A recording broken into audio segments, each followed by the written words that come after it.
26 LCDC meeting. Today is February 27th, 2026. My name is Aniela Halova. I'm the chair of the Land Conservation and Development Commission. The first order of business today is item number 9, Director's Report from the Department of Land Conservation and Development with Director Brenda Bateman. Thank you very much, Chair. Good morning, commissioners and staff and guests. My name is Brenda Bateman, Director of the Department of Land Conservation and Development. And we'll start in this morning with agenda number 9, the Director's Report. We have a good bit of time to go through this morning, and I just wanted to kind of go through the Director's Report as it's written out in your packets in front of you. So I'm on tab 9 if you're interested in following along. And today, for your treat, we'll have several staff members come up and help me with bits and pieces of this. So I won't be talking the whole time, which should be exciting for you. We have new staff that we wanted to introduce to you today. I don't know if Maya is on the line. She is. Maya, I'm going to have you come on and introduce yourself. She is a new fellow for us in our coastal program. And if you could just introduce your name and what you'll be doing with us, we would love to hear a little bit more about you. Thank you. Yes, hello. Thank you so much for having me. My name is Maya Fizel, and like Brenda mentioned, I am a new fellow. I just started in January. I've been placed in the Department of Land Conservation and Development specifically to work with the coastal team with Andy Lanier and Lisa Phipps, where I'll be working on kind of organizing and compiling all of the various ocean data sets that DLCD either has created or has access to over the years, and then sharing those things out to our other state partners and other partners, and potentially also the public, depending on how far along I get in the year that I'm here. And just a little bit of background about me. Before I got this opportunity, I had recently finished up a PhD at Oregon State University, where I did work on tide pool ecology. So if you ever want to talk about coastal ecology and tide pool critters, you can also talk to me about any of that as well. Very good. Very good. We have some ears that just perked up. So yes, you will be getting some calls shortly, I'm sure. Thank you, Maya. It's so good to have you here and welcome you to the department. I believe that's the only new employee that we have to introduce today, although we have a number of recruitments underway. So over the next couple of meetings, you'll be meeting additional folks in a number of our divisions. And before we move on from the staff transitions portion of the report, I note that we have a luminary who's missing in the audience today, but will be with us throughout the rest of the day. Gordon Howard is retiring, and this is not only his last meeting, this is his last day. Oh. And we're not going to let him get away scot-free. I believe he has 4 items this afternoon with us or something like that. Poor guy. So he has been a fantastic part of this department and has been here for the past 12 years, but has 42 years of public service overall in various positions, both in the state of California and the state of Oregon. As you know, he's a treasure, great and deep institutional knowledge, a great legal mind, and a fantastic sense of humor, and he is going to be sorely missed. So I'll let you celebrate him when he comes in the room later and all throughout the day. So moving on through our report, we have the table that we talked a little bit about lightly yesterday, the governor's expectations, and this is just a regular check-in on all of the things administratively that the COTEC administration has asked all agencies to do as part of their normal business. And so we just keep this table here to remind us all, staff and commissioners and public both, how we're doing, which is quite well, and what's coming up next. And these are usually, for the most part, on an annual cadence. So these are things that are constantly in front of us and that we're working on in the background. The next major piece in the report is our tribal liaison program, and you have as an attachment our end of year government to government report on all of our interactions with our tribal partners. And I've asked Kirsten Green to just walk us through some of the highlights that we've encountered over the last year, and there have been some great ones. So Kirsten, please. Good morning, Chair Halova, Vice Chair Lazo, and Commissioners. Thank you, Director Bateman. It is a tab, Exhibit B in your item 9. I'm fortunate to serve as the agency's tribal liaison at the director's delegation, and none of this would be possible without Brenda's enthusiastic support. So, Director Bateman, thank you.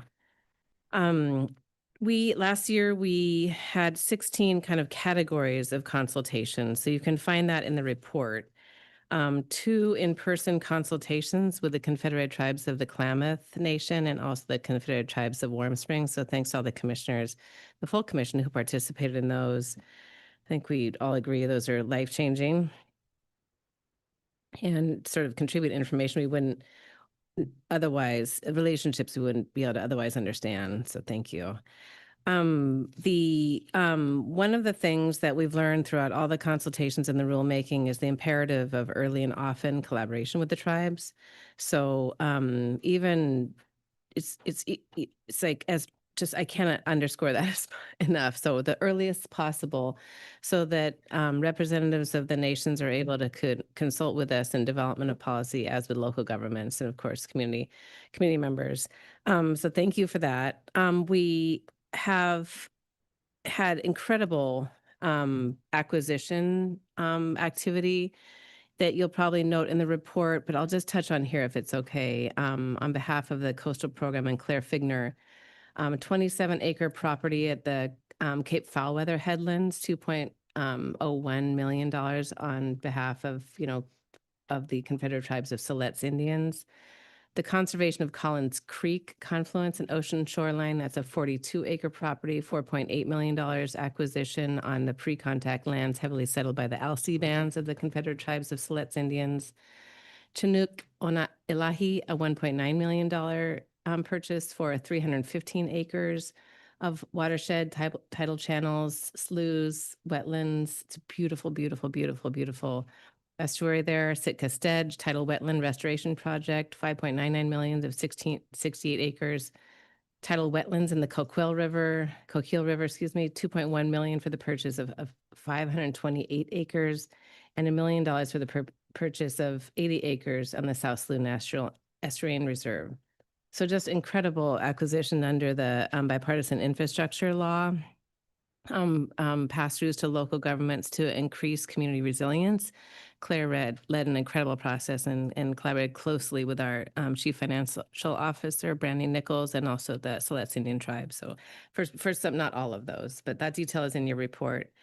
I wanted to just exclaim my enthusiasm for a couple of webinars that we had this week and on the Goal 5 cultural areas implementation, and thank the commissioners for passing those rules in twice in Decembers of 2024 and 2025. I want to thank Jess for helping set all those up.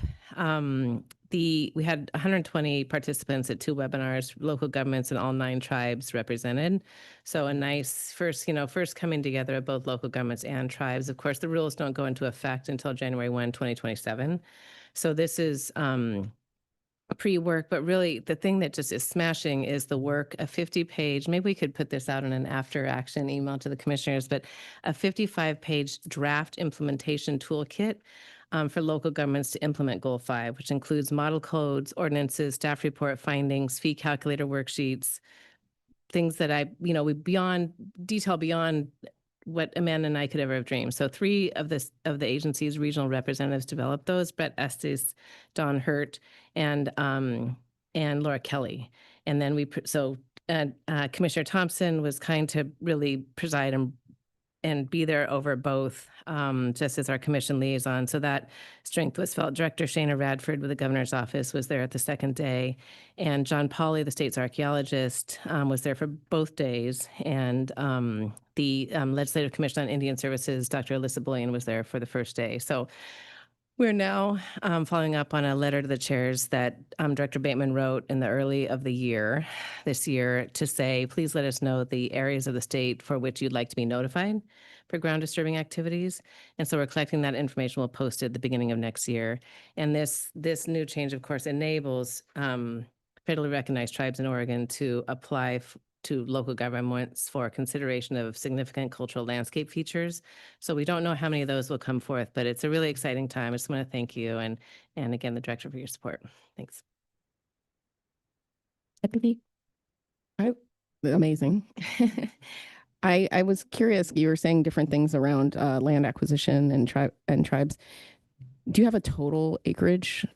Because I was trying to track that. And Right. could you re-describe our role in Mhm. those acquisitions? Thank you. I will total that up. As I was reading, Chair Halova is going to ask me for the total. Let me grab that for you just in a moment, and I'll pass a sticky note to Director while she's giving the rest of the report. You're hearing from other staff. Our role is facilitator between the federal resources and the local government. So we actually put out sort of a RFP, if you will, a invitation for interest broad to all community members on the coast and also the tribes. And then some people respond, including the Confederate Tribes of Siletz. Yeah, so it's really just that facilitation, soup to nuts. Claire has a background in land acquisition, in real estate, thank heavens. So that's been incredibly fortunate here, and to be able to work with our CFO on those complex projects. So yeah, thank you. I was just more curious about like what is that process for, like it's a program that was at the federal government Yes. level, and then but it has to go through a state agency, and so then we put out kind of an RFP Yes. to get partners to go after that grant. Is Exactly that right. how it works? Exactly right. It was then competitive, Chair Halova. So then we, with those partners, we then recompeted for selection. Yeah, so there's quite a few stages. Thank you. Yeah. Any questions? Vice Chair Lazo. Thank you, Chair. And thank you, Deputy Director. I agree with the Chair. This is an amazing body of work. And particularly the piece you were just talking about, the land acquisitions or the support for the land acquisitions by the tribes. And it really is an example of kind of the fruit of having those conversations, right? We don't, Right. we would never make that connection without first having had those conversations, knowing what the needs of the tribes are. And so that is one that's kind of come full circle. I'm going to ask you to look in your crystal ball and see, are there other places where you think we will see those kinds of impacts given the kinds of consultations you're doing with the tribes in some of the other areas? I mean, that's kind of a really fantastic outcome that we can see, but are there others that we might see from the processes that you all are diving so deeply into? Whether, and I think you just mentioned the one about Goal 5, but are there other areas we might see that given this body of work? Chair Halova, Vice Chair Lazo, thank you for the question. I think you were spot on regarding the Goal 5 implementation. From my perspective, I would ask the agency and also the commission to just stay tuned for local governments as they honestly wrestle with those requests. It's the crystal ball is definitely murky in that regard. But yes, and thank you. We can keep you posted on those applications in the director's report going forward. The other area we know is of great concern are and cultural resource or wetlands. So the rulemaking right now, the Klamath Nation, you might remember it for those that were in the room, and I don't think it was the entire commission, but when we were briefing Chairman Ray and the members of the Klamath Tribal Council on the policy agenda last September, Chairman Ray said, we want to be on that rulemaking. He said, is there anything else we need to do? I said, no, sir, that does it. So no letter needed, but they're a member of their aquatic program. A scientist is serving on that rulemaking advisory committee. There's also of note, the Confederate Tribes of Grand Ronde Deputy Tribal Historic Preservation Officer serving on the Coastal Access rulemaking as well. So, but those will be very, very important. I would say energy siting, you heard yesterday about Executive Order 2529 with reducing barriers to energy transmission. So that alignment with cultural resource identification and planning is a delicate one. So that's another area that we're looking into this year as well. Thank you. Commissioner Bennett? Chair, I think it's really just so exciting, the work on the Goal 5 and the large number of counties that participated. And thank you, Deputy Director, and thank you, Commissioner Thompson, for that, because that was expressed to me when I met with the county planning directors, that they were more than willing to participate. They just really had no idea what to do. And some said, well, we'll just send them everything we have that comes in. And others said, well, and then how they were going to handle that. I think that in order for the relationship to just keep blooming between the tribal nations and the counties, local government, that this is just really an exciting and important step forward. So I can't thank you enough from the county colleagues on this for that work. Commissioner Thompson? Thank you. I'm reminded that Bill Clinton said once upon a time, it's the economy. I think now we're in a different era. I think it's the relationships. And it was a blessing, really, and a privilege to operate in the space of grace that was created by the deputy director and the rest of the staff. Everyone was welcome. Everyone was respected. Everyone was heard. I mean, it gives me goosebumps just to talk about it, because when you have realtors and property rights folks and county planners and tribal members and interested conservationists and economic development, I mean, everybody was there together in the space generated by the deputy director, so that we were free to explore the future and heal existing wounds. That's art.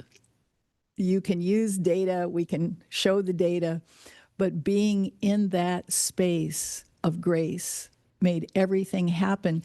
It set the stage so that whatever data and processes and laws and rules come out of this, there is the trust and the faith in each other and the process and the department. So yay for everybody. Thank you. I second that. Deputy Director, yesterday there was a brief conversation that I believe you were not part of, where we talked about the way that the organization has grown, the agency has grown, and the way we've structured it has freed you up to do a little bit more of the things that you do so well. Thank you.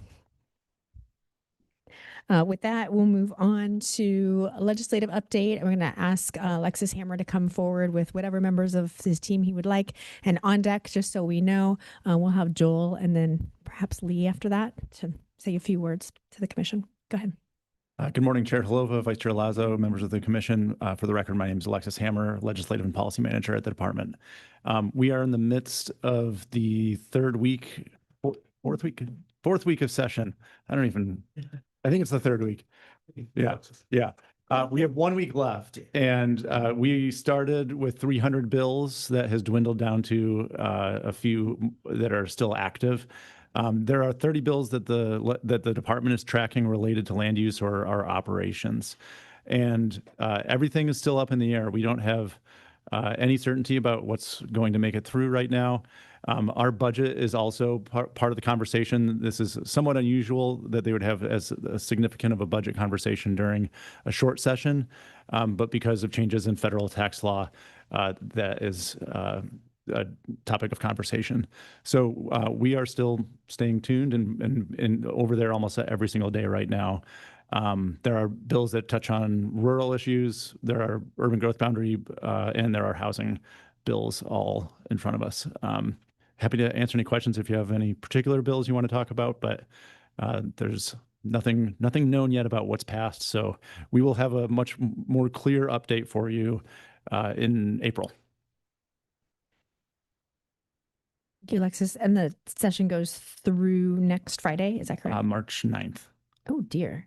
That's Sunday. Into the following week. If they go that long. Okay. Thank you. Yep, we could spend all day, but we won't. Thank you so much. Thank you. I asked Joel Madsen to come forward and provide some updates for you beyond what's listed in your director's report, specifically with regard to the State Housing Interagency Partnership. Morning, Joel. Thank you, Director Bateman, Chair Halava, Vice Chair Lazo. Joel Madsen, Manager of the Housing Accountability and Production Office. There's certainly been a theme this week and at this commission meeting about state agency coordination.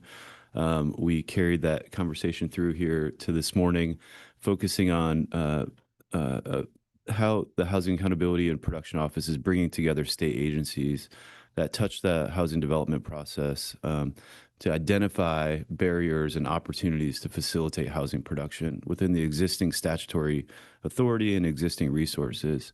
And yesterday afternoon, we navigated one of those recommendations that came through support of the State Housing Interagency Partnership. So in the enabling legislation for HAPO, there's that directive for our office to coordinate state agencies toward housing production, but there wasn't a mechanism identified or a directive identified for that. And that's where the State Housing Interagency Partnership comes in, which is co-led by Director Bateman and Director Sean O'Day, who's the director of the Department of Consumer and Business Services. When we published the director's report, we provided a highlight as far as existing status, and it's included in the heading of the policy agenda and rulemaking updates because, this work of SHIP really took off late last year. So at the end of 2025, which was after we had already developed the policy agenda. But certainly this was going to impact the departments and other state agencies' policy agendas as we go forward. So again, thanks to the leadership of Director Bateman and Director O'Day, there were 27 initial recommendations that were brought forward to the governor for the 2026 focused work plan. Again, when we published the director's report, it was in review by Governor Kotek.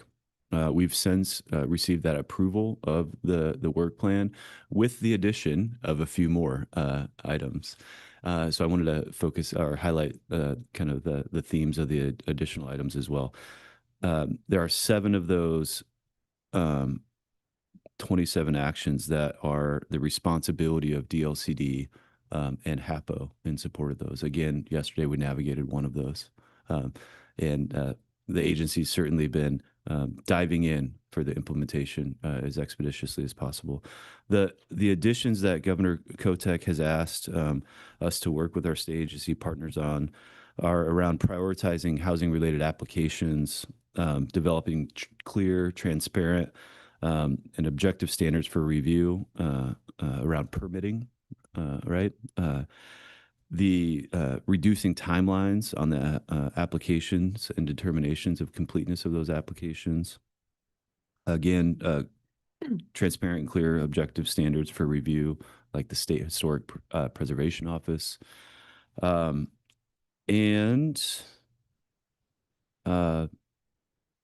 We are excited to be leaning in with our state agency partners to really understand what those additional recommendations mean, how we can, as an office, help in not only the project management and support and accountability of those recommendations.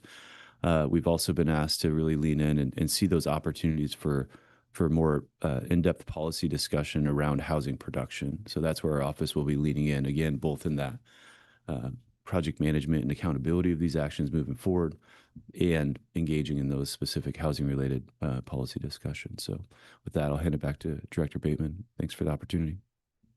Questions for Joel? Question?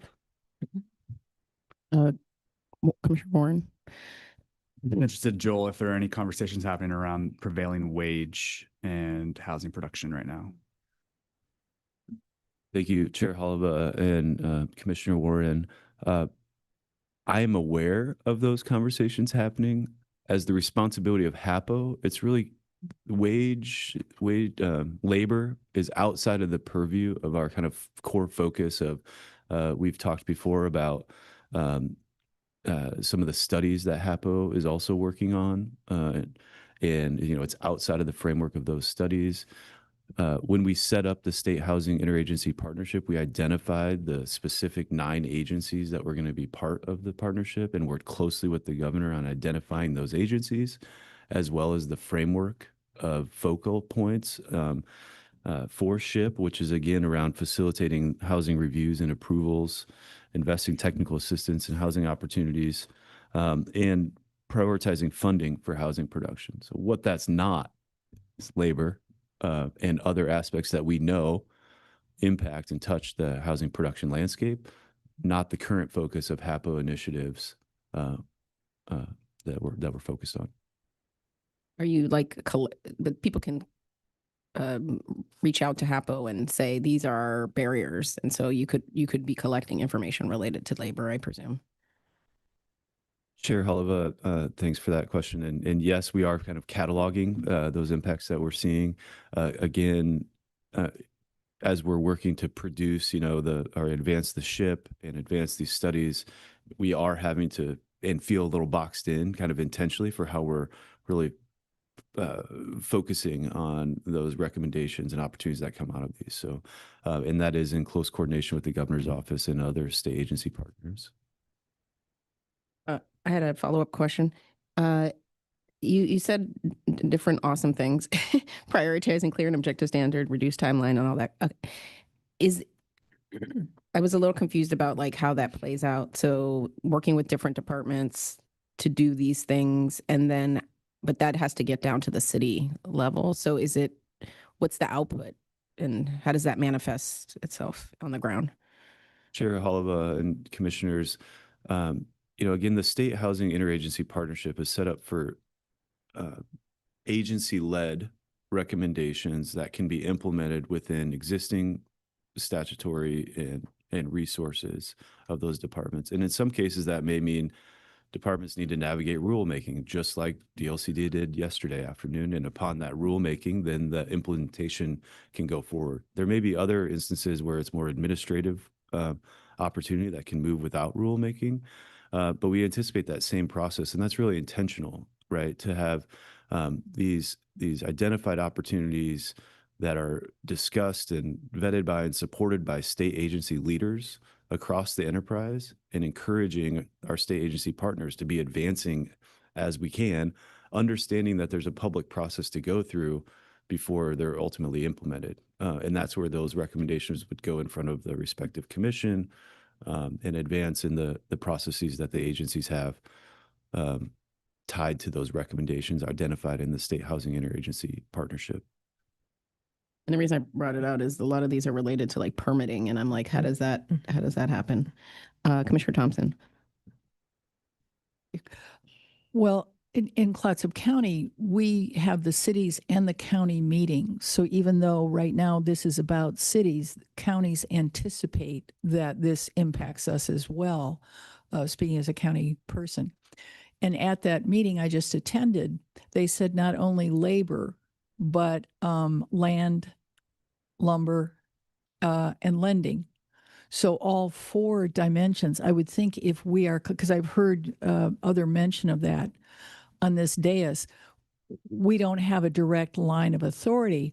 But if we're going to contextualize housing, it seems to me that this is an essential part of the context. And I didn't know if you agreed with that or not.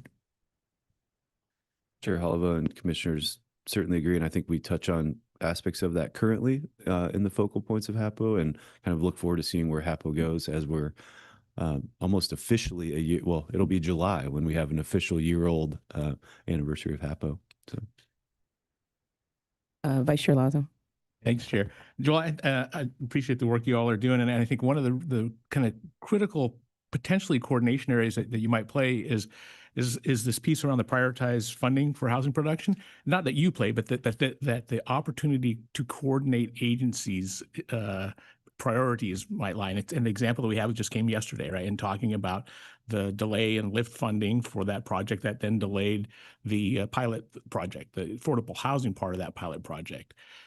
Can you tell, is there a conversation happening about how to focus and coordinate funding for particularly affordable housing that runs through OHCS and the way that they prioritize funding?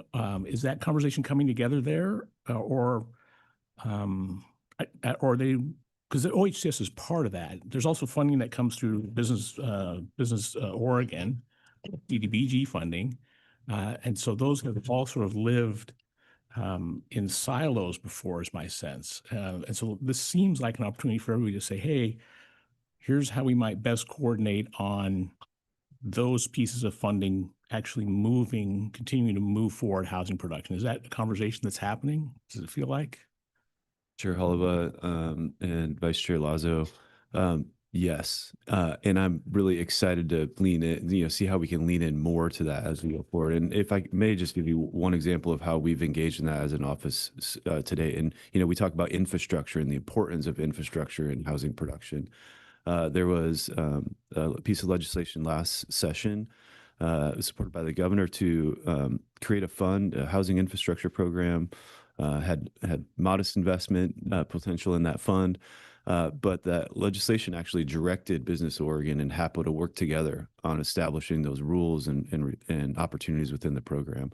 So we've had staff and engaging across these state agencies and not only talking through what temporary rules could look like, what permanent rules could look like, also in review of the specific applications that are coming in. So that's an exciting, like, real world experience. And I think there's broader conversation and opportunity happening through SHIP, happening through some of the research and evaluation our office is doing to lean into those opportunities for, collective impact across the state enterprise, and really identifying what investments and return on those investments the state is looking for when making investments toward housing production and part of housing production. So that's some of the exciting stuff to come for sure.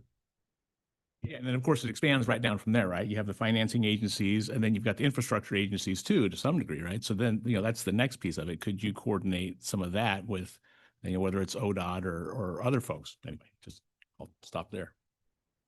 Can you tell me what the acronym SHIP stands for again? Thank you, Chair Hulava. SHIP stands for the State Housing Interagency Partnership. Okay. And so my question is, because we heard about the state agency coordination yesterday, how is that the same or different than the SHIP? Commissioners, there's a lot of overlap in many of those same agencies. I would say the state agency coordination program agreements are much broader and have cover all of the land use activities or land use programs in agencies. This is a very narrow piece of their work, which is specifically housing production. But many of the agencies that we mentioned yesterday and that are members of the SHIP actually overlap and are working on these simultaneously, these agreements or these coordination approaches simultaneously. And the reason why is because I've heard about the SHIP before the SAC. I don't know if that's what it's called. Good. And so it made me wonder whether the SHIP would now be under like a piece of the SAC, like this is the broad thing and here's one piece of. There would probably be something mentioned that was not previously mentioned in previous documents because this is much newer. So it most likely would be mentioned along the way. Yeah, I just wanted to note you touched on some of the examples. I did want to bring some concrete examples so that you could envision what we're talking about here, but you touched on them already, which is sort of prioritizing and focusing, leveraging funds that different agencies have and talking about where those are going to go so that we can coordinate, maybe have more bang for the buck, literally.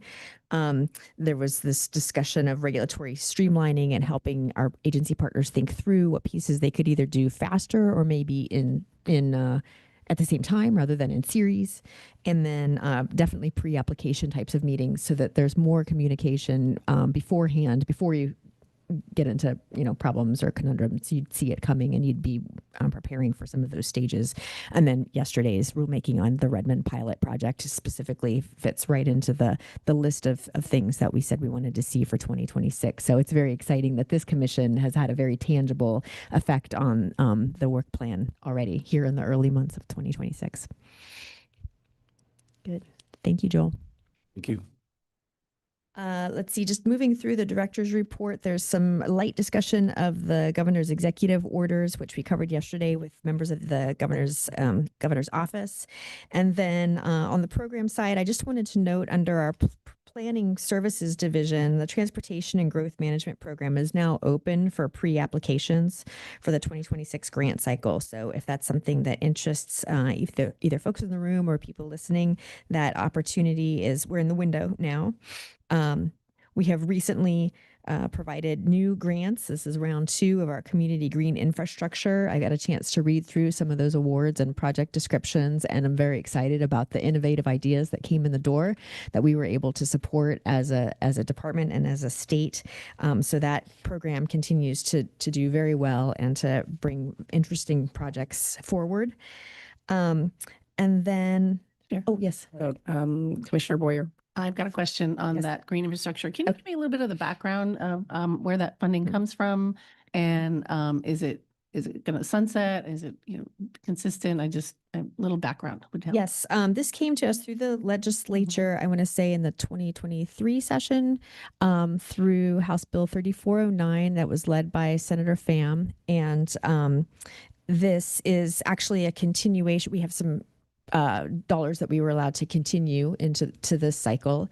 So I guess they became other funds and that we were able to carry them forward. But it is a program with a finite set of dollars that pays for both grants and 2 staff to work on the program, and that will sunset this at the end of this biennium.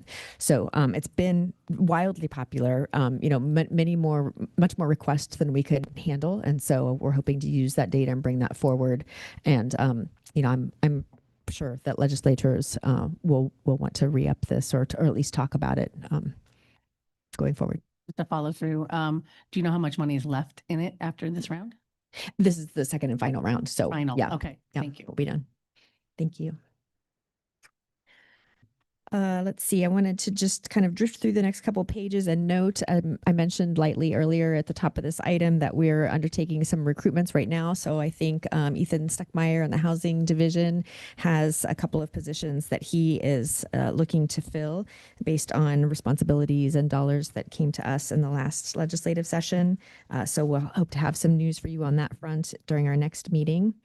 And then what I wanted to focus on next was the concept of data centers, which we touched on yesterday with the governor's office. And we mentioned that there's a data center advisory committee or council that's currently been formed, and we've provided some technical resources to them. So this morning in front of you in your sort of supplemental packets, we provided a backgrounder on data centers, and I wanted to invite Lee McIlvaine forward, who put that information together for us. She's our economic development specialist, and maybe talk you through the materials that you have in front of you. These are the same ones that are going to that council, so you have them too. And we just wanted to make sure that you had eyes on this and could, answer any questions if they come your way in the realm of data centers. So, Lee, thank you.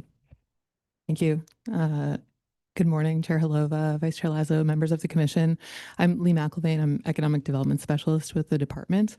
And I'm very glad to have the opportunity to engage you today in some of the public discourse and information that we're providing to the Governor's Data Center Advisory Committee. This is a growing issue in Oregon and is often looked at through the perspective of energy and impacts on ratepayers. However, there are also significant land use impacts that are resulting from development by data centers in Oregon. DLCD has a bird's eye view of the type of land demand that we are seeing as a result of our responsibility to review local government plan amendments. And as you can see it's titled Exhibit 1. We currently have in hand inquiries for approximately 8,500 acres of data center development, primarily in 2 markets in the state. That's in the Umatilla Basin, which is Morrow and Umatilla counties, to some extent Gillum County. But Central Oregon is also seeing increasing rates of demand at present. The third primary market for data centers in Oregon is Washington County, where Hillsborough has been developing quite a few data centers. However, we have less overview of the type of activity that's going on there because it is not expressed to the department as long-range plans. So we're working very hard to come up with the best available information to share with the Governor's Data Center Advisory Committee. Its first meeting is actually kicking off as we speak today.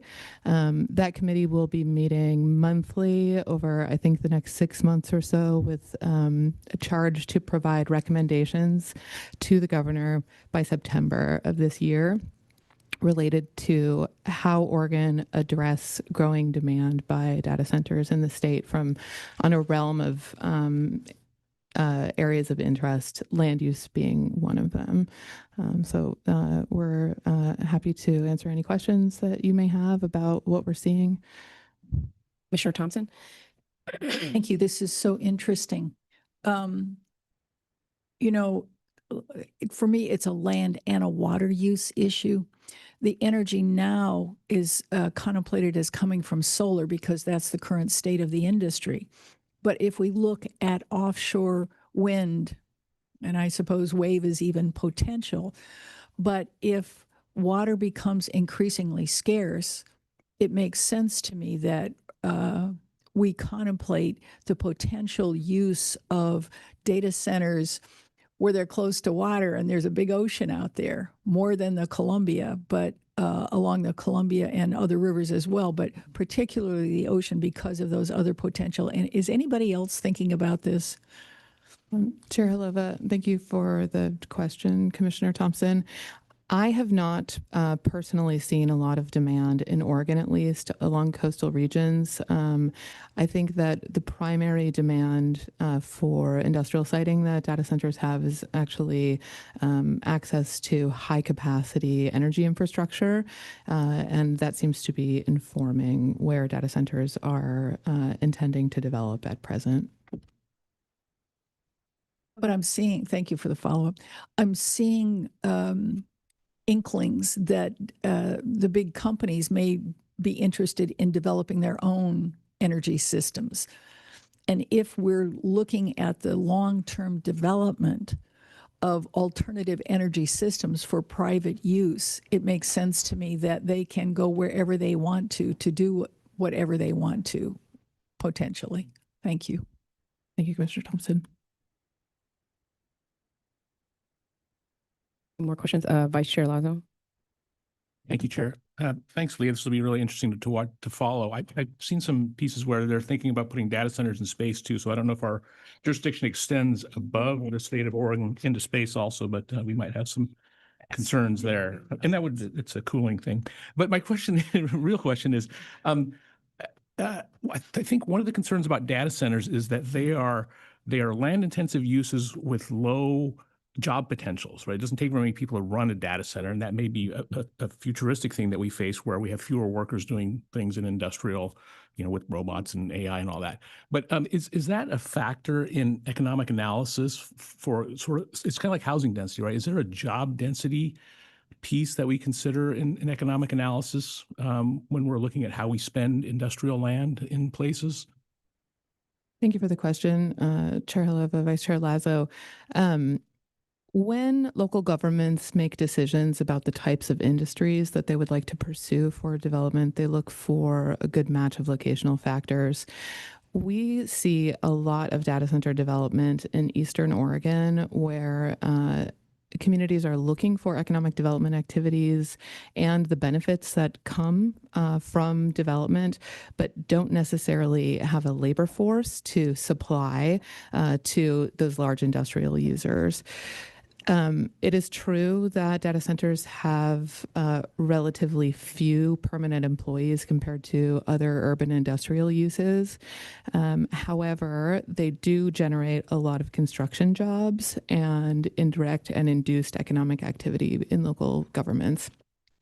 I would also just say that although the majority of property tax revenue that data centers would be obligated to provide to local governments is generally subsidized by the Enterprise Zone program or other incentives that the state has, local governments do tend to enter agreements that provide them with payments in lieu of taxes for the amount of time that the Enterprise Zone contract is in effect. And so they do generate local property tax revenues, which is the benefit for local governments. Your description was just so enlightful. I was like, it makes sense. Commissioner Porter. Thank you, Chair. So Lee, thank you so much for bringing us to the table. I imagine that somebody is probably doing the analysis on the energy demand and what energy we generate within the state and what energy is available that's not subject to long-term contracts versus, the amount of energy that is used currently by Oregon businesses and residents. Is that information that we can maybe get our hands on? Because I know, Oregon is reducing the amount of energy that's generated from, fossil fuel sources in hopes of getting more clean energy online. It would just be nice to kind of see that balance sheet a little bit. Any way we can get our hands on something like that if someone's doing that? Thank you for the question, Commissioner Porter, Chair Halova. The Oregon Department of Energy is responsible for hosting and I think to some extent facilitating some of the discussions for the Data Center Advisory Committee that has begun convening today. And as that information comes available related to energy use by the industry and what Oregon's capacity is to serve it, I certainly will make sure that this is information that's available to the commission as well. Thank you. Commissioner Bennett. you, Chair. Kind of as a follow-up to Commissioner Porter's comment there, there's been considerable backlash on the eastern side because of the rate increases and as a matter of fact, Idaho Power is actually moving out of Oregon or proposing to move out of Oregon so that they can now use the Boardman to Hemingway line just solely to provide energy for data centers, and how this is all going to fold out. There was an article which I think also characterizes concerns, at least of the small rural counties, that in the Argonian this morning regarding data centers and the tax breaks and just the administration of the tax breaks, that the counties are not receiving enough adequate funding to administer the tax breaks. And in my meeting with various assessors and commissioners, one of the concerns is that a lot of the tax breaks are established by Department of Revenue, and the counties or cities just have to live with it no matter what it is, and the agreements. And there isn't necessarily a lot of zeal across a number of the counties for having data centers, because as was mentioned by the vice chair, yes, there is a spike during the construction phase, which we saw in, Prineville and others. But then after it's gone, there's maybe a half dozen people is all that's working there. So it really doesn't increase the labor force, although it is a large footprint. And as Commissioner Thompson said, using the water for cooling becomes another challenge. And I think that I'm hoping that the data center work group will address, or at least approach addressing, all of these issues, because it is causing a divide when these giant corporations come into a small place and razzle dazzle a few of the local community, and then they place themselves, and then the next thing you know, the revenue is not there. The tax revenue does not there. So thank you once again for your work. And I guess following up with that, is part of that calling for that group to come up with some like minimum standards for community benefit? Thank you for the question, Chair Halova. The charge for the Data Center Advisory Committee, which I should say DLCD does not serve directly on, but is supporting through our work, does not specifically state that it will be evaluating conditions for incentives that are provided to the industry, or what types of eligibility requirements or stipulations those incentives might include. However, the charge is broad in that it addresses energy, land, water, economic development, and incentives certainly will be a part of that conversation. That's my expectation.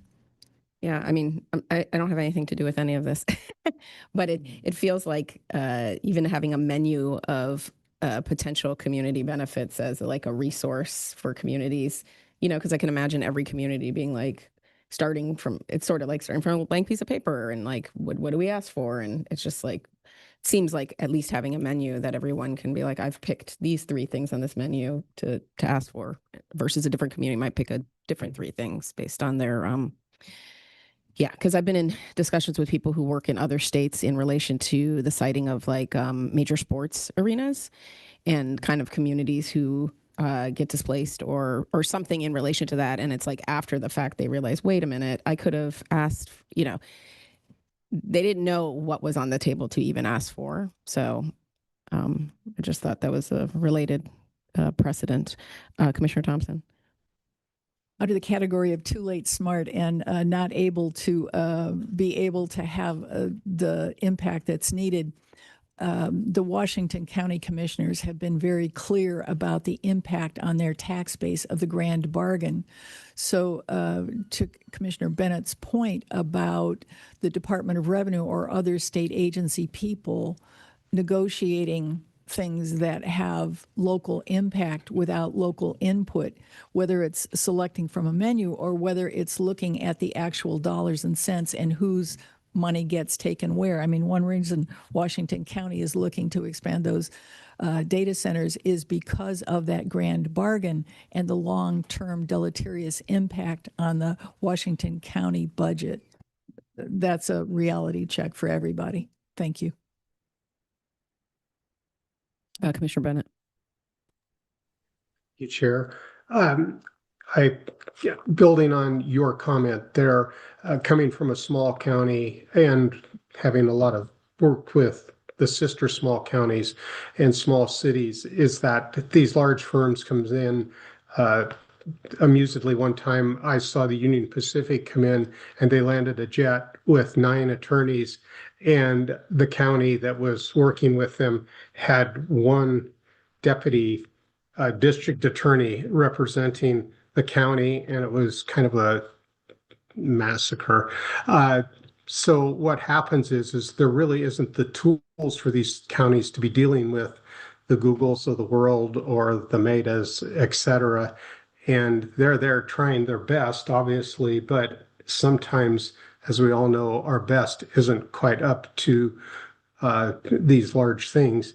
And unfortunately, in their viewpoint, the state is so excited to pursue this, they don't feel like there is a voice that they can go to that would be assisting them with the negotiations. And it's kind of a well, all right, we'll hire a consultant, but once again, at the beginning, the county may not have a lot of money even to begin with, or the city for that matter. So I think as the work group looks at this, they need to take into consideration and come alongside our local government partners and help them so that, as you said, just down the road a ways, they left money on the table, or even worse, they've entered into just a real disaster.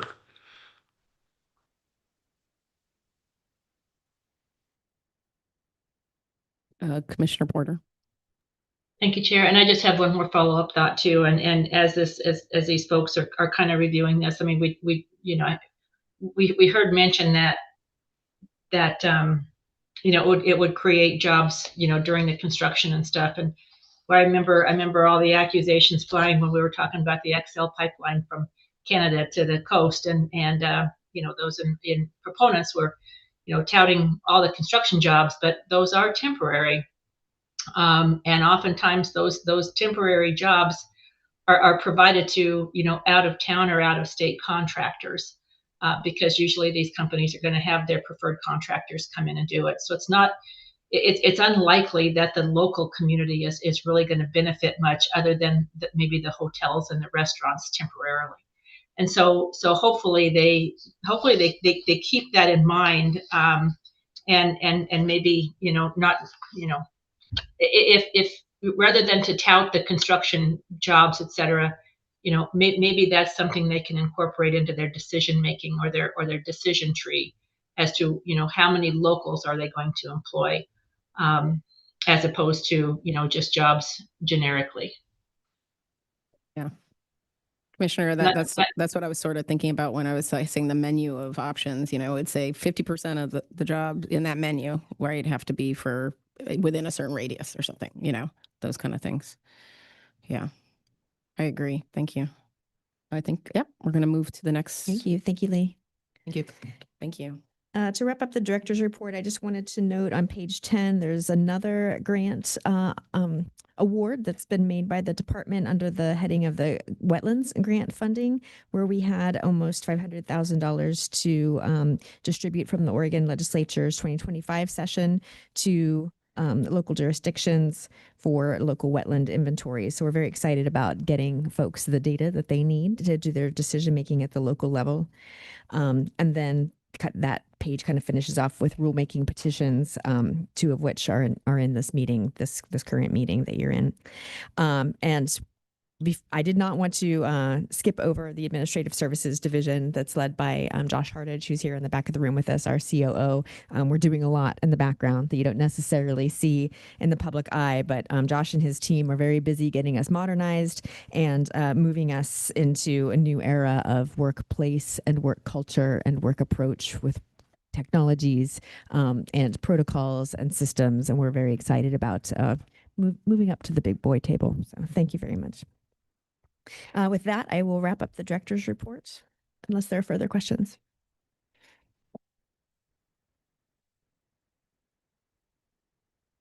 Good. Thank you. Thank you, Director Bateman. We'll now hear from Director Bateman on item number 10, Commission Business. Very good. Thank you, Chair. Again, for the record, Brenda Bateman, Director of DLCD. As we normally begin this agenda item, we would like to take an opportunity to hear some reflections from the commissioners themselves, both things that you may have encountered back in your home regions, but also if you have any reflections about our joint meeting yesterday with Water Resources Commission or anything that we've encountered so far in this meeting. We'd love to hear a little bit about what's top of mind for you all. I will start with the commissioners online. Let me start with Commissioner Bennett, if you're ready.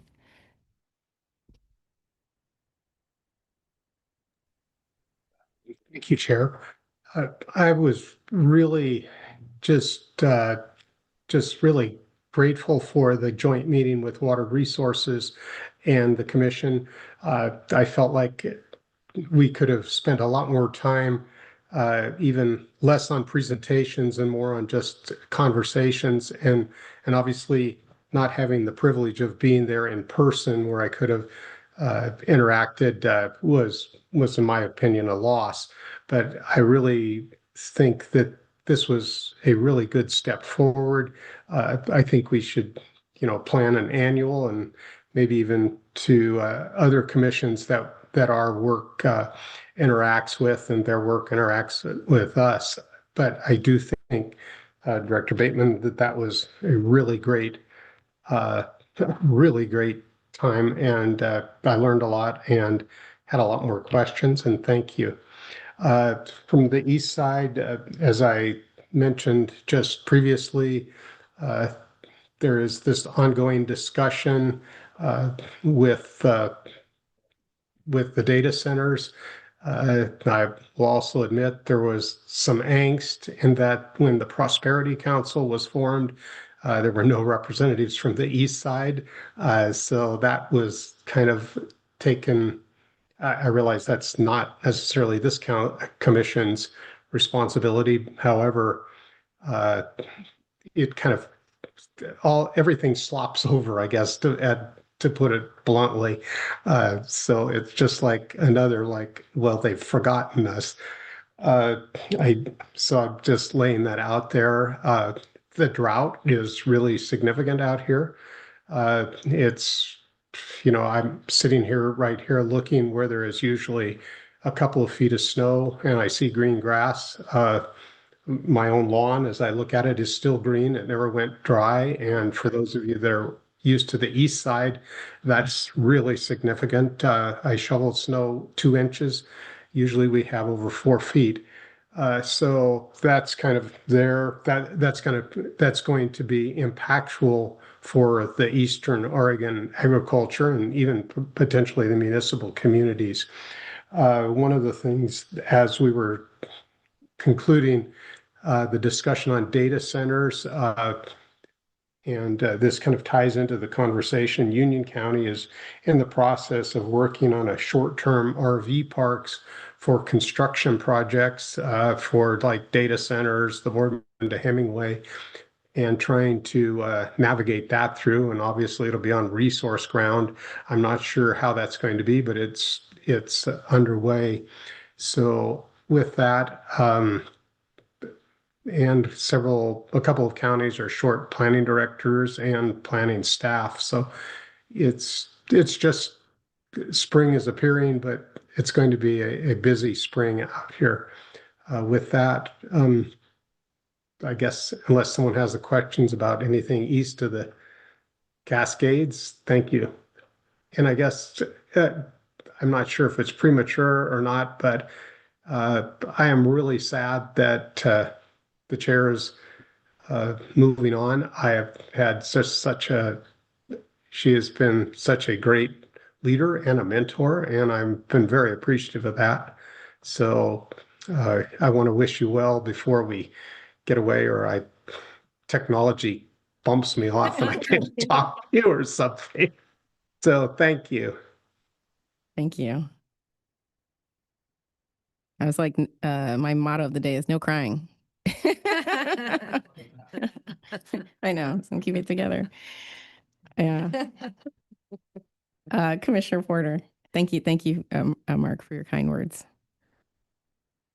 Thank you, Chair. And yeah, since Mark opened that, or Commissioner Bennett opened that door, I'll follow through. And it's been a lot of fun to work with you. You have kept these meetings fun and light, even though we spend a lot of time talking about fairly heavy subjects. It's still been very enjoyable. So it has been a real honor to be able to work with you and fun, Chair. So you will be missed. And crying is allowed. You can do that. I just have to make it through some certain things before I cry. Right. There you go. So anyway, I oftentimes like to touch base with the jurisdictions in throughout Southern Oregon to kind of get their input on how the DLCD processes are going for them. And overall, I think all the jurisdictions are grateful for the grant money and the assistance that DLCD provides to help them navigate the changes. For many of them, the financial and general support is a game changer, and for others, it's been a lifeline to help them keep up with the magnitude of especially recently, the housing legislation and rule changes over the last several years. Grants Pass wanted to say thank you so much. They were approved for a $60,000 grant a few months ago to update their economic opportunity analysis, and they're working toward hiring a consultant right now to have the comp plan chapter updated. And then Grants Pass and Medford are both also nearing the completion of a technical assistance grant to help them update their codes and to integrate the middle housing land division standards. And so big thank you to DLCD for that. I also received some feedback on the HAPO inquiries, and overall folks feel that the process with DLCD is working well so far. They're not seeing many hurdles in getting information that they need to report back to either their council or their constituents. And they also wanted to give a shout out to Josh Lombard, and they say he's doing a great job with helping them keeping apprised of the legislation, the grants, and the ongoing rulemaking. So a big thank you, shout out to Josh. A couple questions that have come up. They've expressed some questions about the future of potential coastal program management funding, as that assistance has proved helpful in the past. And so you don't need to answer that right now, but it would be great to be able to provide them some feedback on any insights that might be available on that coastal program management funding. And then also whether anyone has heard any updates from FEMA regarding the BIOP, and especially for those who chose the alternative option that wasn't necessarily provided by FEMA. And so any feedback on that would be great. And then lastly, and I can't stress enough how much they appreciate DLCD's assistance and funding and general support. But I can tell you that the jurisdictions are feeling a bit of burnout on new rule development and new rule implementation, especially the smaller communities. Many of them are feeling a bit overwhelmed by all the new rulemaking and the continuous need to update the local codes and to understand the codes well enough to educate and assist the public when the rules keep changing. And so I can't stress enough how difficult this can be for some of those jurisdictions, and especially the smaller ones. They don't have the resources available that communities like Metro have, but yet they're still subject to the same amount of work. And so, any break that we can give them, I think would be very, very much appreciated. So that's what I have for now. Thank you, Commissioner Porter. Thanks. Commissioner Boyer. Thank you, Chair. I'll save my accolades for the end of the meeting for you. Thanks. Let's see. I definitely greatly appreciated the collaboration yesterday with OWRD and their commission. Sorry to interrupt. Your name and your region. Sorry, Barbara Boyer, North Willamette Valley. Okay. Northern. But my real takeaway was I really appreciated hearing Palmer's. I mean, I knew he had a new position, but I didn't quite know what it was. So I really, really appreciated that presentation yesterday and hearing about the just the SAC. So that was big for me to understand that a little bit better yesterday and how it's going to collaborate with other agencies. And then I have started, I've met with several cities, small cities, and I echo what Commissioner Porter said. They are all feeling the burden of new rules and regulations coming down, that they can't keep up. Some of them, they're just spinning. So I heard that from 3 different small cities. And I've met with one county so far, county planners, and I'll just wait until I meet with my whole list and report back to see if there's some common themes. But that one was definitely resonated to the top, was they're just having a hard time keeping up. And then my other, let's see, I've heard Department of Revenue mentioned a lot in the last couple of days, and I'm going to be giving that a lot of thought and where just how it all meshes together. So I just wanted to just throw that out there, that's going to be on my mind, and what that looks like in the future.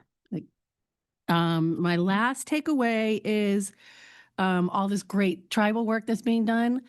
I actually missed our land acknowledgement at this commission meeting. I really missed not hearing that. Yes. Or missed hearing that. So, yeah. Yes. But because our meeting we didn't have the front end of the meeting. Right. Yeah. So Thank you for pointing that out. I did miss setting the tone with that. So thank you. Thank you. Commissioner Warren. Stuart Warren, Southern Willamette Valley. Let's see where to start. The city of Cresswell is under a semi-housing moratorium right now based off of their ability to provide adequate sewer services.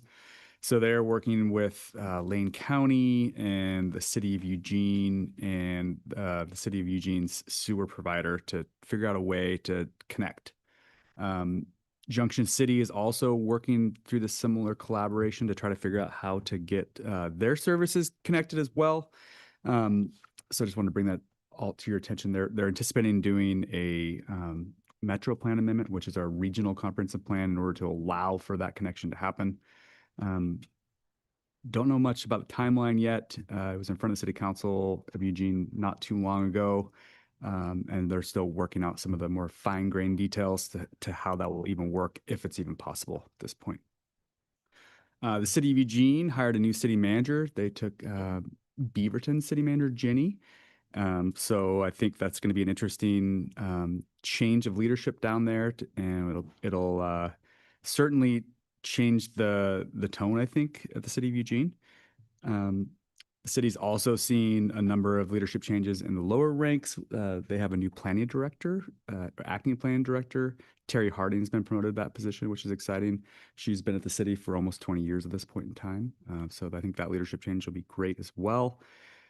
Housing permitting at the city of Eugene has been very, very low. I think our levels are similar to what we saw in the 80s recession, and I'm not anticipating seeing a real boom in housing permitting down there, regardless of the land use changes that are happening at the city. Speaking of those, the city is working into their first phase of adoption process for their Urban Growth Strategies project, which is this multi-year project to identify the tools, actions, policies, and land needed for the next 20 years. And it will culminate most likely in an urban growth boundary expansion, which will be Eugene's first urban growth boundary expansion for residential uses in a very, very long time. So that's kind of exciting. And that's directly the result of the new Oregon Housing Needs Analysis goal or target numbers. So it'll be interesting to see how that all plays out.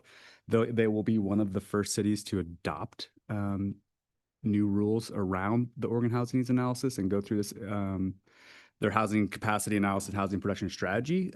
So it'll be really interesting to see how these new production targets really play out on the ground over the next couple of years. And the city of Springfield is working on some really exciting riverfront development. They've been contemplating this for a little while, mostly as a result of the Climate Friendly and Equitable Communities rulemaking. That project is moving to its next stage right now, where they're doing some community engagement around the design and the layout of that new development. And I think that's all I have. Commissioner Thompson? I just love hearing all of these updates. I'm very impressed with the work of my colleagues. I just want to say that. Yesterday's meeting was very interesting for me. I think it was a good thing to do. I think we should do this kind of thing with them and with others on a regular basis. I think that kind of unsiloing of things is a wonderful thing in every part of every government entity. So I'm all for that. As I listened to the discussion about water, I had several anecdotal thoughts because I'm a customer in a water district that refuses to allow public input and declared a water moratorium because a tree stump was caught in a pump and resulted in a low reading. So they said, oh, no more building here. Doing de facto land use planning and rejection of subject matter experts who were neighbors who disagreed with that. There is no check outside the ballot box or the courtroom on the operation of special districts. I have another water operation in my county commissioner district where there are problems of source, system infrastructure, and governance. So I'm aware of those issues. The county had no direct responsibility, but provided water for the residents to keep them able to live in their homes. There's such a variation in the fragmented system that we have that it's very challenging. I'm reminded of the statement that somebody made that whiskey is for drinking and water's for fighting. Which is familiar to many people. It's so gnarly. I don't know how we really address it. I see that we are at least contemplating it, and I think we can only continue that. I think everything that we do depends on the relationships that we have. I read a quote from Professor Bell Hooks. So anytime you can quote Bell Hooks, bring her in. She said, every form of education that teaches domination must be eliminated. So interacting with the deputy director on the Goal 5, interacting with the ocean staff for OPAC and for the coastal access, there is, for those of us who live by the ocean and love the ocean, there's a magical component to it. It's spiritually nourishing and satisfying. And so as we integrate laws and rules with our relationships and our intentions, our product is better for the grace we can bring to it. We're living in a time when 60% of the counties in Oregon are in financial distress. The Association of Oregon Counties leadership team, I'm blessed to be part of that, went and lobbied to the legislature to talk about specific requests, but looking at how to bridge the gap and disperse the resources all through Oregon is a continuing endeavor. The chair stopped the comment. I had one more thing to say, so I stepped out yesterday and said to the governor's staff, I want to see the distribution of the benefits all over Oregon. And the response was, you know, Oregon is a small, poor, rural state. And I think that's true. I think to the extent that there is emphasis that the natural resource agencies are 4.8% of the budget, that's the expenditure side. If we look at the revenue side, then that's a different picture of the relative importance of what Oregon is about and what Oregonians are about and the realities that we live with. To the extent that urban people see rural Oregon as their recreational opportunity and create rules and standards that enforce that reality, that doesn't bode well for healthy relationships, people with each other, people with the landscape. So if we look for the space of grace, if we eliminate domination, if we focus on constructive relationships, I have hope and joy. Thank you. Thank you, Commissioner Thompson. Vice Chair Lazo.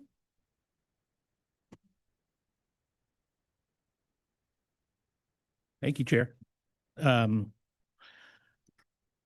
First, I'll start with the meeting yesterday. I agree. I think it was fantastic for us to have that opportunity to coordinate with another commission and a board and an agency that has some like work. One of the things there are two things that struck me. One, as I talked about a little bit yesterday, was just kind of the mechanics of the differences in the way we do our work, and how we can sync that up. I mean, it just seems like access to water has its own constraints that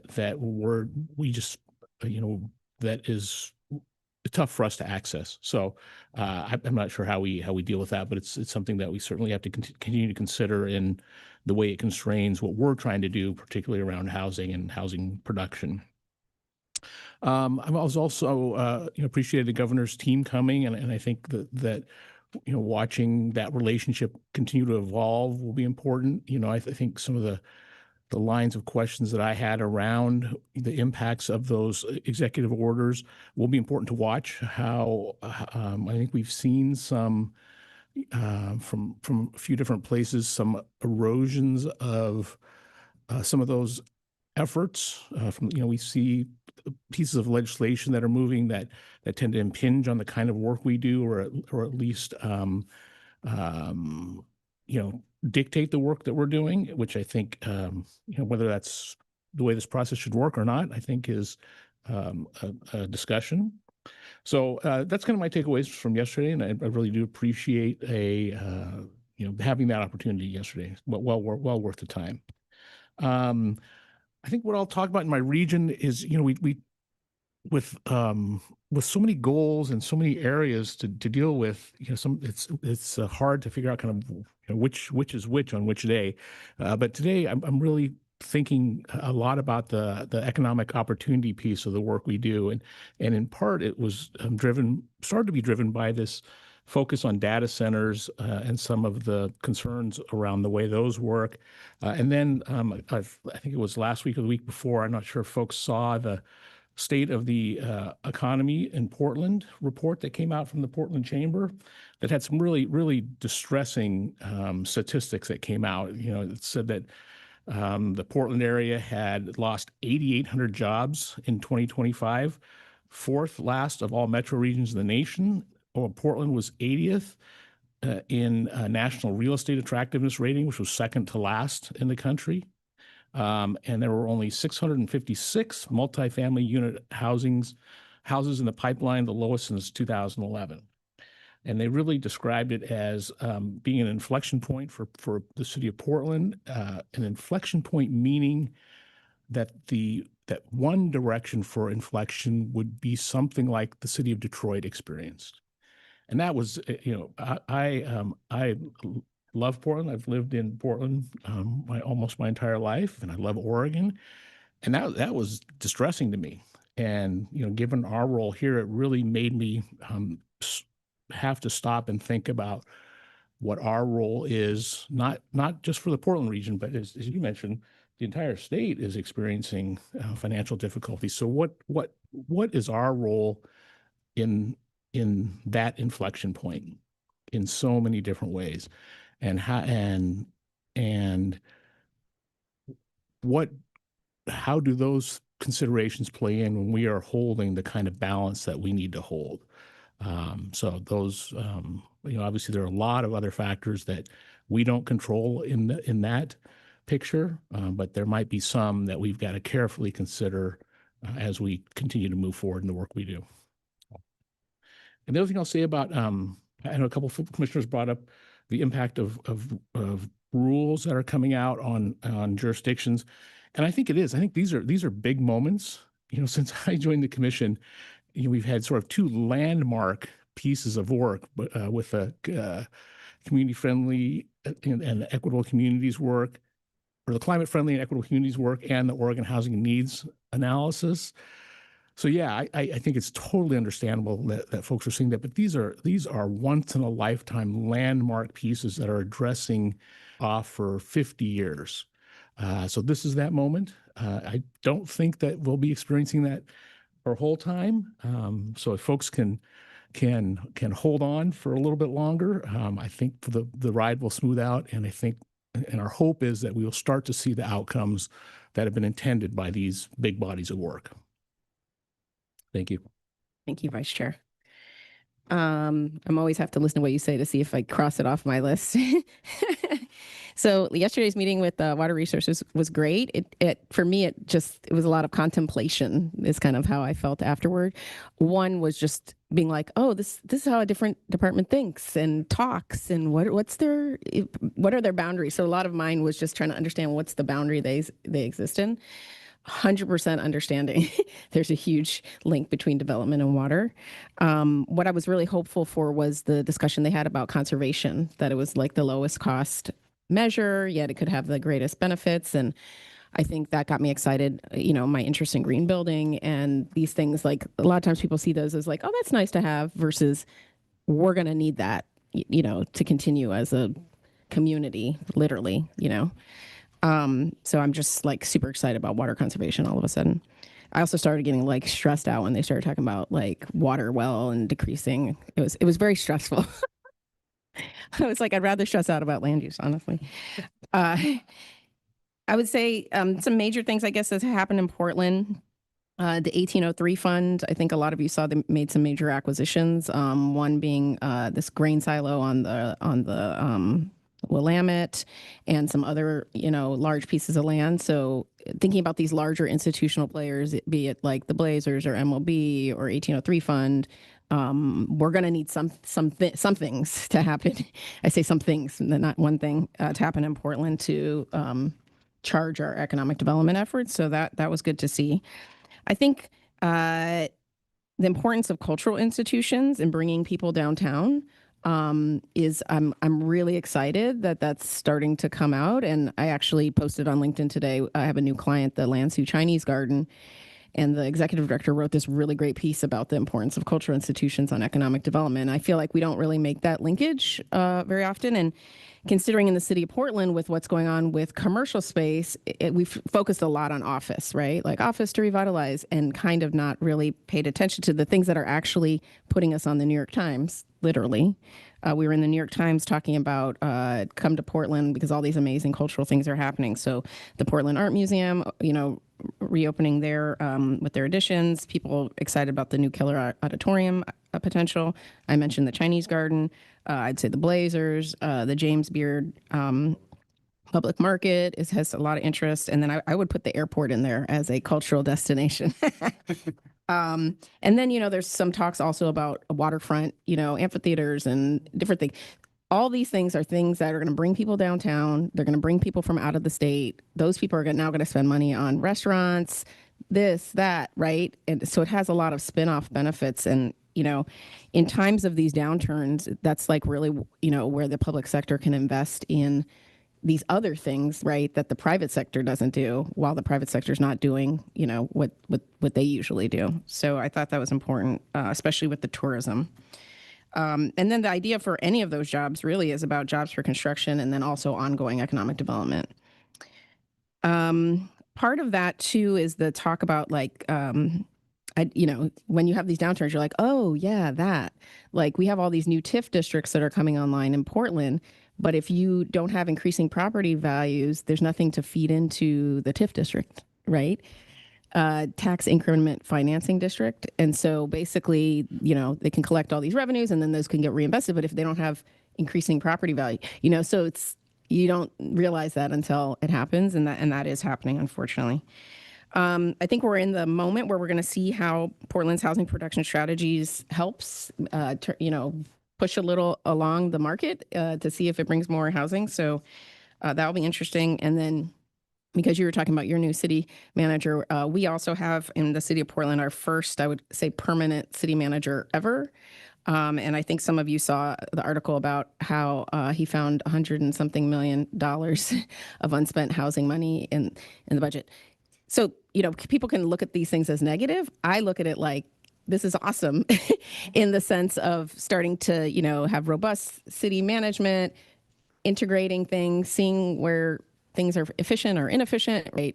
Working out the kinks in the system. So people were really down on it. And I thought this is a great outcome, I would say, because of this new form of government. So they're land use related, I would say, because they're all about uses. But I think really thinking about land use in relation to economic development is where we need to be as a state. Thank you. Thank you all. Well, we'll continue to move through the commission business quickly with 2 points of business, and then we have some action items that we need to get to before the top of the hour. Just wanted to draw your attention to page 1 of commission business. So this is item 10. And we've got a calendar there for 2026. As you have requested, we have more frequency of meetings. This is an incredible commission asking for more meetings, but I understand the cadence keeps us on top of things, which means we don't have to relearn everything all over again if we meet quarterly. Our next meeting is April 23rd, 24th, and I just wanted to talk through that very quickly. It's another Thursday, Friday meeting. Thursday will be the business meeting. Friday, we're really trying to preserve and protect for a retreat for all of you that you've requested. So we'll be off site and we'll get you the details of that as part of our public notice and commission business as we get closer to the date. We will be here in Salem. And I did want to note, I think many of you have received the book Abundance. So if you get a chance to read that over the next 2 months, we also, I think, have put some sample discussion questions in your packet, but we're actually asking that you jot down some discussion questions as you do your reading. If you can share those back to us, to Denise and myself, then we can figure out how much time we have and which questions we actually want to pose to this group. But I think spending some time in the morning on that will set us up nicely then for a strategic discussion that's more focused on, Oregon and DLCD specifically in the afternoon. And then please make a note in your calendars if you haven't already on the rest of the dates for the year. And Commissioner Bennett has a question. Director Bateman, thank you, Chair. With kind of the flux in our membership and the potential for some new positions in coordinating a retreat, maybe we should look to the governor's office when that's going to happen, because I could see that we have a retreat and then all of a sudden new members we have this period of what I guess I would call uncertainty here that would really be, it's almost, we might have the wrong players at the retreat, I guess, to be quite frank. We do have a number of commissioners who are coming up for a second term appointment. And as we know and have been watching our sister agencies over the last several months, second term is not guaranteed. There's a decision point there the governor and governor's office want to make. So you're right. We can't bank and we can't take to the bank who will be in those seats for second terms. And there are actually quite a few of the dates coming up this year and next as you look in the back of your agendas for when terms are coming to an end. If you like, we can postpone and wait, but I don't know. Business continues. We'll still be here. Agency will be here. We would actually like a discussion and some guidance from the commission. So it would be helpful to us, but if you get cold feet, let us know. Commissioner Thompson? My feet are warm, but I take both points. Uh-huh. I'm always counting the votes. I've actually lived in Detroit. I appreciate that you understand the challenges of having been in Detroit and watched how a community responds when their economy has imploded. And I'll tell you, it'll bring out the best and worst in everybody. So we can talk about Detroit. As far as this commission goes, counting votes, counting the numbers of us, we have 4. The chair is termed out, and there are 3 of us, 1, 2, 3, who are, I mean, that's a majority. And I know when I came on, people said, well, we've already decided that. So I like the idea that we keep working, but I like the idea also that we hold off making decisions until we see who's here to collaborate as this body, because I think it honors the people who have been here and have worked so long and hard and well, but it also sets the stage for allowing what the governor wants, because governor's our boss. I mean, that org chart in my head says the governor's at the top, and I don't have that direct line of communication, so I don't know what the governor wants, but 4 of 7 means to me, do what you need to do to keep momentum going for staff, but don't limit the body's capacity to respond and lead in the future by making decisions that could wait. Thank you. I was just going to clarify that the retreat is not a business Right, meeting that's what I where was saying. any decisions are taken. So that's literally take what I your was going to point. say. Yeah, Like, thank no you. decisions are made at retreat. That's right. Yeah. I believe that I think the next confirmation. Yeah, so in in front of that the in that Senate? regard, with Mhm. no decisions being made at retreats, it's more just like the gelling of the team is how I see it. And so, do you want to gel now, or do you want to wait and gel with some more people later? That's how I see it. I think we should try to maybe get to a decision now, because that will affect how we run the next meeting. If you wanna press the point. Commissioner Porter. Thank you, Chair. I would tend to agree with the folks that think maybe we might want to postpone until we get, the new players on board. And chances are I'm going to be out of town in April as well. So if we're going to take a vote, that's where my vote would end. I mean, the fall usually was like the retreat time that we used to do. So it seems like the fall. I'm not going to be there's here. no I'm just normal. suggesting. I'm just suggesting stuff. Vice Chair Lazo. Thank you, Chair. I think the one thing I'd say is, and I think you said it, Commissioner Thompson, is the sense that by allowing the folks who are here at the table and that might be nearing the ends of their terms, honoring the experience that they have, I think is also important. As you know, coming onto a commission, it can take some time to come to speed on what it is we even do here. And so if we have folks that are landing and their first meeting is, help us do the strategic planning for an agency that you don't know anything about, feels not great. And I agree. I think we should make sure that we're not locking down a pathway that folks can't adjust when they come on. But I wouldn't want folks who don't know where that pathway is supposed to lead to be developing that pathway.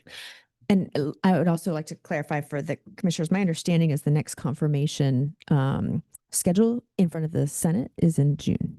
So there would not be new folks in the chair for the April meeting, but there may be soon thereafter, if that helps decide the structure at all.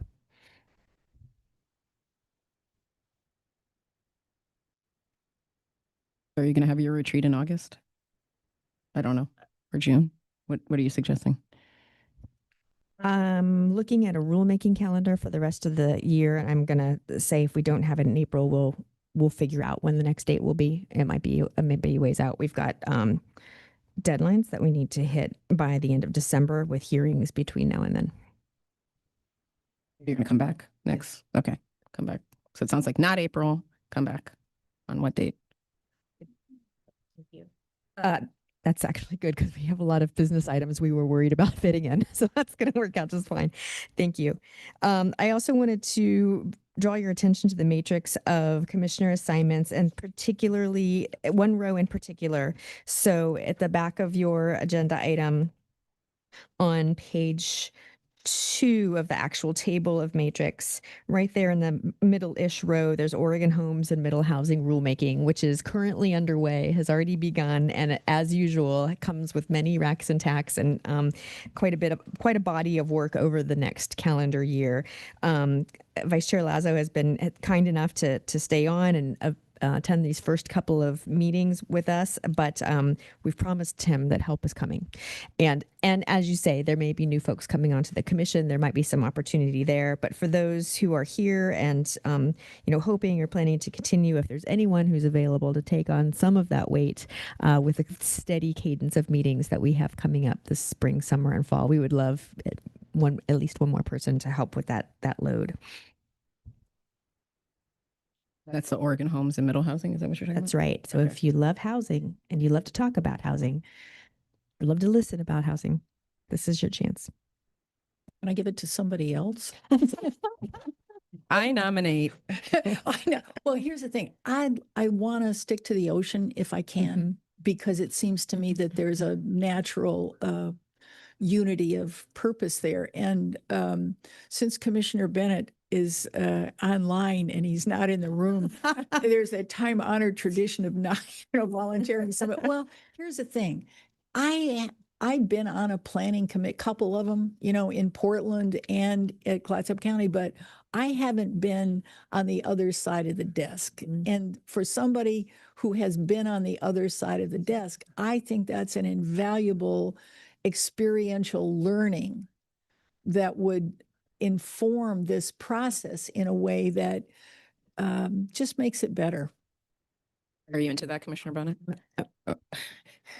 Or do you want us to come back with you later? No think about pressure in the think moment about on it. camera. Think about it. Come Ready. back to the Okay. director. That's also an option. Everyone. Okay. Think about it. I believe, I know that this isn't one of our necessarily laid out, but I really was looking forward to working with Alexis on kind of a land inventory discussion.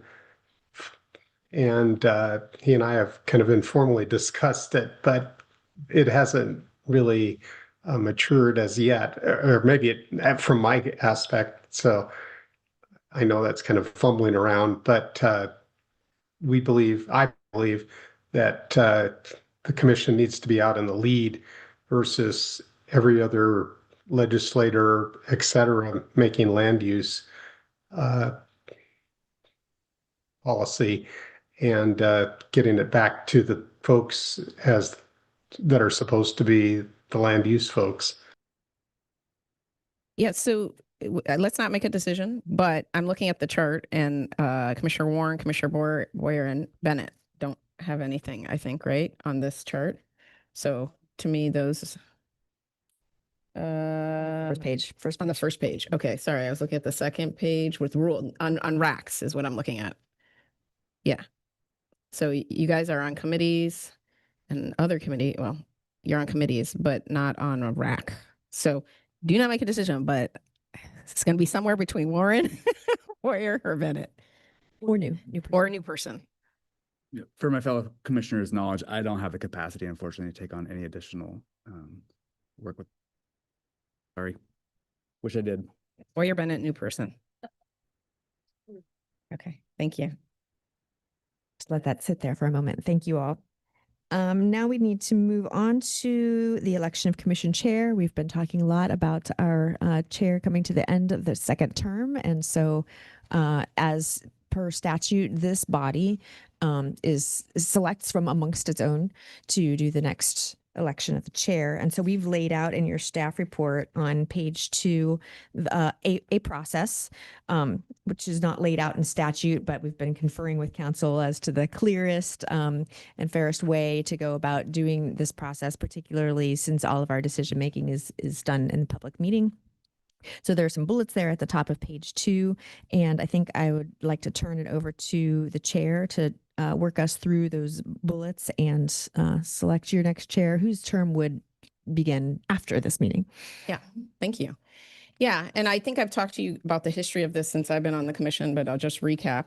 The history has been there was a chair. The chair asked somebody to be vice chair. Everybody said, yay. And I don't even remember voting. And that's a pattern that we've always followed. You know, it's just whoever was the chair asked the vice chair and so on and so forth. Because there was varying interest and partly because I wanted to see a board handbook, which you're going to get today, finally, is the commission handbook, which we hadn't had before, to start putting into paper our processes or developing our processes that were kind of informal and not really developed. So to that effect, we sent out an email, after last meeting to create this process, conferring with legal counsel. And so we essentially asked for self-nominations or other people to nominate for the chair position, and essentially received one written statement, which you can see in attachment C from Vice Chair Lazo. And so then we would give the vice chair a 2-minute time to make a statement, and then we'll take a vote on that. And then after that, we did not, in our process, did not ask people to submit paperwork for vice chair, understanding that we're trying to create a process that will last. And let's say there were 3 people running for chair. We didn't want to be presumptuous about who would win or not win in order to go for the vice chair position. So after we vote for chair, we'll give, I believe it's 2 minutes each to any candidate that wants to run for vice chair, and then proceed with that vote. So with that, I want to give Vice Chair Lazo the ability to have a 2-minute statement, but I need somebody to measure that 2-minute statement. Yeah, thank you. Well, take a long walk. All right. I probably won't need a 2-minute clock, but that's all right.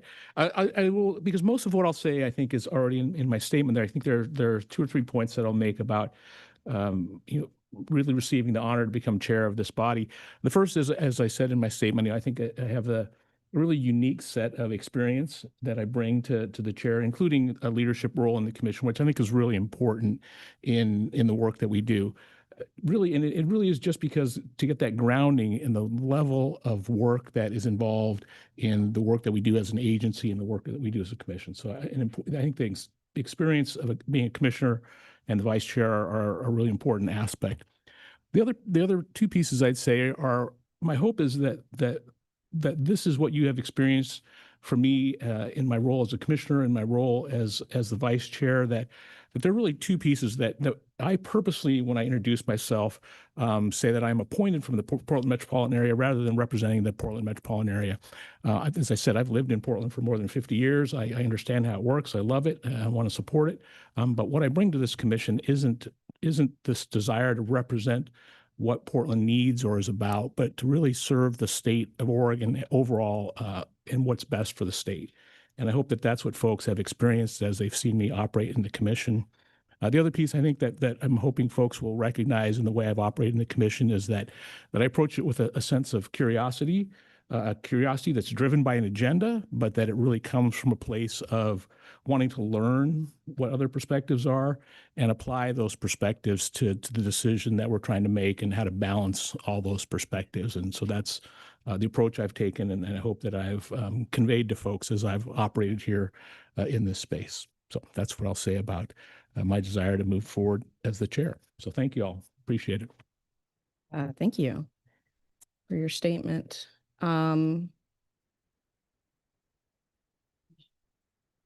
Yes.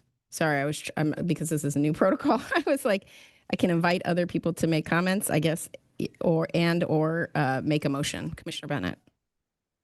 So I would request that the chair, or I would move that the chair close the nominations and cast a unanimous ballot for the applicant. No one else has applied, and I think it's the way to go. I don't know if I can do that. This is a new process, but would you like to make a motion? I just did. I made the Okay. motion that the chair casts a unanimous ballot, or that the nominations be closed and the chair casts a unanimous ballot for Alan Lasso. Can I do that, or do I have to go with the motion that's currently in my packet? Parliamentary procedure says you can. That's one thing about being an FFA. You learn these crazy things. Yeah, I did not know that. I would like everybody to vote, so I don't know if that works, but does anybody second that motion for me to cast a unanimous ballot? Barbara Boyers. Oh, no, I think we want roll call. I don't think we want Okay. you to cast the unanimous Okay, ballot. so I think everybody wants a standard motion. Would anybody like to make the standard motion? It sounds like Commissioner Bennett, you're up to it. That's in our packet. So I move that the Make, LCDC. Yeah. Let's see. I lost it, but I will move. Yeah, so I can read it. that- I move that the LCDC vote to select its next chair for a term to begin at the conclusion of this February meeting. And then we would go through and each person would say a name, basically. I move. Okay. Commissioner Bennett moves. Do you have a second? Boyer seconds. Commissioner Boyer seconds. Any discussion? Commissioner Thompson? Well, thank you. I have great personal affection and respect and professional, personal, all that, including your responsiveness and adaptability. This isn't about you as a person. My preference would be that we continue with you serving in the role as vice chair. Then we get the new people on and we have the retreat. And then we say, oh, this is who we want to be chair. Because I like that idea of group development. That's what I like. But I respect everybody else. So the question is, I don't want to vote against you. I wouldn't do that. But do I abstain because I think there's a better process? Or do I go along to get along, which has never been? Commissioner Boyer? So did I hear you say you don't like the process? Yeah. Okay, interesting. Yeah. Okay. So I would like to move forward and show that we're leaders and that we're not going to be held back by stallment at the governor's office of reappointments. I mean, there's a lot of different agencies, the commissions and boards that have not been reappointed right now. So this is not the only one, and they're all moving forward, and I want us to show some lead. Commissioner Porter? Thank you, Chair. I would tend to agree with Commissioner Thompson's approach because it is always, sitting on city council, we always vote in the new council president, after the new council takes shape. That's the process that I'm used to, as opposed to the counselors that are stepping out, voting who is going to take the lead going forward. And so I think it really helps to provide other commissioners with the opportunity to weigh in on how it's going to, that the commission is going to move forward.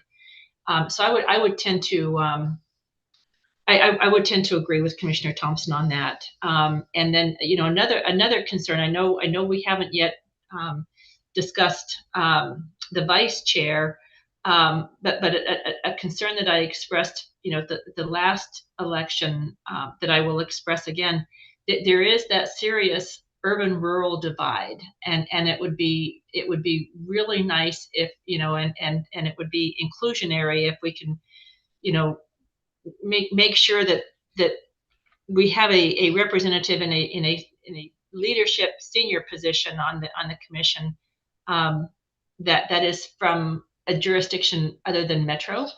And again, I want to echo Commissioner Thompson's comments. I mean, the chair and the vice chair have been wonderful to work with. They're both really great people, and I think they bring a lot of really great skills to the table. And they are fun to work with. I want to just stress that, it's an opportunity for us to start mending that rural urban divide a little bit if we can get some additional representation in a senior position. But for today, I I think it's always great to be able to have the new commissioners be able to help form the lead that they will be working with. So Thank you. We could do roll call. Yeah, let's do roll call.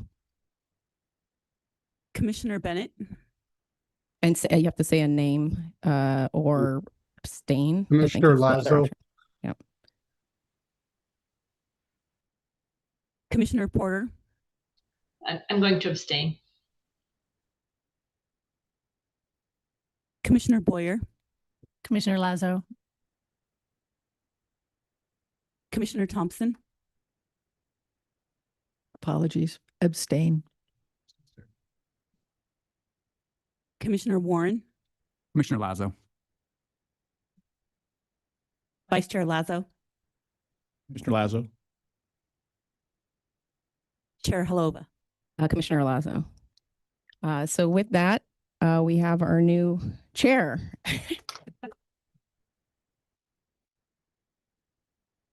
You, I think. No, thank you. What most of you don't know, or maybe some of you know, is when they first asked, actually one of the commissioners asked me to take the vice chair position away, like, I'll give you it. Would you take it? I said, no. And yeah, it took a long time for me to get to it, but yes, it's a lot of work. And I'm really excited for the leadership that you brought since being vice chair, since being on a rack. That's how we first met, since being on a rack, then being vice chair, then being chair. And so I'm super excited about that. And we don't have any, I'm glad you said your opinions out loud, Commissioner Porter, specifically on the chair and vice chair role. We do not have the risk of two people from Metro being in chair and vice chair this round, because I'm gone. So that has been eliminated. So with that, I have heard that there are a couple that do want to put their names in for the consideration for vice chair. And so I think you just self-nominations that you just, I think, get 2 minutes, and we're going to put the clock on. We don't have a written statement, so you can voice your, I'm going to first start with online to see if there are any self-nominations for vice chair. Commissioner Bennett? Thank you, Chair. I believe that I would provide a balance. While we represent all of Oregon, I want to echo Commissioner Porter's concern or statement there that it really reflects better on the commission and all commissions when someone from both sides of the state are part of the leadership. Like Stuart, I've worked on the counter and I understand the planning from that aspect, and I have an excellent relationship with the county planning directors, as you're well aware. I'm a pragmatic individual. I try to look always for the balance. I think one of the best things that I bring is a network. I have worked because of my county commissioner time and also serving as the chair of a number of state commissions and councils. I have contacts across the aisle with the governor's office, and I've worked closely with both the conservation community and, intriguingly, with the Oregon Property Owners Association, the Oregon Home Builders, Small Woodlands. I've been a long member of both the Farm Bureau and the Cattlemen, so I support agriculture. I continue my relationship with the Oregon Association of Counties, the League of Cities, and I spend a lot of time with Deputy Director Green on LOAC. I think I would bring that broad perspective. And with that, yeah, I love horse races, and also whomever is the person, I'll support them 100%. Thank you. Thank you, Commissioner Bennett. I don't see any other hands on the online. So in person? Barb, Commissioner will Porter. self nominate, please? Yep. Let's restart the clock. There we go. Followed Commissioner Lazo's lead and I wrote something. So I knew we weren't submitting, but I wrote something. So serving on the commission the last 4 years during one of the most significant and complex policy periods in recent memory has been a privilege. We are just beginning to implement a major housing reform and need to keep an eye on upholding Oregon's foundational resource land preservation goals. I think this is a time when continuity and institutional knowledge has a lot of benefit for commissioner leadership.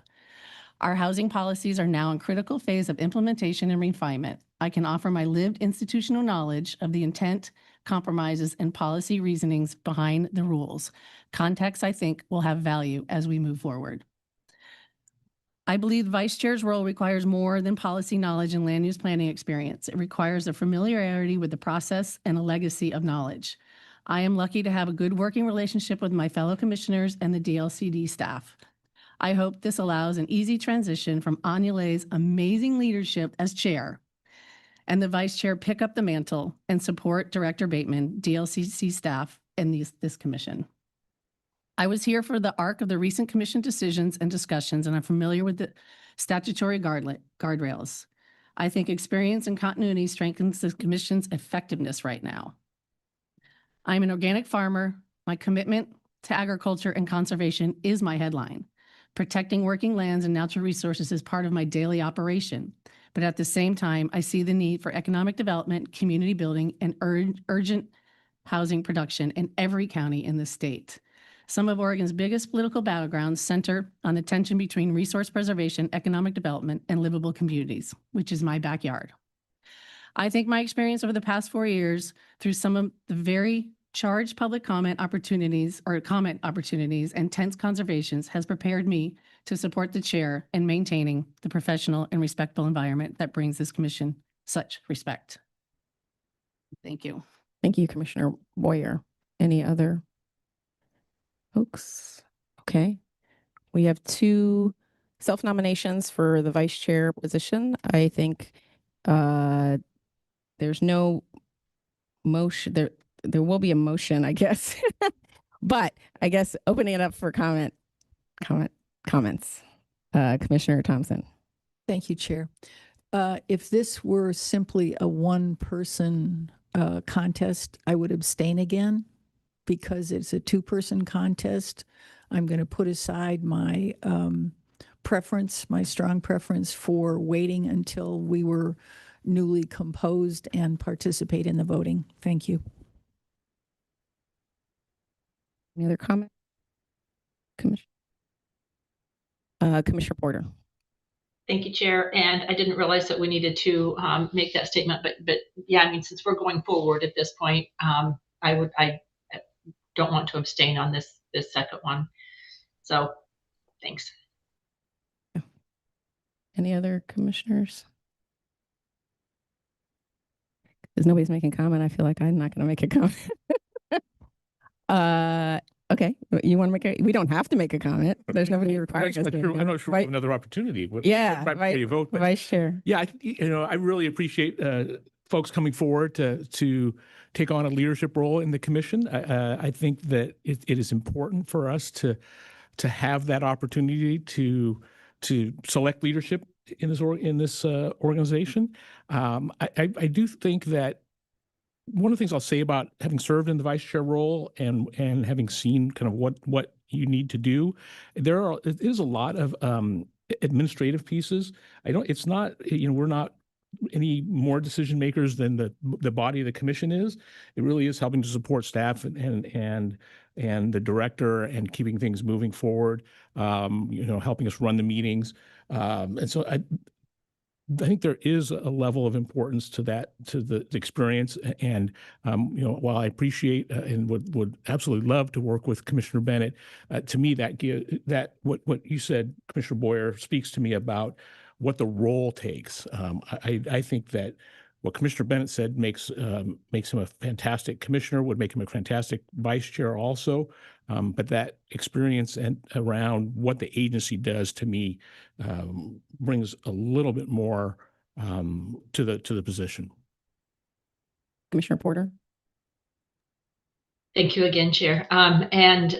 The comment that I have, I mean, I really like both of these candidates a lot. And I think they both bring some really great skill sets and paradigms to the table. I need to again stress the urban rural divide and boy, I mean when you work in some of these communities that don't have as big of a population and that are far away from the metro area, it's a different world. And I just it is so important that I mean, in the interest of DEI, that we provide some opportunity for a rural person to be on the leadership team. I mean, it just means so much to these small communities. And Vice Chair Lazo made a comment here earlier this morning about how in Portland they lost 8,800 jobs. By way of comparison, the city of Riddle, Oregon, which has a population of about 1,200 people, just lost 140 jobs.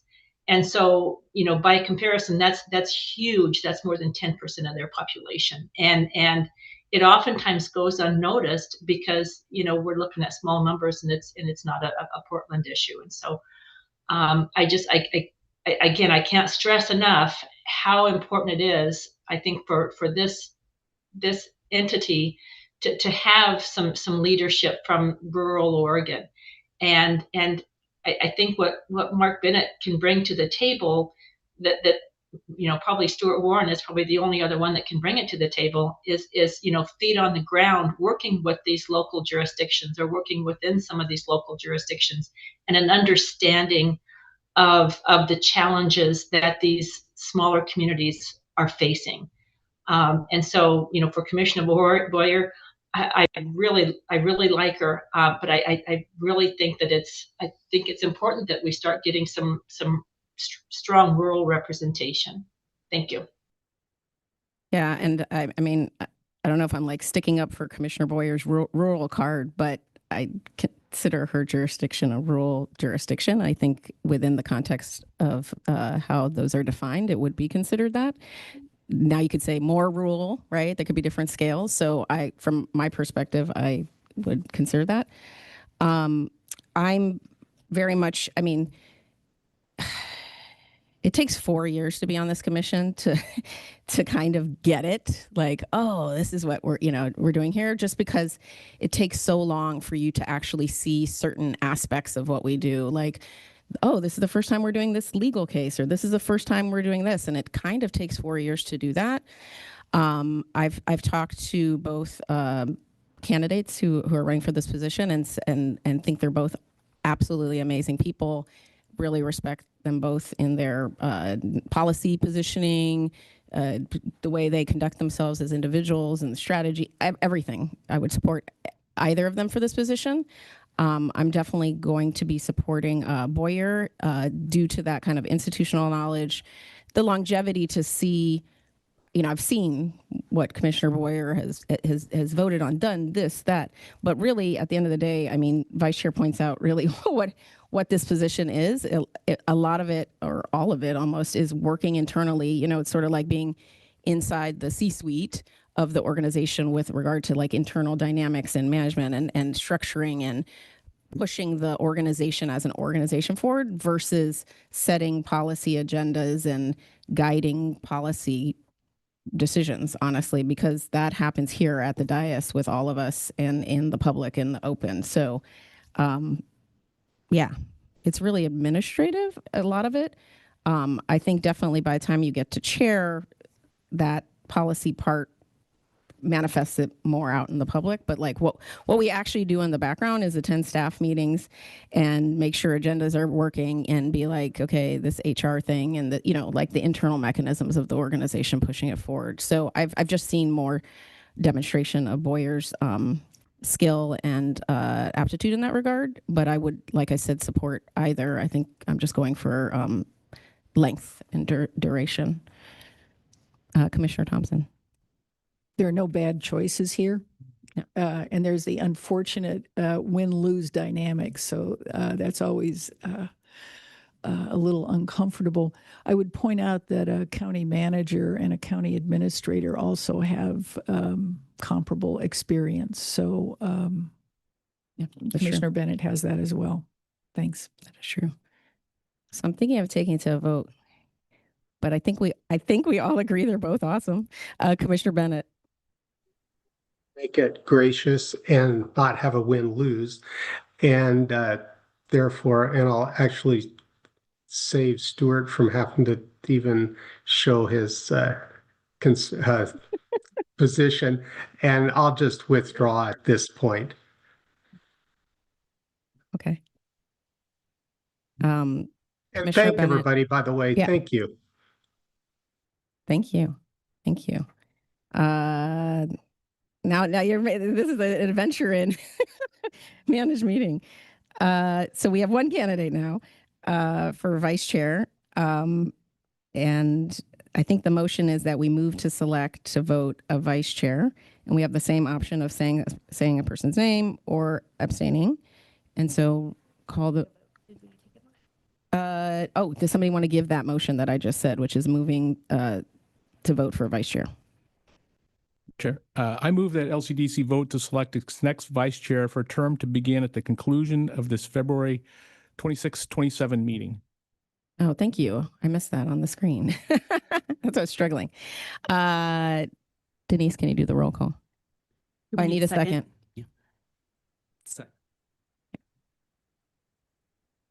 Commissioner Bennett, With the upcoming appointments, I will choose to abstain at this time. Commissioner Porter, This is not nothing against Commissioner Boyer, because I really do like her. I just feel so strongly that we need to start pulling in somebody from, very rural Oregon, far away from Metro. And I made that statement when we elected the vice chair last time. So based on that, I'm going to abstain as well. Commissioner Boyer, Commissioner Boyer. Commissioner Thompson, Abstain. Commissioner Warren, Commissioner Boyer. Vice Chair Lazo. Thank you, Denise. Just before I vote, I just wanted to say that I appreciate Commissioner Bennett's grace. I think it shows the form of leadership that he could have brought to this position. And with that, I vote for Commissioner Boyer. Chair Halova. Commissioner Boyer. So I think with that, we have a vice chair, Commissioner Boyer. Congratulations. It was probably the messiest process I've done. You did great. You did great. And I say that because I think my mom's watching. It's like, Mom, I can do better. No, just kidding. That was good. That was very good because this is our first time setting a process for how this goes. So I'm happy to have participated in the first process in this regard and to get that codified in our kind of procedures. Yeah. Yes. We have one more piece of business in this arena, and it is to appoint new folks to the Local Officials Advisory Committee. So we have one. Oh, yes. We have one vacancy in terms of the members of the committee. And so I just wanted to thank Drew Farmer, who's a Coos County Commissioner, is currently on the line and has been with us for this entire agenda item. Thank you so much for your patience and your grace as we worked through some other business pieces. But we would like to take a motion and vote for that particular seat. And then there's one other piece that we want to do as well, which is ex officio members. And you remember you talked about this in your last meeting, that we have the ability to bring on ex officio members to LOC. And you specifically requested a county planning director and a city planning director. Cities are still working on their nomination, but AOC via the nomination committee of LOAC, has named Sarah Absher from Tillamook County that they would like to see as the county planning director sitting on this body as an ex officio member. So those are the two folks that are coming before you today. I think it would be most clean if we handled them separately. And we also, can we hear from Commissioner Farmer? Drew, if you'd like to come on the line and introduce yourself, tell us a little bit about yourself. We'd love to hear. Sure. Am I coming through? Yes, we can hear you. Cool. Thank you. So Drew Farmer, Coos County Commissioner. Prior to this, I was a city councilor in Coos Bay. So I became commissioner last year, city councilor from 2016 until that point. My background, lived around the state at different times outside the state. So I think I'll be able to bring some of that balance and knowledge of the differences between the regions. My grandparents, I spent a lot of time with them. They live in Lakeside down here, 1,900 people. City councilor in Coos Bay, 16,000 people. A couple of years as a kid, we lived in Springfield, and I went to Portland State University for sociology. So I've lived in Beaverton, seen a lot of Portland as well. I was there during the Occupy movement, so that was very interesting to see. I was also stationed in San Diego, so I've seen it from the real small to the real big, and the differences in there. And I think I'll also bring a sense of, I'm sure other folks on here have this, but a sense of balance between industry and conservation. Our area at one point in time was the busiest timber exporter in the world. And currently, at least as of 2024, Oregon led the nation in acres of forest burnt. It was 2024, Oregon had about 1.8 million acres burnt. The next highest was Texas at 1.3, and then California at 1.1 million. So I think we need to reevaluate where we're at. Obviously, Oregon's land use laws came into place from the concerns of industry in the 70s because of the explosive growth in Oregon and concerns that would overtake the timber that made the livings. At this point, we're in, especially in the rural areas, a situation of extreme poverty. There is no risk of explosive growth. And I think the way things have been gone about at this point have gone on so long that the risk has been over abated, and now the risk is coming from the other side of the table where what is not used or accessed is burnt. Balance is always what I believe in. I appreciate discourse. I appreciate people that look at things differently from me, because that makes us think more. I think a table that is all of one opinion is a table that will fail. And I also wanted to say hello, goodbye to Chair Halova. We met many years ago at this point. I was on the Rulemaking Advisory Committee for House Bills 2001, 2003 around housing production. Yeah, the beginning.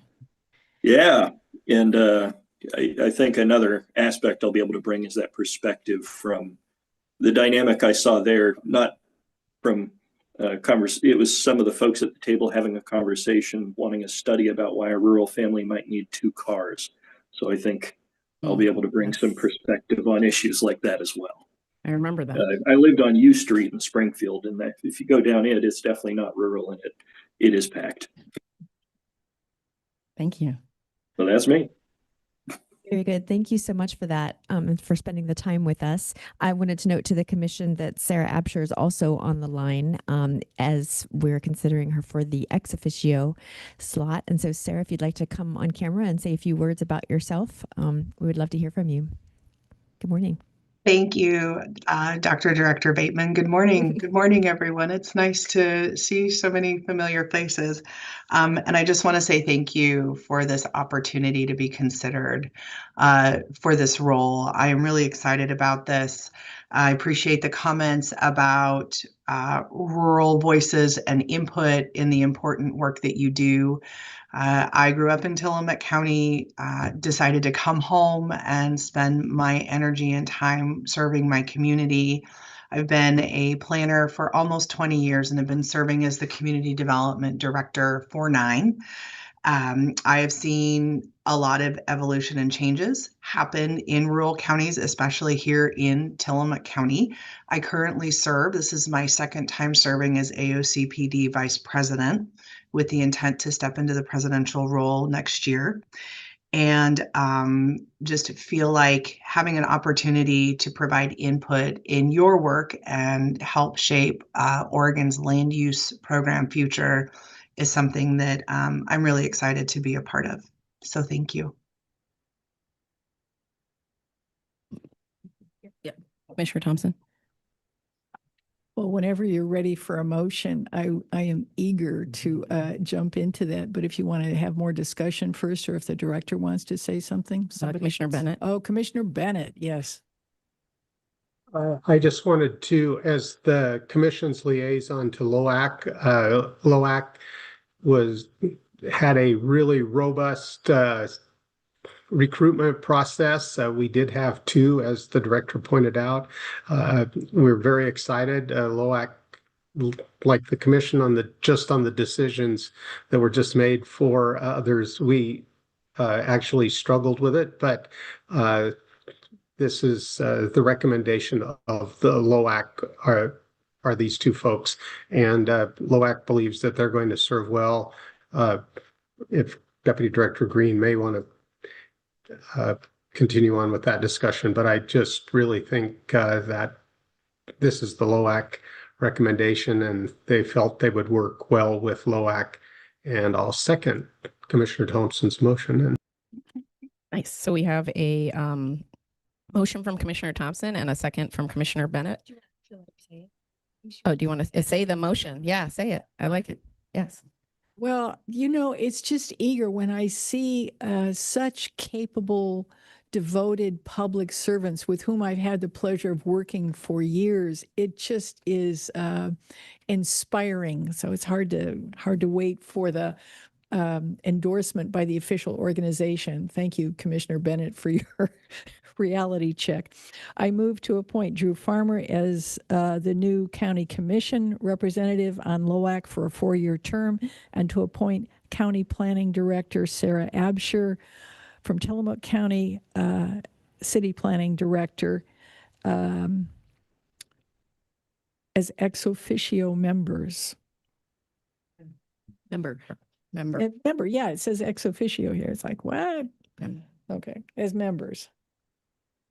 Thank Member. No S. We don't have the city. We don't have the city planning, do we? Oh, I see. Thank you. All right. Okay. So we don't have the city planning director. Let me rewind this. So I move to appoint Drew Farmer as the new county commission representative on LOAC for a 4-year term, and appoint county planning director Sarah Absher as members. Ex officio members. Yeah. Man, just walk me through this. I'm excited because my friends are here. Yes. She's one person, so it's like as an ex officio member. Yeah. But we get yes.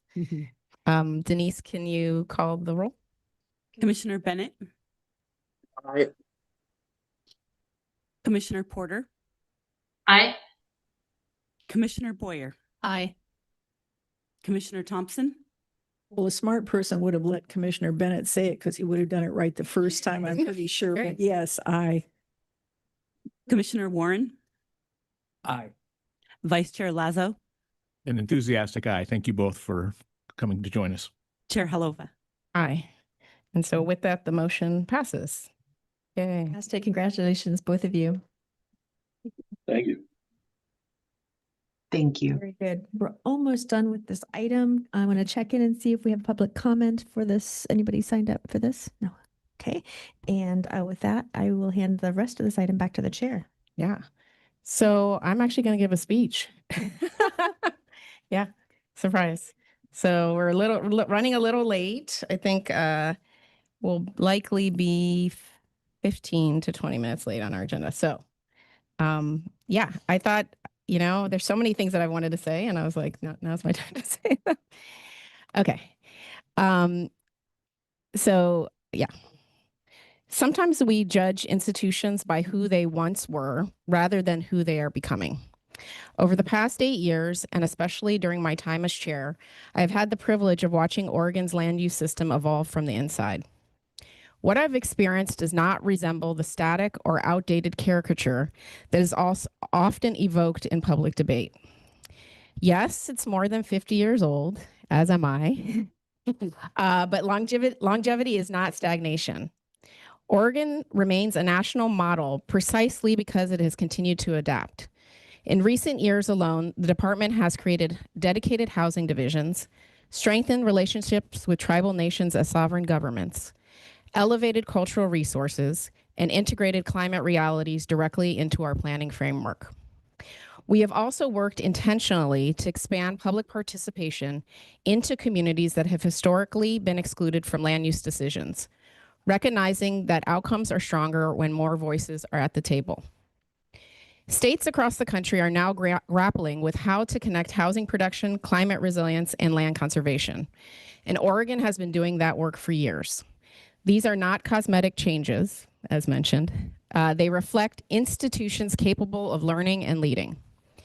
And yet, at precisely the moment the system has become more diverse, more inclusive, more modern, and more responsive to today's pressures, we hear renewed calls to dismantle it, particularly through weakening or eliminating rules around the urban growth boundary. Over the last 8 years, the Commission has traveled across Oregon, from coastal towns to high desert communities, from urban centers to rural counties. Everywhere we went, we heard urgency around housing and economic opportunity. But the most consistent barriers community identified was not land supply. It was infrastructure. We saw water and wastewater systems stretched thin, and infrastructure that has not kept pace with growth.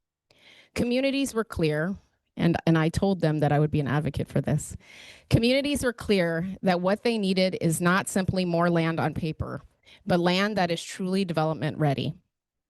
I believe, and the data confirms, that there is substantial land already within most of our urban growth boundaries. The real challenge before us is not simply expansion, but how do we work with landowners and communities to unlock the land that we've already designated for development? Eliminating a boundary doesn't build a treatment plant or finance pipes and utilities. Without sustained infrastructure investment, expansion alone will not create affordability and may worsen it. Oregon is under real pressure, but we are not alone. Across the country, states are grappling with housing shortages, high construction costs, workforce shortages, and intensifying climate impacts. These challenges are structural and interconnected. They do not lend themselves to a single culprit, and the land use system did not create global inflation, financing gaps, or climate change. What it has done for 5 decades is protect Oregon's working lands, preserve farm and forest, safeguard natural resources, and guide growth with intention rather than reaction. That principle is deeply personal to me. The first time I came to the Pacific Northwest, it was to conduct research at MIT on agricultural preservation. My not-so-secret passion has always been about protecting working agricultural lands, because I believe food security is national security. It is economic development, it is local sustainability, it is resilience. Today, I'm a real estate developer, and from that vantage point, I do not see development as the opposition of conservation. Healthy cities and healthy ecosystems are interdependent. And my introduction to the land use framework was not academic at all. It came through a student housing development I was leading in Corvallis that faced significant neighborhood opposition. I learned clear and objective standards by drafting the land use application myself and navigating hearings, including appearing before a planning commission that voted my project down. That experience led me to speak publicly about the tensions between Goal 1, community participation, and Goal 10, needed housing. As a developer, I understand the frustration once the systems become overly complex and cumbersome. Processes must be clear, predictable, and streamlined to support responsible development. I have brought that pragmatic lens to this commission, advocating for efficiency while preserving the balance between participation and production, protection and growth. That balance has shaped our work. This commission has not ignored housing reform or climate policy. We've adopted climate-friendly area rules. We've advanced middle housing reforms. We've removed outdated parking mandates. We've modernized farm and forest rules. We've streamlined internal and external processes. We showed leadership in facilitating the acquisition of 384 acres as a part of the land back efforts, and delivered tools to reduce structural barriers to development. And then my favorite, we've helped to establish a national model for a robust database of housing production strategies that takes into account climate and gentrification and displacement. This work requires courage. Innovation means we will not get everything perfect the first time. Responsible governance is not about avoiding every mistake. It's about learning, adjusting, and continuing forward with integrity. The strength of this department has always been its people. Institutions evolve because dedicated public servants choose every day to engage complexity with care, discipline, and integrity. Director Bateman and Deputy Director Green have cultivated a collaborative and mission-driven organization, and the internal culture that they have built is reflected in the work we now see externally. I hope you will continue to support their leadership in this next chapter. I'm also deeply grateful to Governor Brown and Governor Kotek for the trust they placed in me through this appointment, and to the late Director Rue for his lifelong passion and enduring commitment to this work. I'm equally grateful to my fellow commissioners, both past and present, who inspire me, challenge me, and with whom I had the privilege to learn from and co-create. At its core, this work has always been about stewardship. Stewardship of land, stewardship of community, stewardship of future generations. As I conclude my service as chair, I do so with gratitude and with deep respect for the responsibilities this commission carries. Oregon's future will not be secured by dismantling the systems that guide us, but by strengthening them, refining them, and continuing to meet complexity with clarity and courage. It's been the honor of my professional life to serve on this commission and the privilege to serve as its chair. And I remain committed as an Oregonian and as a real estate developer to build communities that are resilient, equitable, and worthy of the generations who will inherit them. Thank you.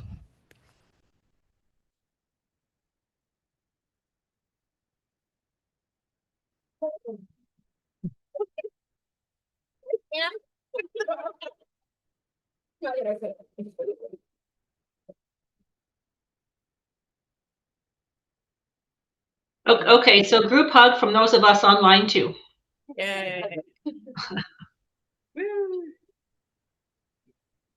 was very stressed out because I was like, I have to say so many things. There's so many things I probably didn't say. But thank you. Meeting to the very last minute. Thank you. So with that, we are going to take a break.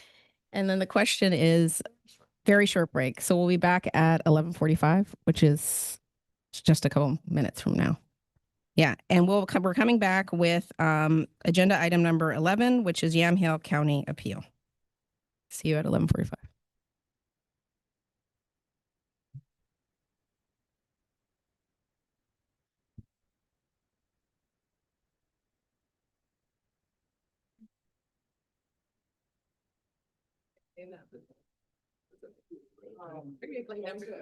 Yes, we are. Yeah. I have a copy of that. Yeah, it's a reveal. Yeah, I hope you're playing. Yes.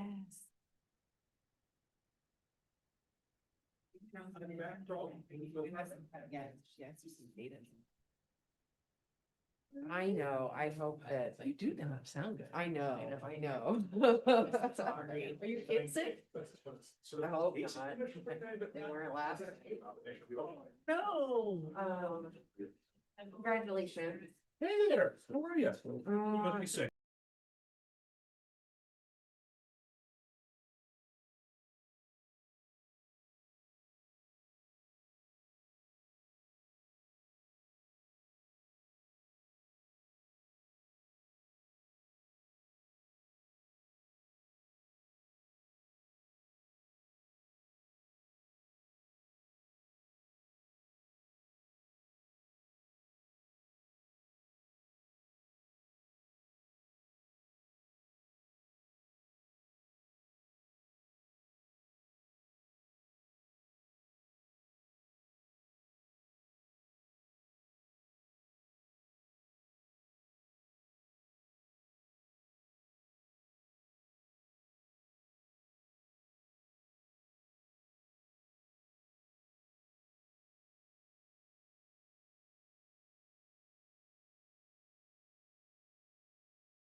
Yeah.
Hey, hello.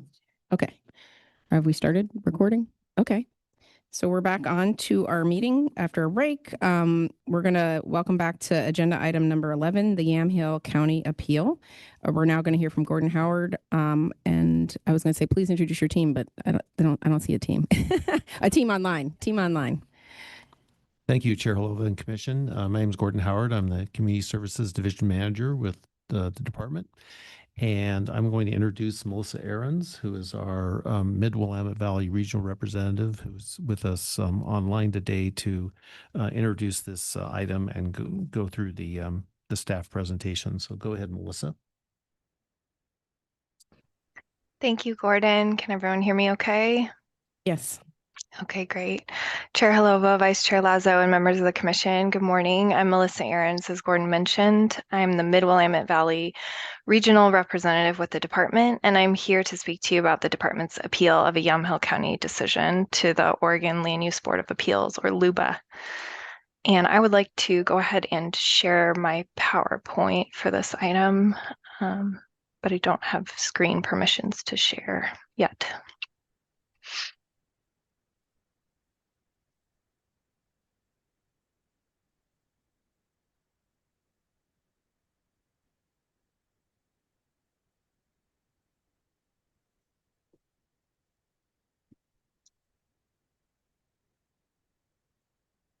Can you check now, Melissa?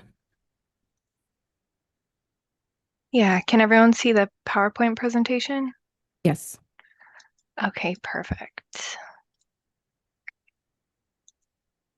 I'm going to proceed to slide 2. Thank you.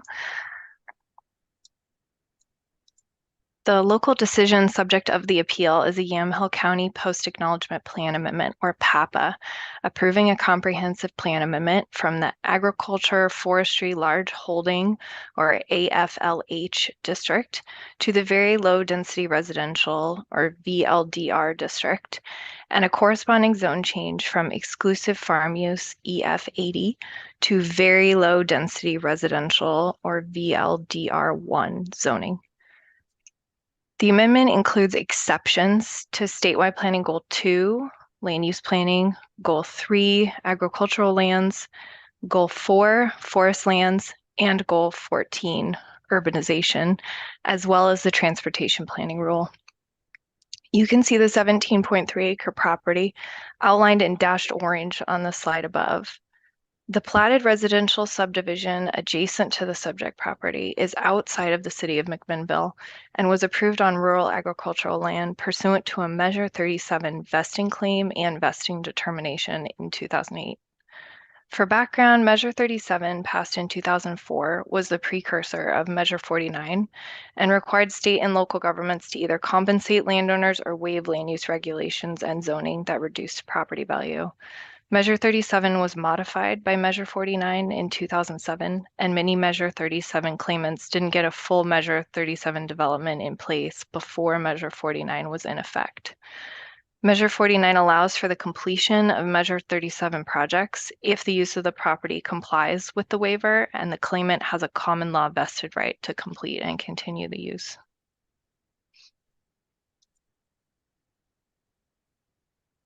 The purpose of this agenda item is for the Commission to take action to either accept or reject the Director's decision to appeal the Yamhill County PAPA.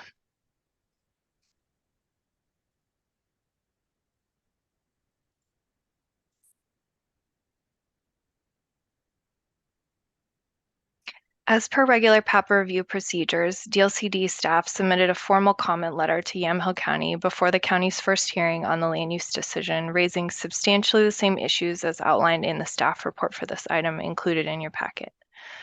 After the Board of County Commissioners approved the subject land use decision, DLCD staff appealed the decision to LUBA. However, following DLCD's appeal, the applicant requested Yamhill County withdraw the final decision for reconsideration. After withdrawal, the county has 90 days to take any further action on the application and file a new decision with LUBA. A withdrawal suspends the appeal until the new decision is filed with LUBA. Based on that status, we recommended keeping this item on the February 2026 LCDC agenda for approval under ORS 1970902 because the department is still a participant in an appeal, albeit a suspended appeal. As such, we will give a more general overview of the basis for appeal at this point in the process. Please see attachment C in your packet for additional information regarding the withdrawal.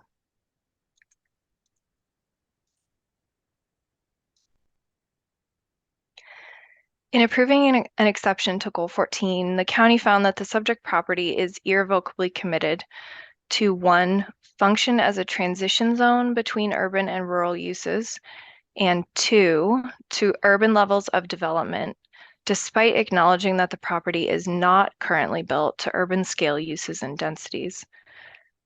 You can see a picture of the site below where the road of the adjacent Measure 37 vesting subdivision dead ends onto the subject agricultural resource zone property. The county's findings for an exception to statewide planning goals 3 and goal 4 state that the property is irrevocably committed to non-resource use. The county's findings state that farming the property is impracticable for the following full list of reasons.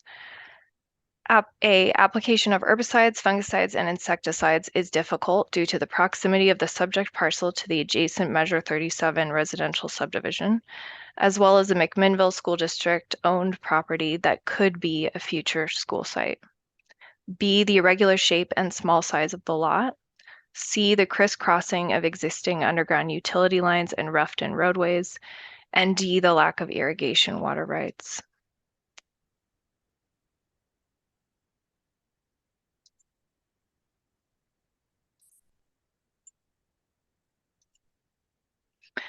Regarding the proposed exception to statewide planning goal 3 and 4, DLCD staff find that the record of the decision, including the county's findings, are inadequate to demonstrate that the property is impracticable to farm, as required by OAR 660-004-0028, exception requirements for land irrevocably committed to other uses. Statewide Planning Goal 14 requires cities and counties to identify and separate urban land from rural land and plan for urban uses and densities within urban growth boundaries. The county's irrevocably committed Goal 14 exception approval's reliance on the presence of 1, an adjacent Measure 37 subdivision, and 2, on-site utility lines which don't include public water and sewer facilities is inconsistent with OAR 660-014-0030.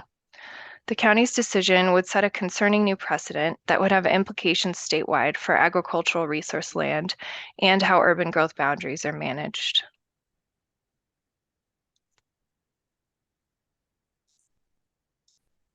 DLCD staff find that the subject appeal meets appeal factors A, B, E, and F of OAR 660-001-02303 with C and D not applicable in this situation. The details findings for these appeal factors can be found in the staff report for this item in your packet.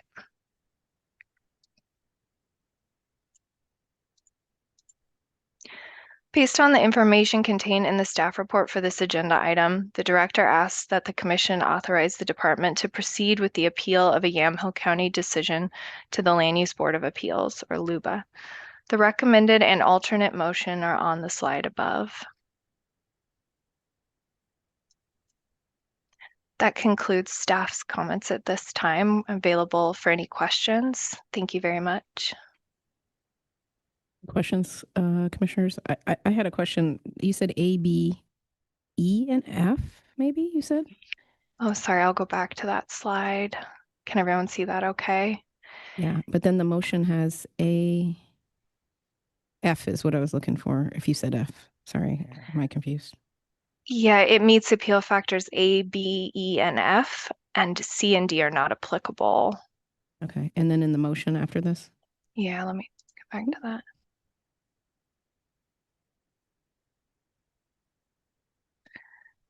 So we may need to modify that. I'm sorry about that error. To match the appeal factors A, B, E, and F are met, and C and D are not applicable. But I defer to Gordon about preference there.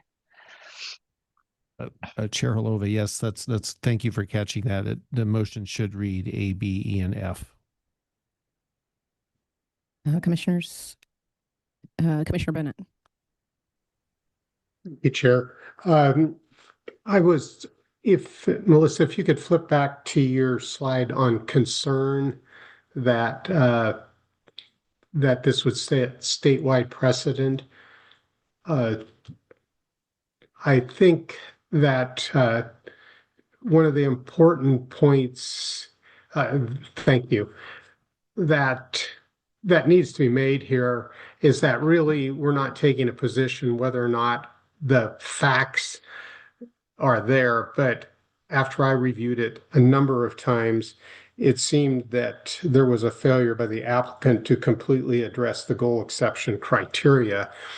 And to me, folding that into the statewide precedent statement is important, because this is not just that LCDC thinks that this is a good or a bad idea in itself, but that the applicant failed to address the criteria for a goal exception. And I believe it's more important that it's not just that we're cited in one way or another, I guess, at the end of the day. That's my thought, because this here then all of a sudden becomes counties versus LCDC. And I think more honestly, as I said, that there was lots of information, but when you got there and tried to sort out the irrevocably committed and all of those, and having gone through this process myself as a county, there's a lot of work and it just wasn't there. But whether or not overall this is a good project or a bad project, I don't know that there was enough information that anyone could just boldly make that statement. If I could comment, Commissioner Bennett, Chair Holova, yes, you're exactly right. This is not about the project itself. We don't have any issue with whether this project is a good project or not. It's whether they can make sufficient findings under to justify the goal exception. We don't believe that the findings that were presented make that argument. There may and could be other findings adopted by Yamhill County that could make that argument, and we don't have any predisposed notion about whether that could be done or not. Thank you, Gordon. I think that's perfect. I think that often LCDC or DLCD gets blamed when these things occur, and it's because of a lack of adequate findings. And so I think that's just important for us in our relationships with our local partners. We have the applicant is going to give a 5-minute testimony, but any more questions for DLCD staff? Vice Chair Lazo. Thank you, Chair. Gordon, I have a couple of questions. One is the staff report talks a little bit about goal 2 in the analysis, but it doesn't have any goal 2 pieces in the background. Is goal 2 just sort of automatically implicated because it's a land use issue? Yeah, thank you, Chair Holova, Vice Chair Lazo. That's directly from the Yamhill County decision, and the main issues I think are related to the exception to Goal 3, the agricultural goal, about changing it to from agriculture to a non-agricultural zone, and then Goal 14 for an urban level of development on rural lands. We frankly didn't see any specific issues with Goal 2 or Goal 4 with this application, but that's what was presented to us, so that's why it's stated that way in the report. And then also on the Goal 3 and Goal 14 piece, so the reason we need a LUBA consideration of this is it that the applicant didn't provide enough information or good information, or the kind of information they presented would set a precedent for using that information for those exceptions. That's what we're trying to get to here. Yeah, Commissioner, Vice Chair Lazo, yes, you're correct. That's both of those that, the applicant could hopefully provide different kind of findings that are consistent with the way the law has been interpreted in the past, and the department believes it should be interpreted to justify the exceptions. But the applicant and the county, which was the ultimate responsibility for adopting this, didn't adopt findings we believe that did that. And so the question would be, like I said, we would hopefully, if since this has been withdrawn and going back to the county, the department would be happy to work with the county on seeing if there were findings that could be made to justify the Goal 3 exception and the Goal 14 exception. Any more questions? To the applicant. Okay. Applicant John Abrams, attorney for. Representing Never self. did go to law school. Okay. Representing self. Representing self. Thank you. Thank you, Chair Haloa and the commission. This will be as unpolished a presentation, I'm afraid, as the other one was. Probably your normal presentations are polished. My name is John Abrams. I live at 12475 Baker Creek Road, McMinnville, Oregon. Fourth generation McMinnville area resident. Still manage a 300-acre farm that my family owns adjacent to this project. I did the application. I went to college thinking about going to law school and never did. But I did learn in my political science classes that the individual has, in large part, a lot more rights than most people think they do. And so I've chosen to exercise those rights several times in my life. And the Measure 37 project was one of those. But I'm going to get a little bit off script of what I was going to say. And hopefully, if my 5 minutes runs out, some of this actually makes sense to you. I didn't realize I had a 5-page limit, so the other 18 pages of what I was going to present to you aren't going to be included. But I do care deeply about the McMinnville area. Like I said, I was born in the McMinnville Hospital. My mother was born in the McMinnville Hospital. And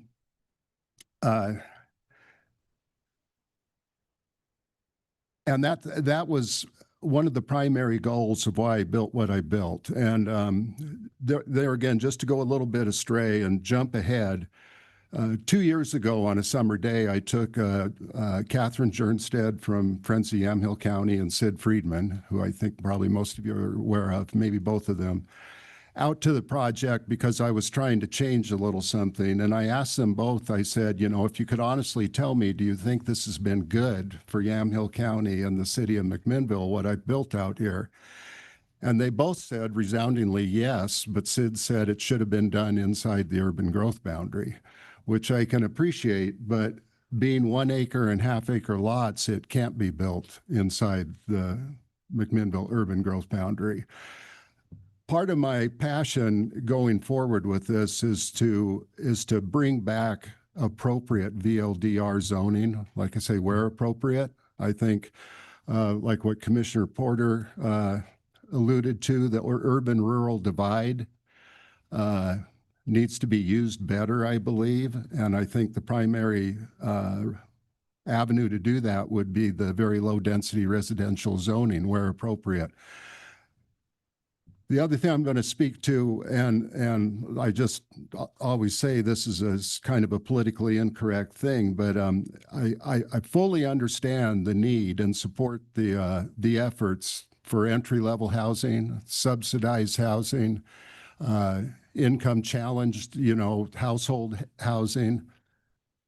But as that gets built and gets concentrated on, particularly in areas like McMinnville, it's an attractive community. It has its own vibe that people like to live there.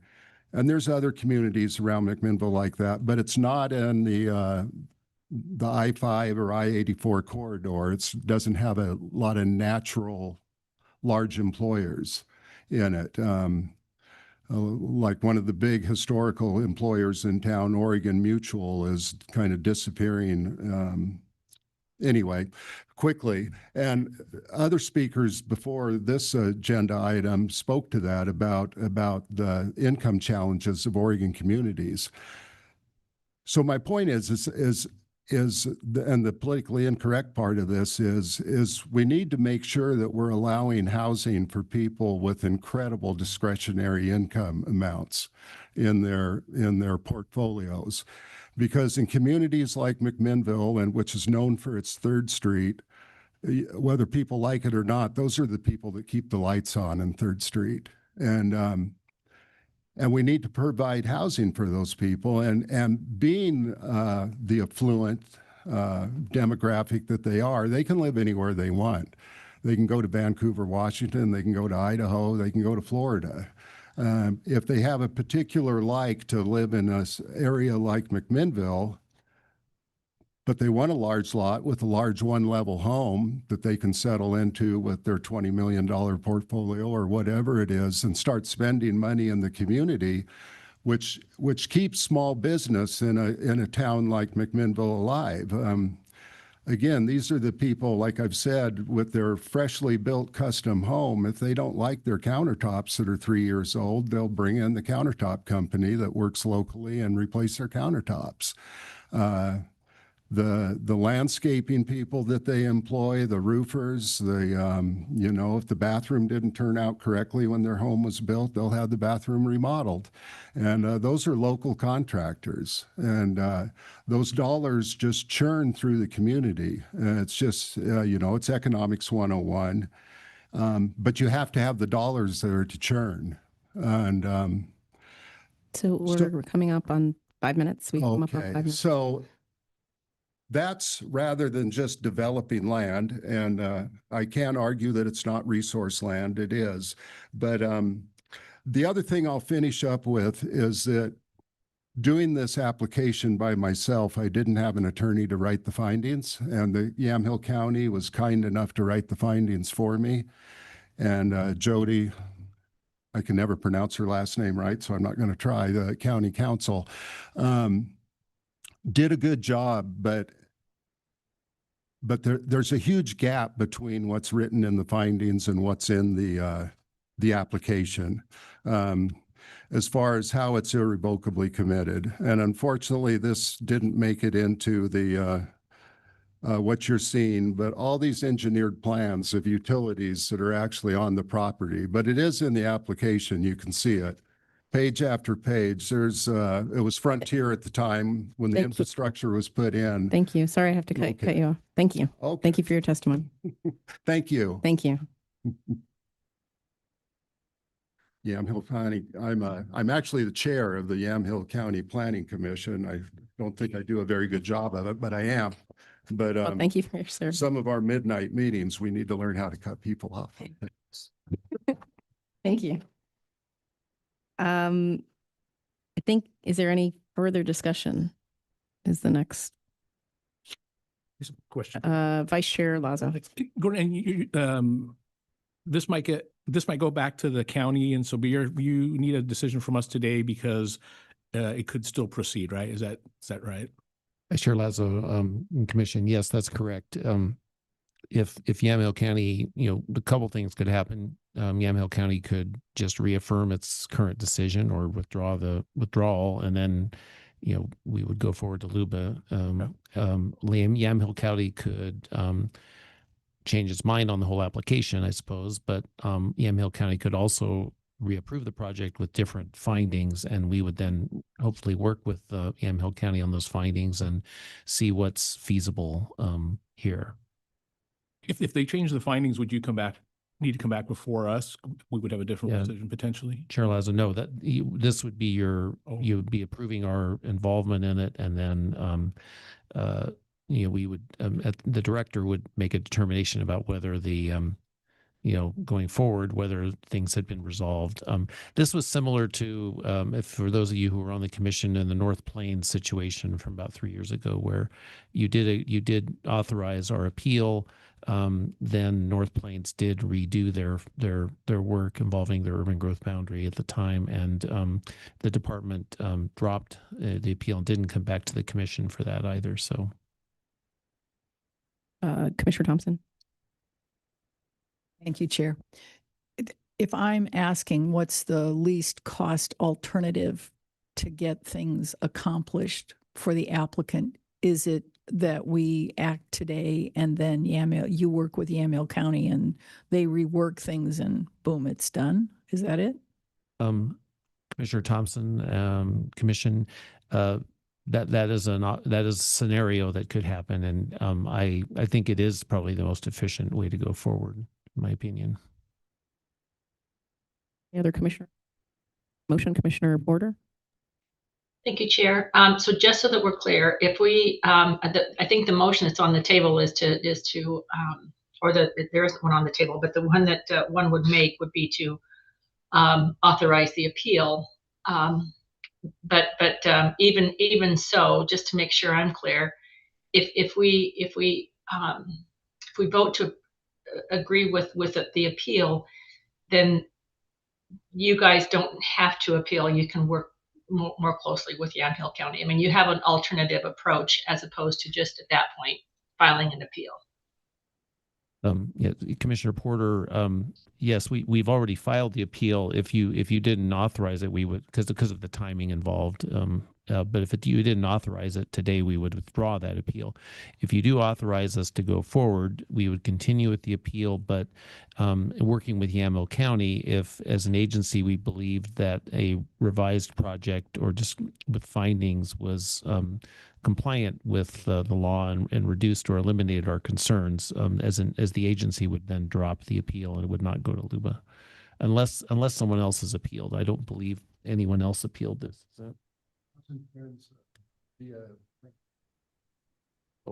Well, there is another appellant involved, so it might still go forward to LUBA, but we wouldn't be involved in it. So,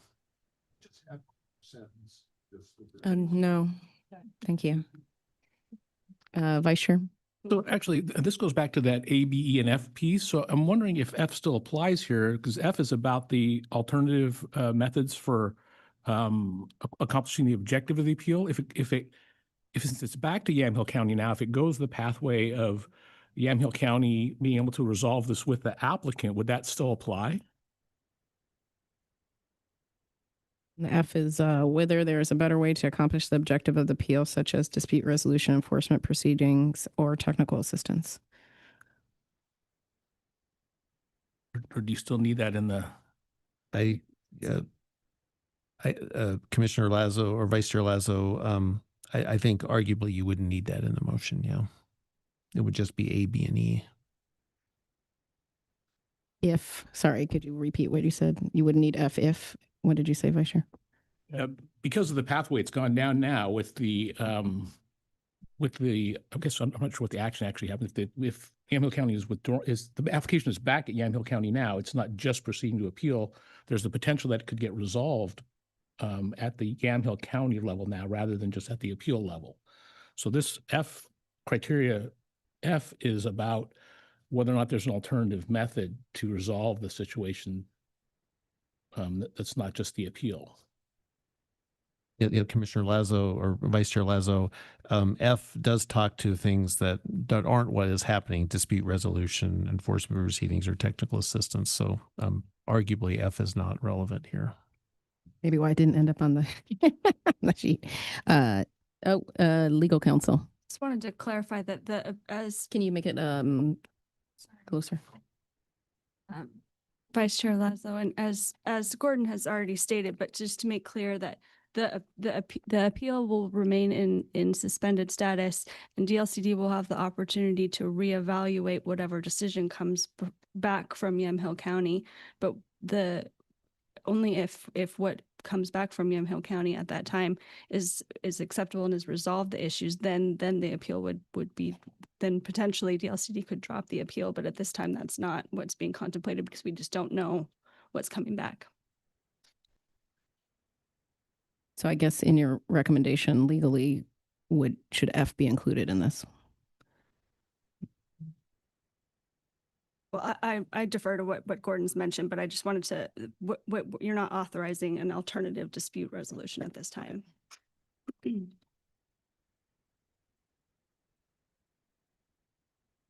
Vice Chair Lazo.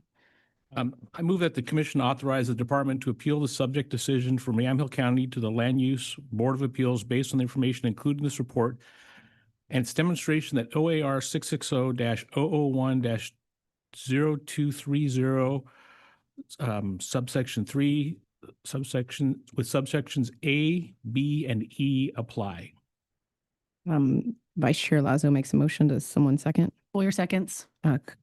Commissioner Boyer seconds. Any discussion or move to roll call? Discussion. I want to thank Mr. Abrams for coming out today and engaging with us. I appreciate it. Denise will do the roll. Commissioner Bennett,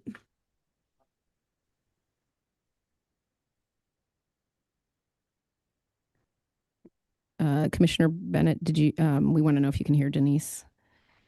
Otherwise. Yeah. Aye. Yes. Commissioner Porter, Aye. Commissioner Boyer, Aye. Commissioner Thompson, Aye. Commissioner Warren, Aye. Vice Chair Lazo, Aye. and Chair Halova. Aye. With that, the motion passes. Thank you, staff. Thank you, Gordon. Thank you, applicant. Next, we're going to go to lunch. We're actually only 16 minutes over. That's pretty good. So we're going to break for lunch and then return at 1 p.m. with item number 12, CIAC presentation. Bon appetit. Yum.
Welcome back. Welcome back.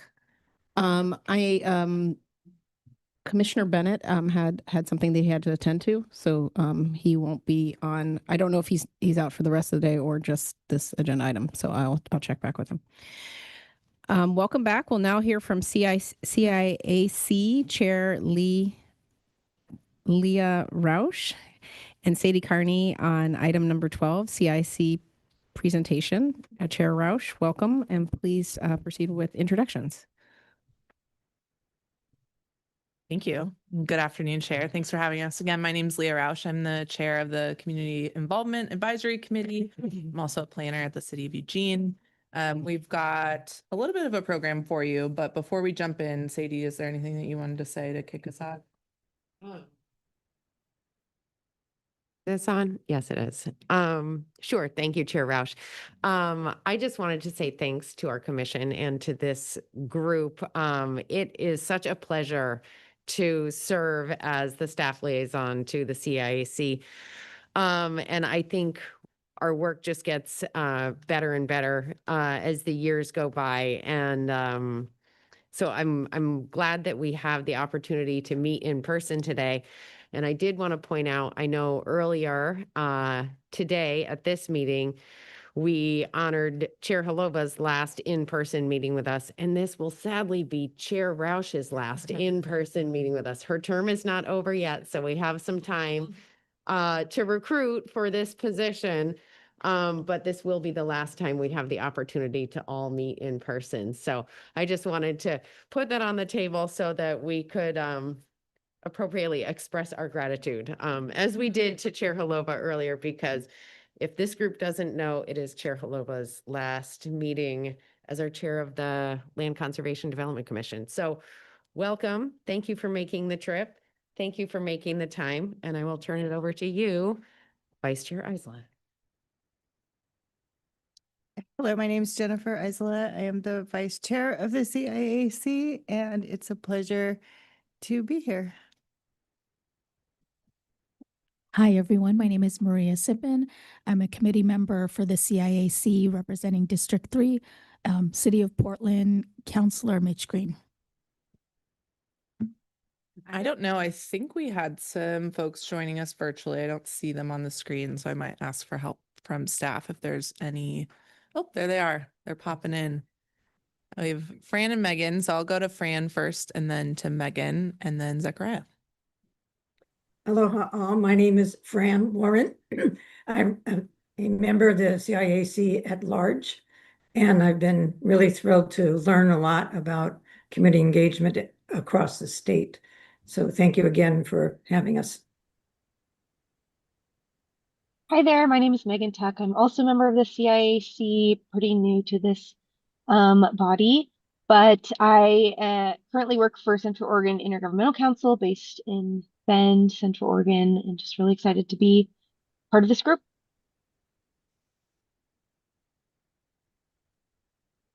Good afternoon, Commission. My name is Zechariah Heck. I'm a CIAC member for going on 7+ years now.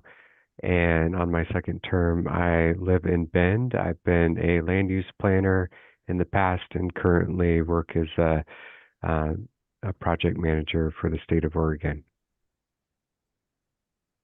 Zechariah, we'll go to Joey and then Sarah.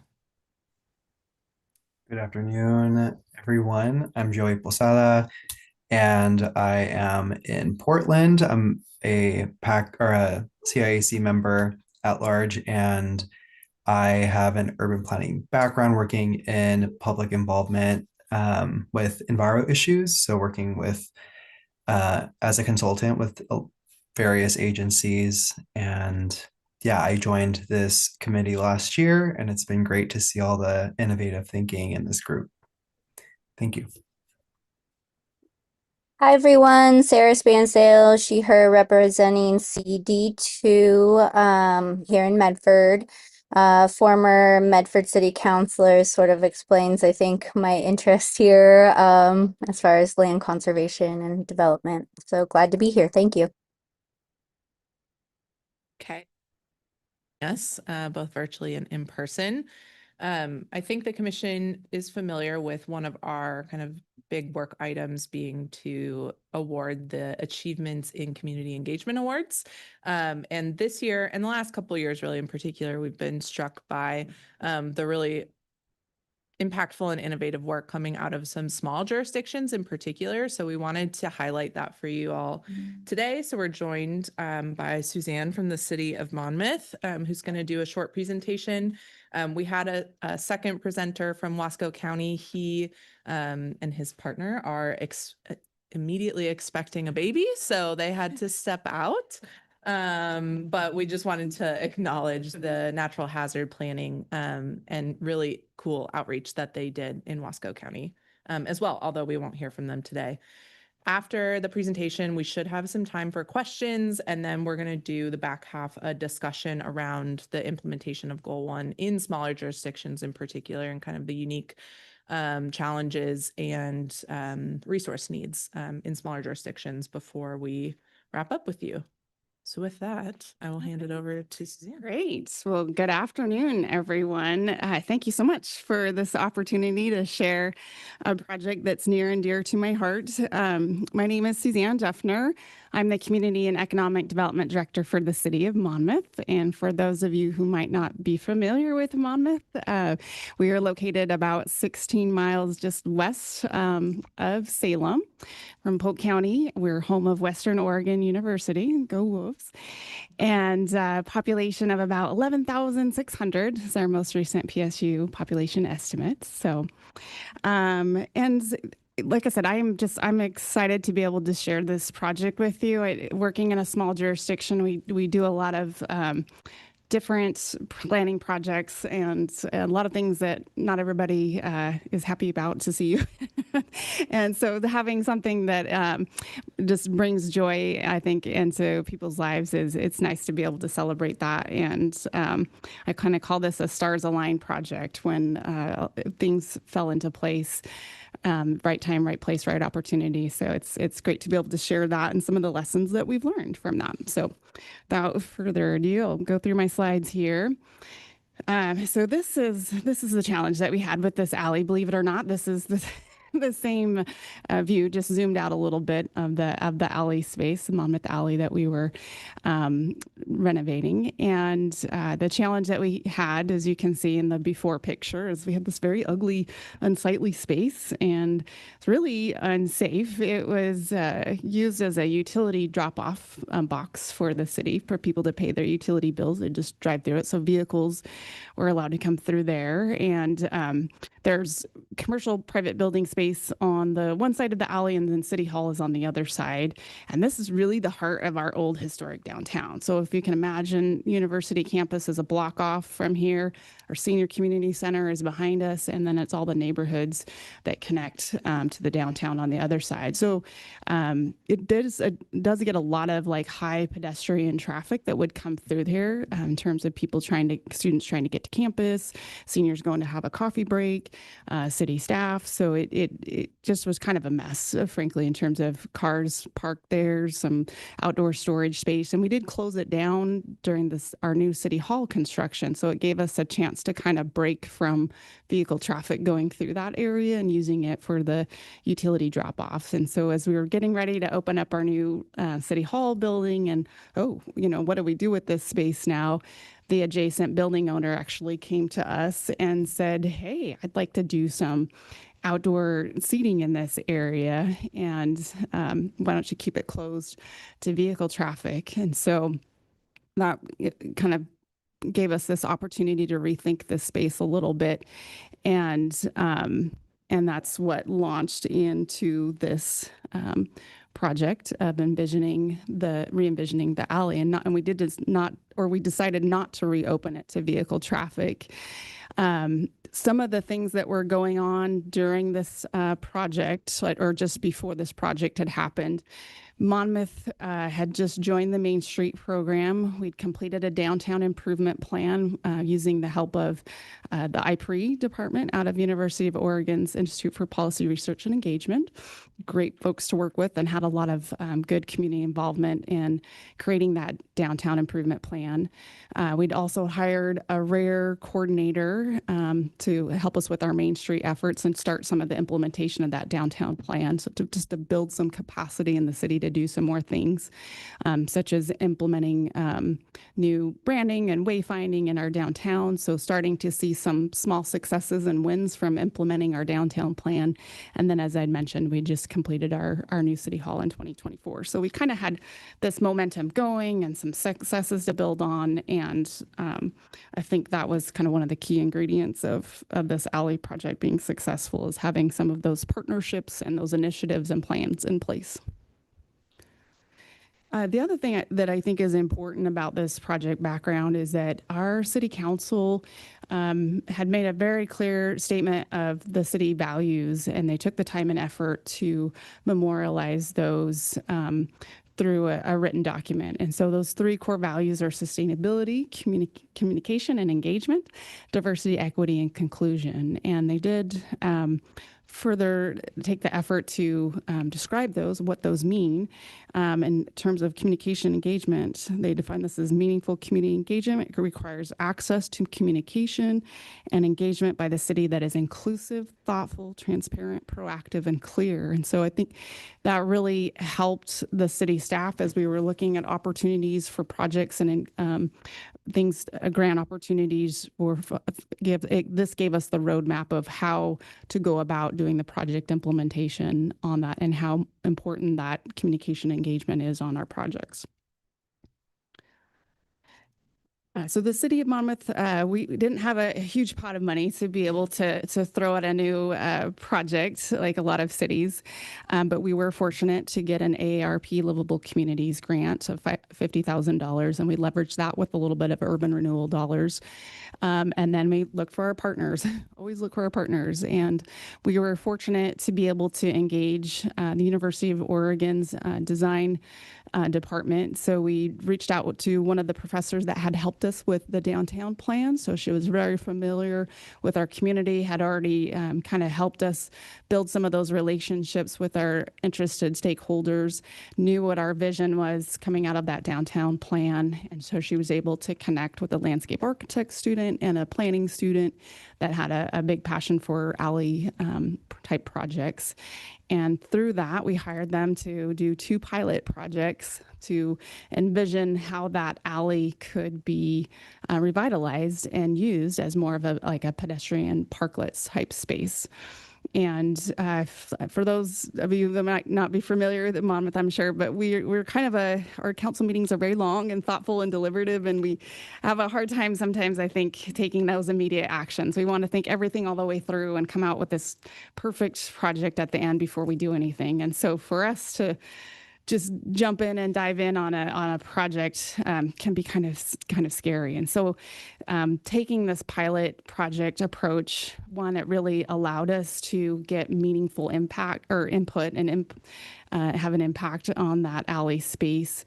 But to take it in a way that felt so that it wasn't quite so scary, I guess. These are temporary designs. We're just going to get in, try some things out, and then we'll develop the final design from that. So we had 2 different alley designs that we tested out through the summer. This is about 6 to 8 months, an urban oasis and an art in the alley. And those designs were also developed not just through the downtown improvement plan kind of concepts, but also through some stakeholder interviews with local businesses and community groups to find out, again, what those important values are. So we did a lot of fun outreach to the community to test out these 2 different models. I would like to give a big shout out to the University of Oregon and their design team, because I think they just look at community engagement and outreach in a very creative manner. And it was successful at drawing a lot of people into the process that wouldn't normally participate in some of our outreach. So over the testing out of these 2 alley spaces, there's some pictures of those efforts. So we had a Tai Chi class that would normally be conducted inside in the senior center. We invited that group into the space for their class, and then we surveyed them at the end of it so they could give us their particular feedback. We did a shave ice party in the alley with yard games, and that was really fun in the summertime to have the kids in particular in there to use that space and see some families. We also had a number of design charrettes actually in the alley, and engaged different community groups such as the Monmouth Arts and Culture Commission to provide feedback on that. And through these 2 different design sets, we had multiple surveys where folks could give us their input. We put QR codes on the picnic tables inside that space. So whenever people could come into that space and it was convenient for them, they could provide that feedback and input to us that we would then take into account for the final design. So a lot of one-on-one interviews. We also did direct observation. So, not everybody feels comfortable or has time to fill out the surveys. And it was great to just observe how the space was being used, like during 4th of July festival events and throughout the summer. And the City Hall offices are just right next door to this. And so there was a lot of excitement and maybe a little voyeurism of city staff kind of looking down and, oh, we've got WU students out in the space today, or there's a family, or there's somebody's using the learning library. So we would be able to just see it in all different times of day and different users. So, and then, just kind of the volunteer work parties that actually setting up the spaces. We invited volunteers into that to be part of that. One of the really fun activities that we did for the second design of the art in the alley was actually have a community art party. And I was just amazed at how many more people that we don't normally see in community outreach that came out to that. We had Western students. There's a photo of them painting the picnic tables, and they spent probably a good 2 hours in that space decorating it with WU colors and some different designs from that represented their majors. So really great opportunity. And then we also had younger kids able to paint rocks, and we invited in the local business owner that was on the adjacent to the alley to be able to feature them. They're a caramel candy company, and so they were able to engage in this space and benefit that and highlight them as well. So just a really great opportunity for this third space where people you wouldn't normally interact with, you had a place to connect with them, and being able to see it at different ages and demographic levels was really wonderful as well. These are some of the groups that we engaged, and again, aligning with our council values, we felt it was very important to hear from the underrepresented voices and invite them to the space and make them feel welcome. And so the city has an Arts and Culture Commission that obviously had an alignment with the art that was featured in the alley. There was a stream mural, and we had a local artist paint the fishes in the stream. There were some temporary murals placed on the side of the building. Those came from a WU art grad student that had designed those. So just taking a very intentional effort to involve the local experts and expertise into it. Working, of course, closely with the Monmouth businesses, the Senior Center, WU Freedom Center helps get input from our BIPOC population and voices. Western Oregon University has an American Sign Language program, and so we have a lot of folks from the deafblind community in our community. So being able to have folks provide input on the space from that perspective, and then also the LGBTQIA+ community through Western Oregon University and the local and the art department, and also through Western Oregon University. So not everybody was able to engage. It was over the summer, and so we did miss some of more in-depth involvement. But I think by providing that invitation and the awareness of the project, we did get people coming into that space later on when the students came back into town. And so just extending that warm welcome that this is an inviting space where all are welcome to it. So that led us to our final design, which we're still trying to implement, but we used all that community feedback to inform this final design. And we heard from the community that they wanted smoother surfacing for the pavement surface that's there now, some more shade because it gets quite a bit of intense sunlight, especially in the summer, more rotating art displays, and just the importance of lighting to create that atmosphere and space and safety, and the desire for more landscaping for that. So. And then I think just in conclusion, some of the takeaways, the ingredients that we learned for successful community engagement is to make it interactive. You know, I think it's important that people are able to connect to the space tangibly, learn about it in a relaxed, kind of casual way, and connect to their community members. There's that desire, I think, to make more of those community connections right now, and then making it meaningful. So we didn't have, here's the city answer, please respond to it. It was like, help us figure out what that space should look like. And then, of course, making it fun. And I don't always think about that as a planner background. It's like, oh, there's another open house and just come in. Isn't this fun, right? To look at maps and stuff. But like, why? Yeah, code sections. But yeah, not everybody. That doesn't appeal to everybody, of course. So having a variety of activities and ways for people to engage, I think, is important, and to build that excitement. And it was neat to see community members that had come in and, help put the space together through the artwork and the painted rocks. The kids would show their parents, they would come through, or they'd come back for the little library. There's a lot of community pride in that space, and just continue to draw more people into it. And they would show it to out of town visitors would see it. So it's really become an attraction that way. And then, of course, to talk about what you're doing. And that seems like an obvious one, but you get so busy doing the thing that sometimes you forget to step back and tell that story of the success and why you're doing it, and how and just being able to show that through pictures. Our rare program coordinator had learned this towards the end of her tenure with us, but she was really great at making videos. And so she created a fun video set to music of this space that we were able to post on YouTube and share that around further. So using that social media, signage, flyers, website, just all the different ways, right, of communicating and to different audiences. So that's really all I had prepared. But if you had any questions, it was an invitation to come and check us out. So there's a really good French cafe on the other side of the building space that opens Wednesdays through Thursdays or through Saturdays. So that's just a kind of a little invitation to come see us. Mm-hmm. Thank you. Questions, comments? Commissioner Boyer. Thank you. Great presentation.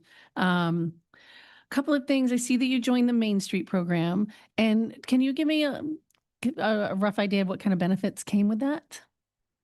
Yeah. Oh my goodness. So many. It's I think, most immediately, this is a shout out to Sherry Stewart, who I know is retiring. So a little bit of sad, happy, but she came in and helped facilitate some strategic planning for us to kind of, again, get that focus, because there's no shortage of ideas, right? Everybody wants to come with their ideas, but being able to help us get organized and realize what we have the capacity for, the whole walk before you can run, sort of thing, I think was that technical assistance was just critical. And then Main Street program has been great for inspiration through the conferences. They do the annual conferences. And so being able to see what other communities are doing and find out what resources they're using. Certainly the Main Street Revitalization Grant has helped other parts of our downtown. So historically there's been some grant funding to help with that, but we wouldn't have been able to access those grant funds to help transform some of those downtown buildings without being a Main Street member. So yeah, I could go on and on, but those are the ones that stand out. So, and I know it comes with parameters. Do you see any challenges ahead by being part of the program? Yeah, I think we're a little stagnant right now, and that there are different levels to advance to affiliated versus I forget all the different tiers and levels, but to advance to the next level, there's more staff time capacity that you have a designated Main Street coordinator. And so we were able to kind of launch into that through the RARE program, which unfortunately no longer, well, they're reinventing that, I think, as I understand it, which I hope they do, because it did a lot of great thing, or continues, to benefit communities. But so I think just being able to find the resources to have that staff person is kind of our big challenge with that. Yeah, because you do need the people to do the things, but then you have to be able to pay the people to do those. So yeah. Great, thanks. Any other commissioners? Vice Chair Lazo. Thank you, Chair. The really neat project. I'm curious about the timeline. I think not everyone would have the opportunity to kind of to literally ground test the space like you did, which I think is an amazing way to engage folks to do it, rather than just coming to look at renderings or whatever. So what was it? I don't know if you said it earlier. What was the time frame that it took you to kind of go through all that? Yeah, great question. So we hired the University of Oregon design team, I want to say like March or May, and kind of did some of that initial groundwork and reviews. And then we actually got the first pilot alley project laid out by July 4th, because we knew we had a lot of people in town for that, of course. And so and then the second step was in like August. So, and then we had like a little bit more of engagements to do the final design. So it all told, it was about 8 months, I think, that we worked on that. So for us, that's a pretty it's a pretty quick planning process, but a lot was done at that. And I think, just having a great team united with University of Oregon, and then some RARE capacity that was put into that really helped us kind of pull that off a little bit more quickly than usual. Commissioner Thompson. I wasn't going to ask this, but I can't contain myself any longer. Sometimes an impulsive action, or an action that can be seen as impulsive by a more deliberative temperament, can shift a paradigm. And I wonder, Monmouth's kind of a farm town in the middle of farm country. And I think of it as more thoughtful and deliberate as it proceeds. And I wonder if you think you've shifted some paradigms, or if it's like, okay, one and done, we did that. Now we're going to return to our standard way of operating. I don't think we completely turned the ship 180 on we still have those long council meetings, and I love my council, so I'm not trying to say that in a bad way. It's good to be deliberative, but I think it opened our eyes to this. It's okay to do some strategic doing and jumping in and learning from that. Not everything doesn't have to be like perfectly, thought out. So I think by having that, pointing that to as a success, and how that did engage the community more meaningfully in that space, that we can kind of point to that. But I think some of that we're still finding out, as we go forward, like, and maybe it's the different types of projects that we're able to act more quickly on that. But it's a good question. I'm not sure I have a great answer at this point. We're still kind of learning from this one. I wanted to commend you on the commitment to diversity, equity, and inclusion with regard to like age diversity and other populations in general. So I think that made for the richness of the outcome, is getting a lot of people involved. And then the iterative quality that, that you, especially with brand new spaces, that you don't know what people necessarily want, and by testing it out. And I think that's really awesome. And then the focus on, I would say, discovery, fun, and storytelling, and how important those are to making great spaces. So thank you.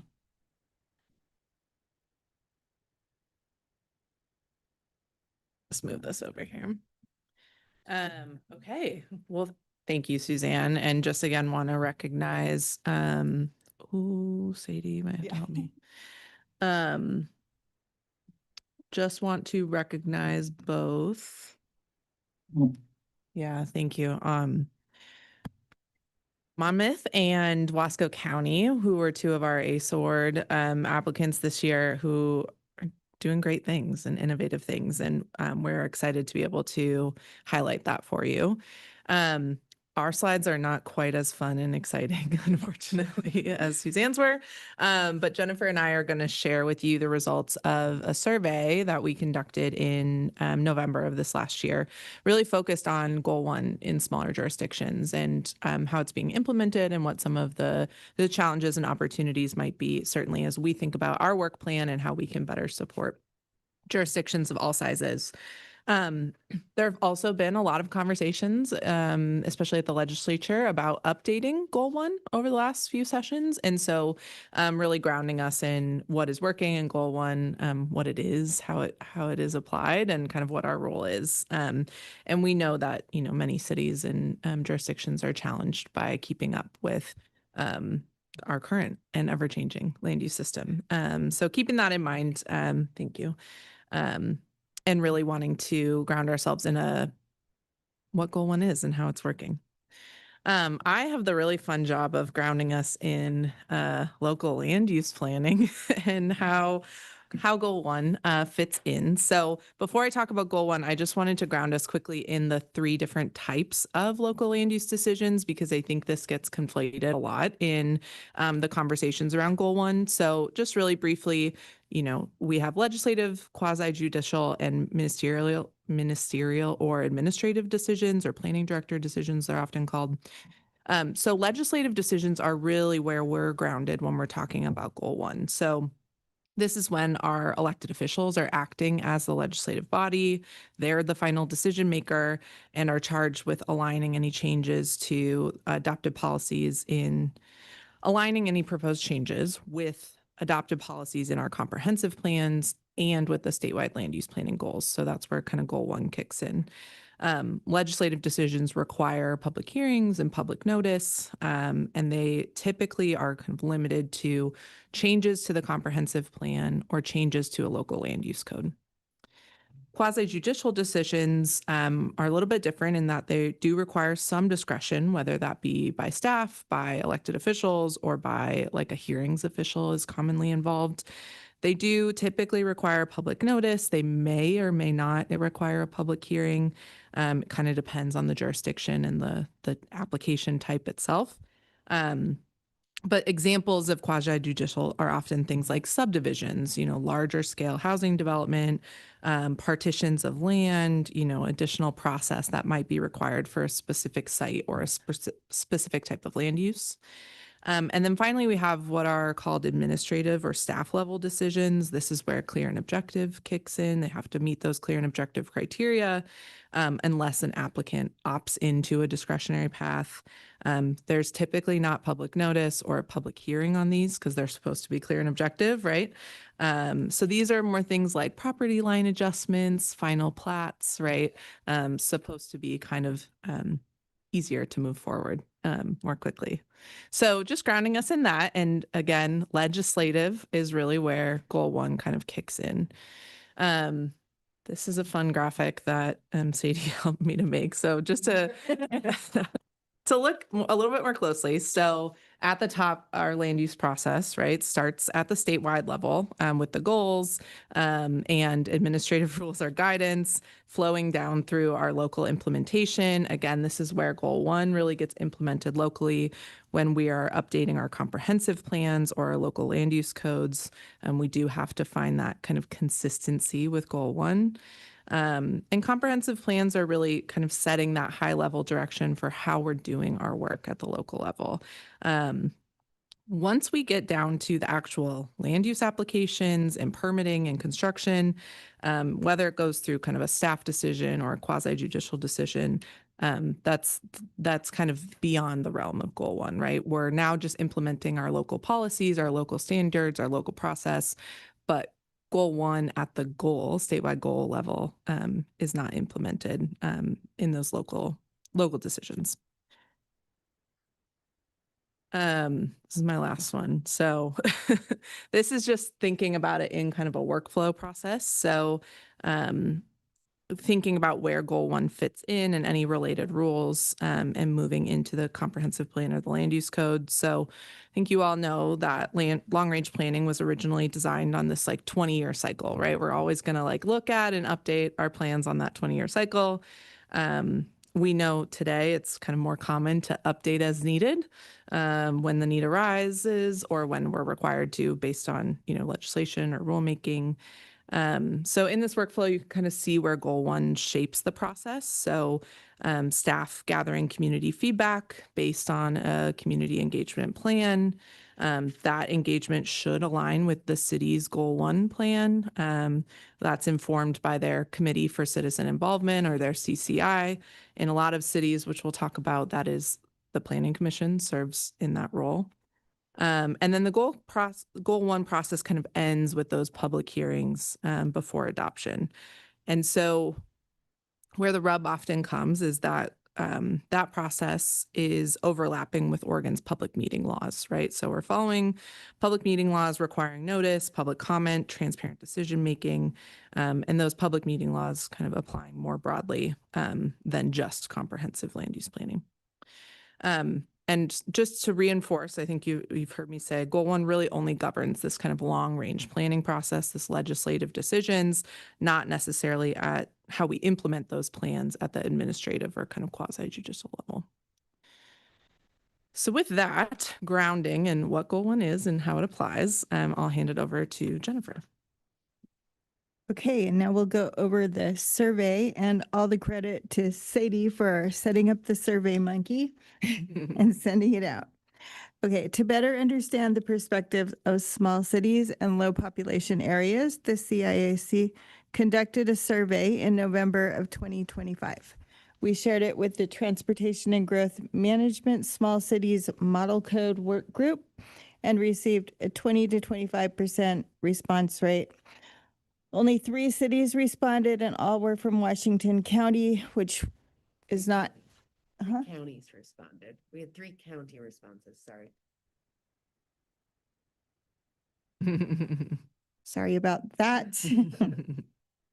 Which we didn't consider a low population area, so we omitted those from the analysis. We believe the city responses provide a fair picture of community engagement challenges in Oregon's smaller communities.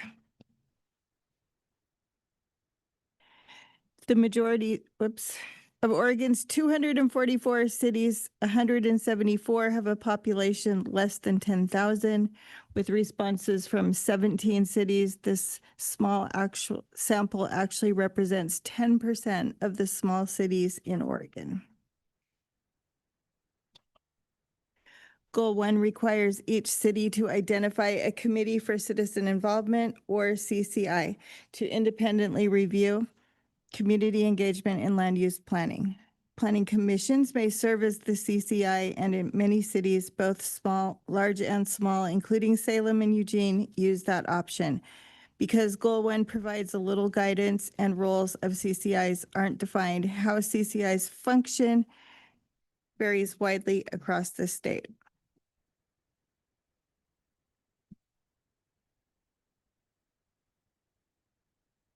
Goal 1 applies only to long-range planning, as we covered earlier. Smaller cities often have fewer opportunities for this kind of engagement because state-mandated updates to comprehensive plans typically apply to cities over 10,000. As our survey responses show, smaller communities simply have fewer chances to use long-range planning to build the civic engagement around land use issues.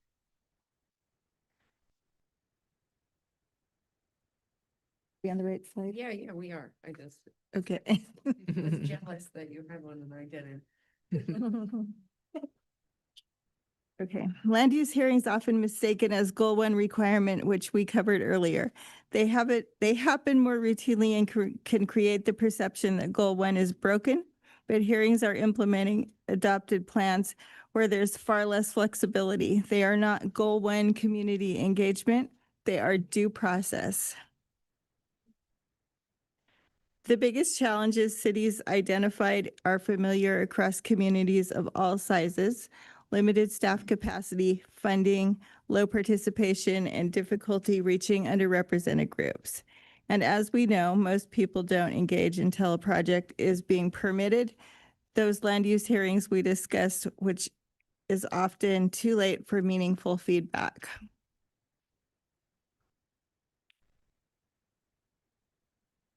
Okay. So, thank you, Jennifer. So to kind of help to support smaller cities in their work, the survey respondents identified kind of the following resources as being most helpful. So clear summaries of goal and rule requirements, step-by-step guidance for implementation of rules, plain language versions of materials, model codes, visual aids or flowcharts, and clear policy development and implementation guidelines. And I will say, as someone from a larger city, those are helpful for all cities, not just small cities. So what is our role in this? What can the CIAC do to help?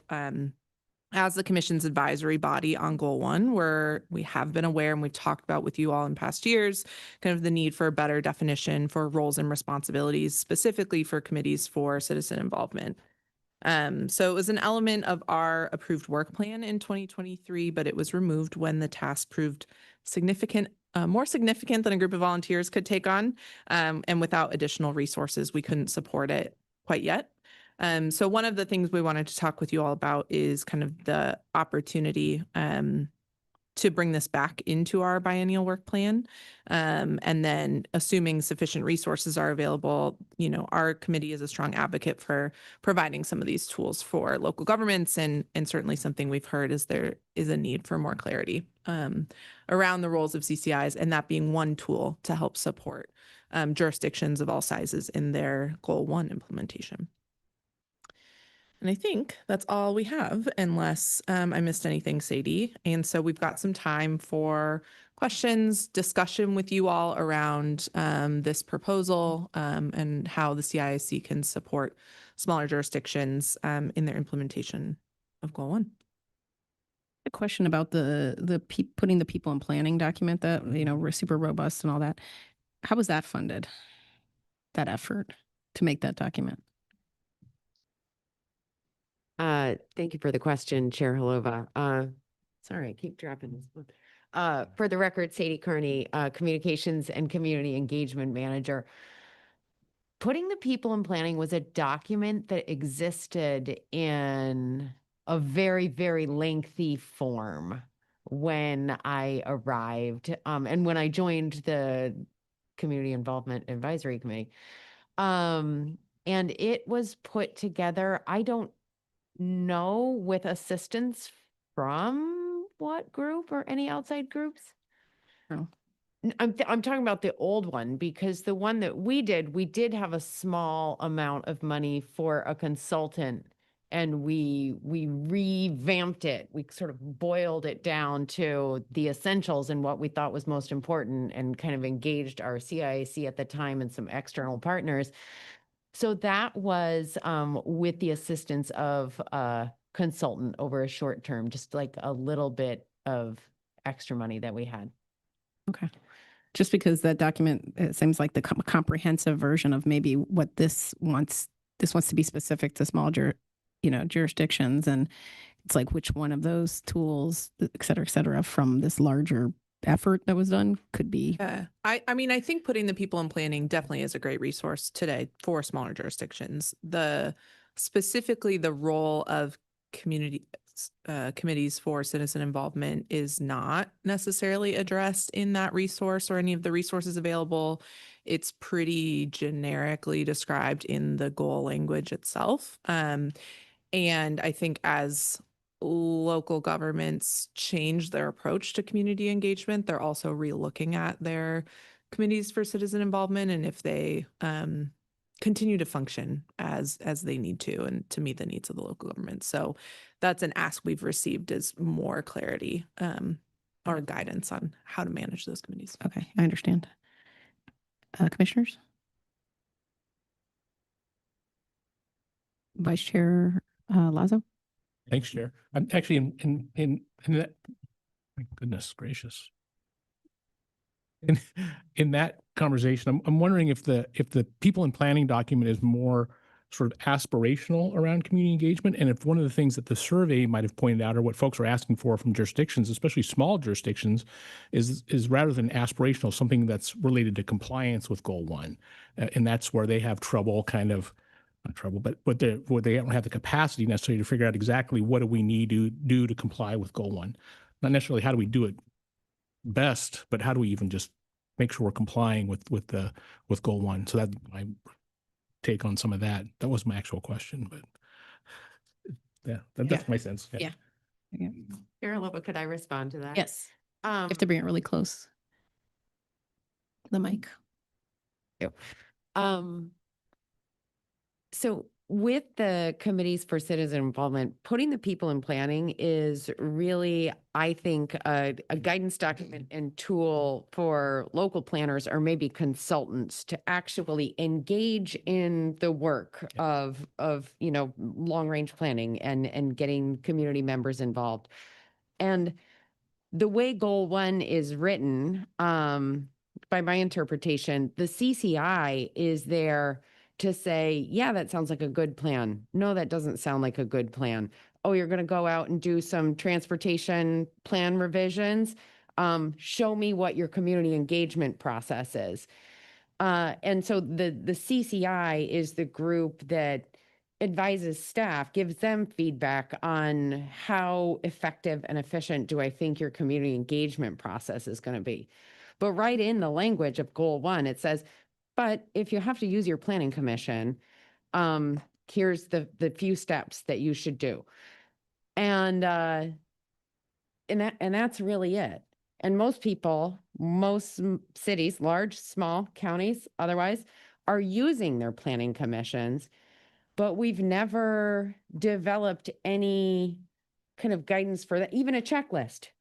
Right? Or guidance. We had a city reach out to me as our Goal 1 specialist recently, and they said, we're going to start a CCI. Do you guys have any, guidelines or rules or, and they were asking for like, how often should we meet? Should they be appointed or elected? Should there be a liaison from the city council or not?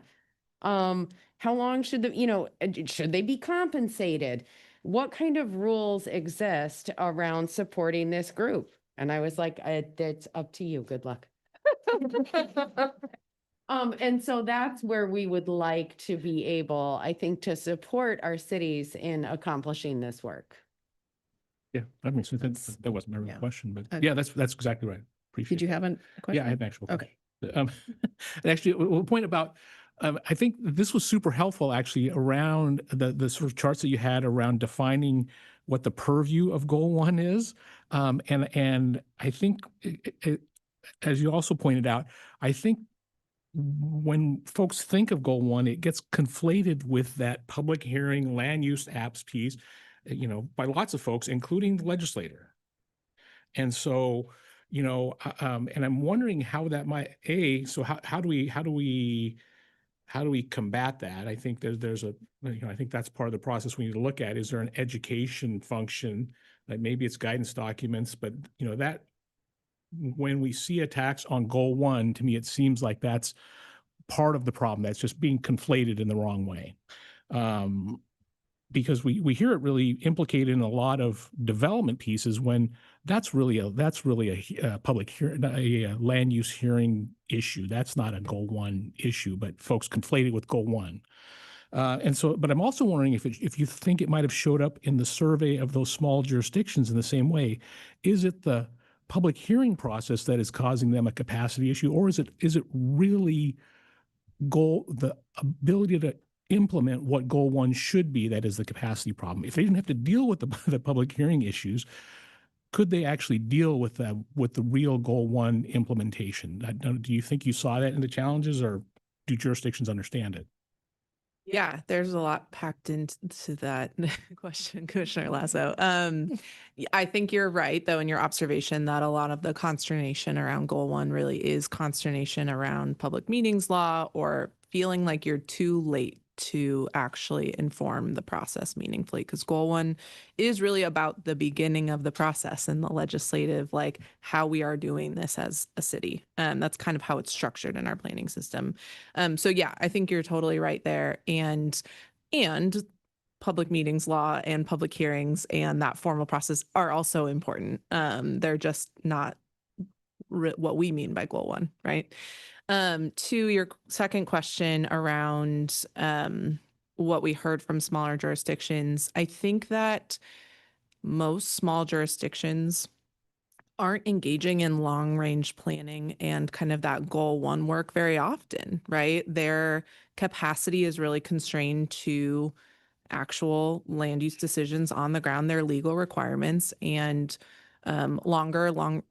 bigger long-range planning projects, especially for cities under 10,000 who are not mandated to do it in many ways, are few and far between, and probably just based on when they get grants or have those kind of special opportunities to come together. So they are probably most focused on those legal obligations that happen at the decision. But I know, Maria, you wanted to add something. Thank you. Again, this is Maria Sippen from the City of Portland, and I work in the legislative branch of my government as the chief of staff to a city councilor in a city that's grappling with both challenges with legislative and administrative issues. Well, let's throw quasi-judicial in there. Some real examples right now, some of you might have seen or heard the expansion of detention facilities statewide, and we have one in my urban neighborhood in our city core in Portland.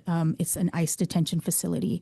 That's just one of the many things that is coming to us right now where there's tensions we're seeing with the elected body and city staff. Whose job is it to respond to the public when they are angry, traumatized, and just not getting the answers that they need because they don't want us to break down a decision tree of the land use decision-making process. They want to know how we are protecting Portlanders and Oregonians right now. And as a planner, I have to communicate to them in simple terms this process when all they want to do is throw objects at my building and to express their anger because this is not good enough. But we are using the tools that we have right now to share with them how, local governments and democracy can work. But I'm seeing the tensions with elected bodies and staffers, and all are constrained right now when protesters are calling 311 and 211 and they want to know who permitted this building? Why does this exist? And then what are you going to do about unpermitting them or removing their permit? I think people are frustrated, and I think all of our answers and our community engagement tools right now are just not working in the face of what's happening in federal overreach, and how do our states and local cities respond? So it's an experiment for me in Portland to bring more humanity to how we express some of our land use tools that have served us well for environmental purposes and other, public health protections. But now in the face of fascist governments, land use tools are being seen as tools of the status quo when this is not moving fast enough in the eyes of some of our most threatened and scared community members. And of course, too, one other thing I want to add from our example, folks are concerned that our land use process and our plans are not being interpreted in a way that is doing justice to our communities because we're doing this all in the face of corporate pressure. And folks are concerned that corporations like PGE or Zenith Energy are just steering our land use experts in a way that doesn't feel transparent to the public. And they want to know how they can be better engaged, especially tribal governments who don't feel like these processes and planning processes are really including them. So that's the pressure I'm facing right now. And I'm trying to use all the tools that we have. But those are just some of the things I think both big and small governments are grappling with as we are being more reactive to the public because the planning process window where the public is supposed to be engaged is not where people feel like they want to engage, and they don't see the power and the value of getting engaged until some decisions have been made, and then the outrage is right in front of you. So I'm really listening to all you folks who are working on this right now and like seeing how cities are responding and my peers here with CIAC as we're tackling some of these real world examples that sometimes planning and land use processes are not really giving people the satisfaction that they want right now. Commissioner Warren, and I know there's two folks online who are part of the committee, so should I? One of which I think is public comment and Okay. not a CIC member. So, Okay. But I know we have that at the end of our agenda. Yeah, so we'll call for public comment in a minute. I think Bruce is there for public comment. Fran is a part of the committee. Okay, Correct, yeah. Commissioner Warren. Thank you. And thanks for that awesome presentation and for your feedback, Maria. I think well heard. So to go off of that, and just for, I think for clarification for everyone's purposes, Sadie, do we have any rules administering goal 1 like we do for goal 10 or for goal 11, goal 5? Thank you for the question, Chair Halova, Commissioner Warren. No, we do not. This is like goal 6 with 0 administrative rules implementing the goal. And next question, if I may, Chair. From the CIAC's perspective, do administrative rules help get us to a better place with community engagement? Or would they, I should say? I will certainly invite my other CIC members to comment. I think it depends what the better outcome is that you're talking about. If the better outcome is what Maria is talking about, where folks feel like they are being heard at that final decision point, as I said, goal 1 doesn't really get to like permitting a specific building. Right. There's other structures in place. There's other ways legislators can be responsive.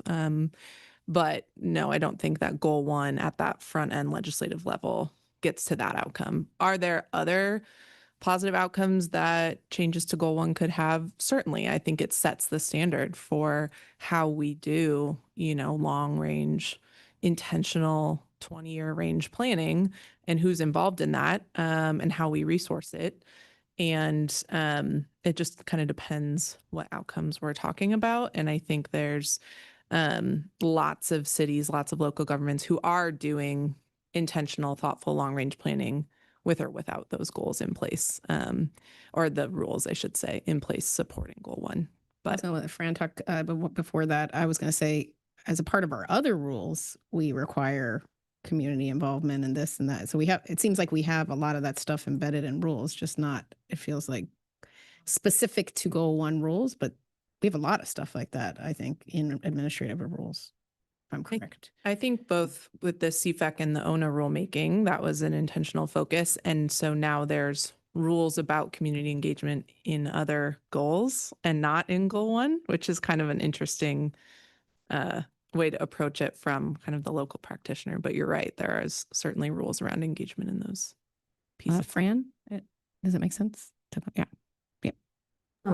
My name is Fran Warren, and I happen to have been on the community engagement CCI for about 20 years in Washington County.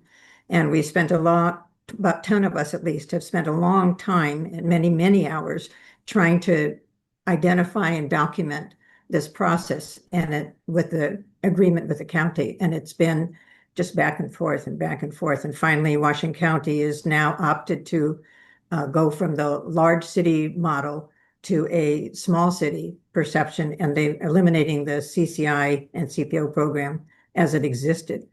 And it's going to become just a portion of the Planning Commission's responsibility. But I think one of the things that has really come to bear here is our state is becoming very dynamic in things. We didn't picture things like data centers and solar power places, and as the ICT as an example. So the comprehensive plans of 20 years, and if that's the only point of public engagement, then all of a sudden you get all these major changes in land use, and if we don't have community engagement, we won't be able to identify where we have problems with the disconnect. So I think we just need to think this through in terms of what happens when you have these major changes in our state or in our county or in our cities that haven't been covered in the comprehensive plan.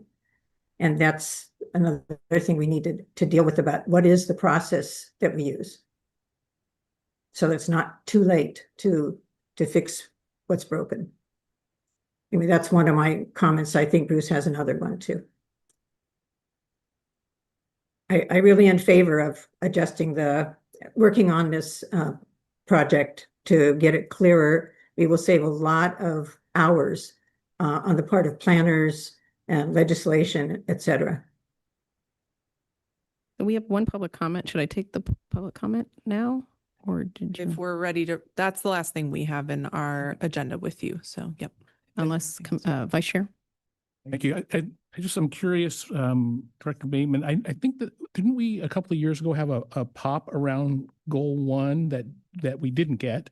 And so I'm curious about, will that continue to come back onto our policy agenda as, on that kind of full list and the potential opportunity to do that somewhere down the line? Thank you, Chair Helova, Vice Chair Lazo for a few more hours. Director Bateman, Sadie and CIC members, so great to see you here. We receive instructions from the governor's office in terms of our policy option package in the current day, and so we may or may not be able to move any that aren't budget neutral.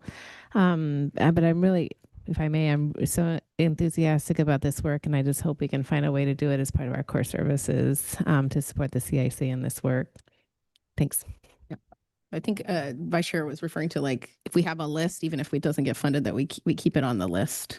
The full thing we wanted to do, and we understand we can't do that now.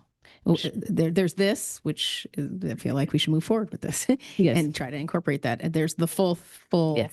addressing of goal 1, which is something different. Yeah. Thank you. Commissioner Warren. Just a quick question before we move on. What is your vision for this project? Like, is this like a similar product to like putting the people in planning? Like, I'm guessing a much smaller, easier to access product. Is that what we're thinking about here? Yeah, I think it probably depends on the resources that are available, Commissioner Warren. I think there's a scaled back version, like Sadie said, that's more of a checklist of like things you should be thinking about with your CCI and opportunities and constraints, whether that be your planning commission or it be an independent body, or is it land use specific? Is it more broad to community engagement across your community? That's certainly something we've heard from other cities and counties. And so like fleshing out what those options are, opportunities and constraints, resources, best practices, to the extent we can get that all pulled together, and it'll probably be a work in progress, I imagine.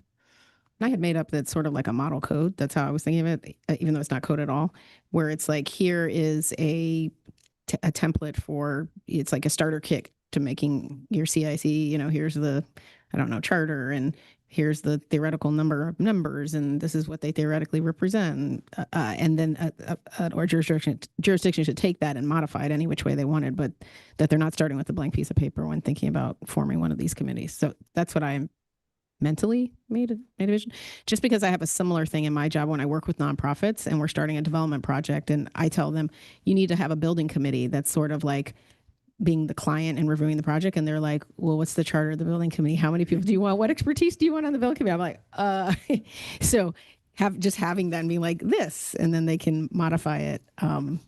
That's my similar parallel that I was thinking of. Commissioner Boyer. Thank you, Maria. Your insight was really thoughtful and gave me a lot of pause. So thank you. And I'm trying to figure out, so things are changing rapidly, as we've all acknowledged. And this is long range. You're only looking at the long range. So what if long range, I'm trying to vision, like, what if long range was removed from that? It just sounds like it would be a really heavy lift. So I try and balance that, like if it was removed from goal 1 somehow, in process. But I can't vision what that would look like. So I understand your question. What if goal 1, in theory, the requirements and practices around community engagement were required to be applied at that like land use application stage as well. The More often implementation. infrequent instead of looking at the 2020 Yeah. year, right? Personally, I think that the legislature is moving in the opposite direction in a lot of ways. They're taking away opportunities for noticing and hearings on certain housing applications, for example, or moving in that direction, because we've recognized that while community engagement and equitable community engagement is really essential, it can also slow down the wheels turning, right? Especially for a dire need like housing. So I think there's trade-offs, certainly, and there's good reasons to do it. And then there's also, challenges that would come with it. That's a great question and a really bold one. It would require a lot of cultural change and a lot of institutional change. But what I'm seeing too is we're tackling this at the local level. Maybe there's some kind of distinguishing factor that shows that we have to have an increased type of window or engagement when it comes to matters of deep and broad public interest, like detention facilities and things that are really going to shake up communities. Whereas like some regular building, like it's just going to get the same old treatment, but it is up to maybe decision makers, planners to flag and asterisk ones that we know will have deep impacts in ways that our regular run-of-the-mill decisions don't. So there maybe is a middle ground there, because I know there's a lot of consequences to adding more layers of bureaucracy and engagement, even though well-intended, could have repercussions that slow down a lot of important progress that we need on the day-to-day. So I think it's important that we're even acknowledging that, which I know will go a long way, but it's something that we have to figure out. There's some balance we have to strike.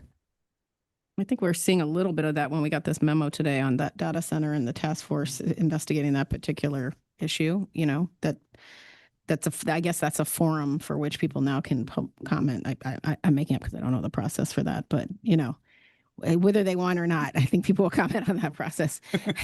And you know, it's funny is when you said long range, it's also that there's planning that's not long range, and it's not the land use hearing, right? So does it have to be 20, or is it at your neighborhood scale plan, which, right?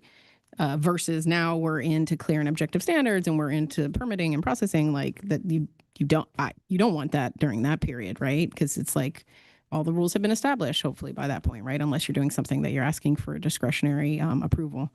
So yeah, I think there's something in between long range and land use hearings. There's something in between that. I'm going to take a public comment from Bruce Bartlett, who's a member in Washington County. And you have three minutes. Great. Well, thank you so much for the time to speak to you. I appreciate all of the comments that you've made. You have a very clear understanding of the scope of the problem, so I won't really reiterate those comments made. I did send you a letter about a unique Washington County situation in that the community participation organization system, in conjunction with the Washington County CCI, were sort of conflated all to be meeting goal one, and you've teased goal one apart from the development part of it. One of the unique things about Washington County is the urban growth boundary was drawn excessively around the entire area, so that Washington County approved quite a number of development applications that didn't get annexed into cities. So when I filled out the survey that about the small city stuff, I was thinking of Washington County actually as a series of small cities rather than one unified county agency, because you have Cedar Mill, you have Aloha, you have all these individual things which are closer to a small city than to a complete county. So as the CPO program is being dismantled, we provided a public interface to people who are upset about development applications, and we guided them, and we would connect them with people at the county. And now a big one is there's a 70-unit middle housing subdivision proposal that is challenging some of the premises of middle housing. And so after 25 years of dealing with angry people talking about land use issues, I'm about ready to move on. But as the CCI in Washington County is being merged into the Planning Commission, it would be instructive for you all to watch that, because the charge to review public engagement plans is not something that the Washington County Planning Commission has done for anything. And so there's CCI responsibilities laid out in Goal 1, which are somehow or another going to be integrated into our Planning Commission. And I'm sure you would find that process fascinating to watch and observe the outcome. And in any case, Washington County will owe you a letter saying what they're doing to meet Goal 1 and to describe the motivations and the end result. So I think that's everything I have. And thank you for your time. I appreciate it very much. And I look forward to the May meeting. Thank you. Thank you for your testimony. Did commissioners have any more feedback, questions, insights for the committee? Thank you, everyone. Yeah, thank you. I wanted to say I think it's the first thing I did to get into public service was being part of the community involvement committee for the Portland plan in 2012. So that's where I started this journey was in that committee. So that is really important to make sure the voices of all Oregonians are heard in these, let's call it long range or short range planning processes. I also, somebody asked online on LinkedIn for like, hey, anybody have any case studies on really good like public participation? And I'm like, check out the awards from the CIAC. So I've always seen we were getting really great applicants and really great winners, but we weren't before sharing that with the world. And I'm really happy that the department's now putting this online and essentially becoming a database or a repository for best practices. And so some students, I don't remember what university are going to be hopefully using these as best practices, but I especially am interested in the ones that are at different size cities, so that people don't just see like these large city mega, lots of dollars thrown in and said like, well, we can't do that. And so that was great to see examples from smaller budgets and smaller cities that are winning this award also. So I wanted to commend you on this award. Thank you. Thank you, commissioners. Vice Chair. Thank you, Chair. I just want to say thank you, Leah, for the role that you've played at CIC. And being your daytime job, bringing that level of expertise and to the work that the CIC is doing has really, I think, raised the level of the organization and the group over these last several years. So really appreciate your opportunity to make that commitment to the group. Thank you. Yes. Thank you. Thank you. We are going to take a break now, 45-minute break. Yeah, that's what it says in the agenda. And come back. We were supposed to come back at 2:45, but we're going to come back at 3 with agenda item number 13, which is background on wetland protections in Oregon. So we're coming back at 3. Don't run late.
We're live now. Okay. So welcome back to the February meeting of the Land Conservation and Development Commission. We are now on agenda item number 13, which is we're going to hear from Gordon Howard on the background on wetland protections in Oregon. This is an informational meeting. Public comment will be accepted, but the commission is not asked to take action on this item. And then after that, we have a public comment period, which is item number 14. We have one person signed up. Do we have any other? Okay. And that person is virtual. Okay. Welcome, Gordon. Please introduce your team. All right. Well, thank you, Chair Holova, Commissioners. Gordon Howard, Community Service Division Manager. And we're here to talk about wetlands today and give you some background information on such things which have been rumored to exist in the state of Oregon. And here to speak to it, first of all, I introduce Kevin Young, who is our principal urban planner, and also Bill Ryan from the Division of State Lands, who is our expert on wetlands, who's going to be speaking on them primarily today. So I'll turn it over to Kevin and then Bill. Thank you, Gordon. Chair Holova, members of the commission. It's nice to see you this afternoon. I'm very happy to be here.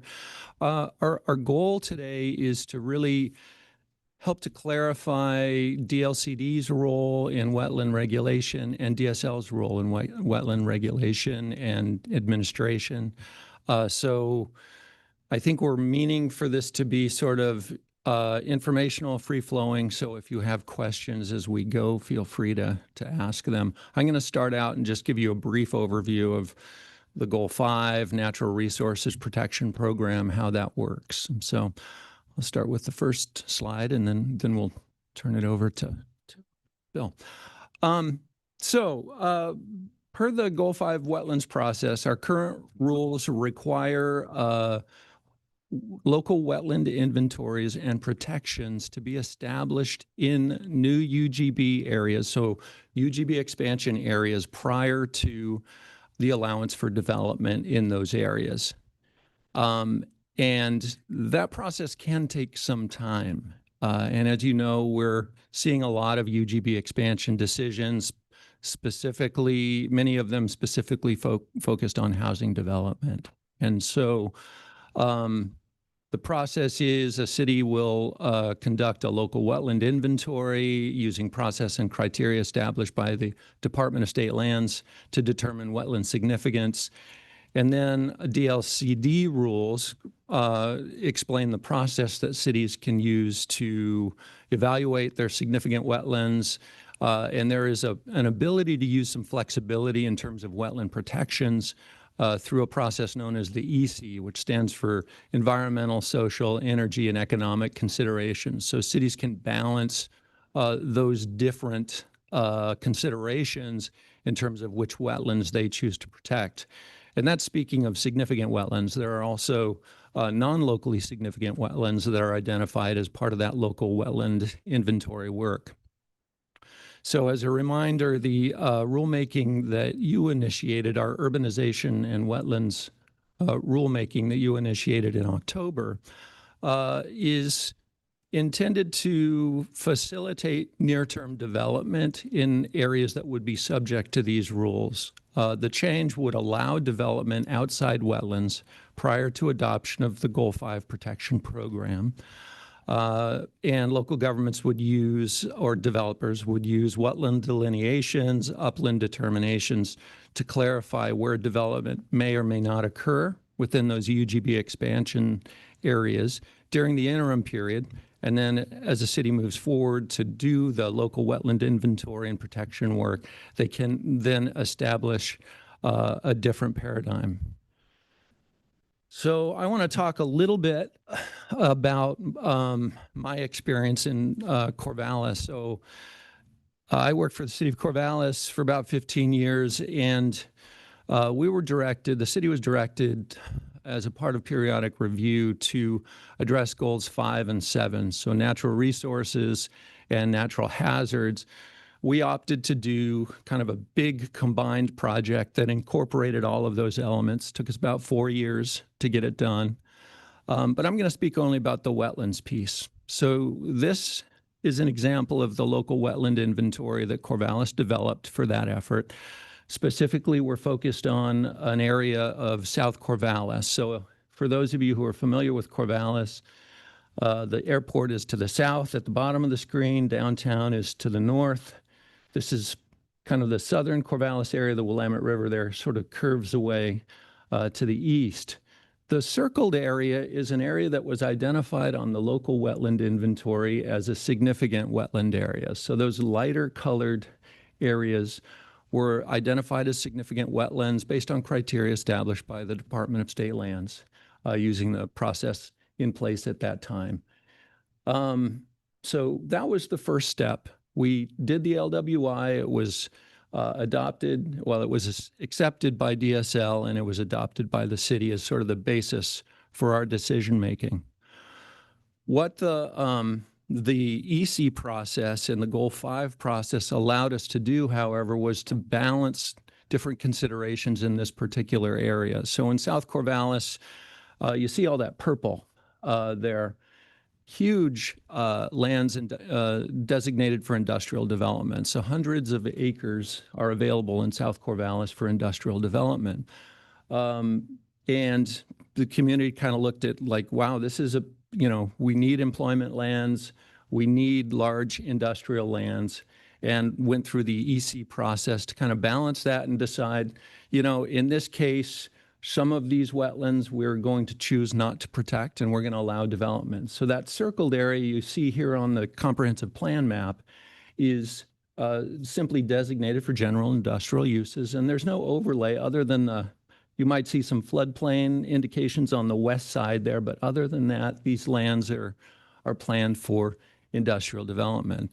So that's what communities can do through our Goal 5 process. And I'm not here to say that it is an end run around wetland protections, but what it does do is it allows a community to know the value of the wetlands in the jurisdiction and to make, good decisions about which wetlands to protect and which wetlands not to protect within the urban growth boundary. And I can point to many other examples since that time of development that's happened around locally protected wetlands. Before we had this project in place, we had these rules in place. I can tell you that the local decision-making process for development was highly discretionary. And as you might imagine, in a community like Corvallis, we have a lot of natural resources experts who like to come to hearings. And as a staff member, you have a professor come up and say, well, I've studied wetlands for my entire career. This is really important. You shouldn't allow development here. You don't have a factual base or analysis to really evaluate that issue. This really allowed us to go through a more clear and objective process for let's save the important wetlands, let's allow development for the wetlands that are less important.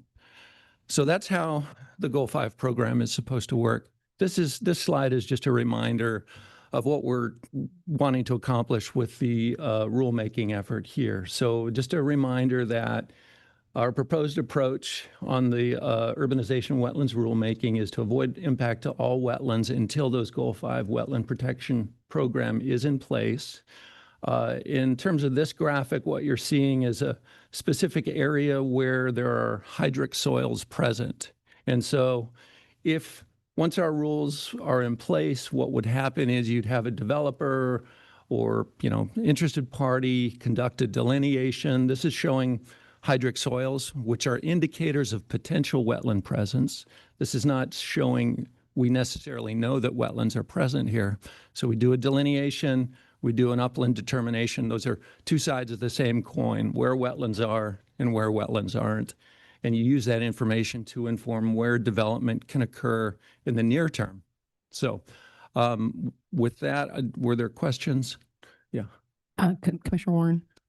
Just to clarify, excuse me a little bit, Kevin. So the Goal 5 process protects the wetlands, and that's through our land use system. But there are other wetlands that are not included in Goal 5 inventories, and they still have a series of protections through DSL. Is that correct? That's absolutely right. And that will be a good part of what Bill will be speaking to here momentarily, which is kind of DSL's role in wetland fill permitting processes and other things. So that remains an application. What the Goal 5 process does is it says, hey, when cities are planning for these new urban areas, let's get ahead of those decisions we make about where development should or should not occur, where roads, where infrastructure needs to go. Let's figure out where the important wetlands are, and then we can do good planning ahead of time. And I'm not saying anything negative about the removal fill permit process. It is a very important process, but that distinction I think is really important. So I'll turn it over to Bill. Do you want any more questions? from Oh, your side? of course. Yeah. I'm sorry. Any more questions? Okay, can proceed. Okay, great. All right, great. Well, good afternoon, Chair Halova and members of the commission. My name is Bill Ryan. I'm the Deputy Director. I manage the Aquatic Resource Management Program at the Department of State Lands. Oh, I'm sorry. Keep going. All right. And I appreciate the opportunity to come and talk to you about the removal fill program and how it relates to the Goal 5 program. And I'm going to wait for my slide to come up because my comms people did a really good job of making a pretty presentation here. There we go. And I've got the unenviable slot of the last presentation on a Friday of a 2-day meeting. So yeah, my presentation's about 23 minutes long. I've run through it a couple times, so I know how long it is. I'm happy to answer questions at the end or during, whatever works for you. I'm going to start my presentation by talking about the value of wetlands and why we as a society protect them. And so wetlands provide multiple important functions that are valuable to Oregonians. They provide storage of floodwaters, improve water quality, recharge groundwater, provide essential fish and wildlife habitat, and opportunities for recreation such as hunting, fishing, paddling, and bird watching. And I'm going to use the Willamette River watershed as an example to talk about this a little bit. So that's a really nice graphic there. A watershed is an area of land that drains precipitation into one location. Precipitation in the form of rain and snow falls on the watershed and is collected in streams, lakes, and wetlands. Valley floors serve as floodplains, storing water during seasonal high water events and support wetlands. The water, as it is stored or delayed in the watershed, undergoes processes that improve water quality, removing sediment, removing toxic chemicals, and nutrients. It also recharges groundwater, which provides water during the dry seasons. I love this image from Dogami. It's a LiDAR image showing historical and active channels of the Willamette River and tributaries over time. Apart from being a pretty image, it shows how dynamic the Willamette River and its tributaries have been over history. The top of the image includes the locations of Monmouth and Independence, and then down toward the bottom of there, that's the Luckiamute River coming in from the left and the Santiam River coming in from the right. And you can see that not just the Willamette, but its tributaries also have moved a lot over the landscape. And many of those old meanders are now wetlands, lakes, and ponds. So the river, as it leaves behind depressions and sediments that actually form ponds and wetlands. As a society, we've done a lot to manage the flows of our waterways using dams, channelization, armoring of stream banks, but flooding still occurs. And so this slide here shows the Willamette River in Salem. On the left side there, that's the river with a buffer marked along it. But on the right side there, that's the modeled 100-year floodplain in the same location. And you can see that sort of grayish, ghosty colored area expands way beyond the channel of the river and the other water bodies there. So flooding is a big deal. And in a natural system, those areas, those floodplain areas, contain a lot of wetlands, and they actually have adapted to basically hold that water and transform that water and then release it slowly over time. But this is a nice indicator of, in a highly urban situation, with the result of our channelization, still hasn't protected us from flooding, which is a real concern, as we all know. So this photo here shows abandoned meanders and side channels which fill with water during seasonal high precipitation and flooding. Much of the land adjacent to those features is likely wetlands. The channels and swales are storing water, and so are the soils. And though the water stored in the soils is less visible, it accounts for a large volume of water. And so you can it's clear the surface water storage that's happening there, but there's actually more water being stored in the soils in this photo than in those obvious depressions. Storing water is beneficial because it reduces flooding downstream and provides water later in time when there is less precipitation. So my next couple of slides go into the functions that wetlands provide. Wetlands and streams are hydrologically connected. Water flows from streams to wetlands and from wetlands into streams. Flowing water has kinetic energy, so it tends to pick up and collect sediment, nutrients, and toxic chemicals. In wetlands and ponds, the water is slowed and collected. It loses kinetic energy and is transformed. Contaminants and sediment are filtered out, mostly by physically settling on the bottom of the waterway or the wetland. Contaminants and saturated soils are broken down by bacteria. Nutrients are absorbed by plant growth. Carbon is sequestered in wetland soils, and clean water is released downstream via surface flow and groundwater recharge. And all the while, the system is providing critical fish and wildlife habitat. According to the U.S. Fish and Wildlife Service, 40% of all plant and animal species live or breed in wetlands, and approximately half of all federally listed species are wetland dependent. This graphic provides more detail regarding some of the natural processes that reduce the nutrient pollutants nitrogen and phosphorus. I won't walk through the details, but it's the low energy environment which allows settling of particles, and the low oxygen environment provided by saturation in wetlands that enable those processes to occur. So those processes don't really occur unless you have these saturated soil conditions, anaerobic low oxygen conditions. Now I'm going to spend some time discussing wetlands protections through regulation.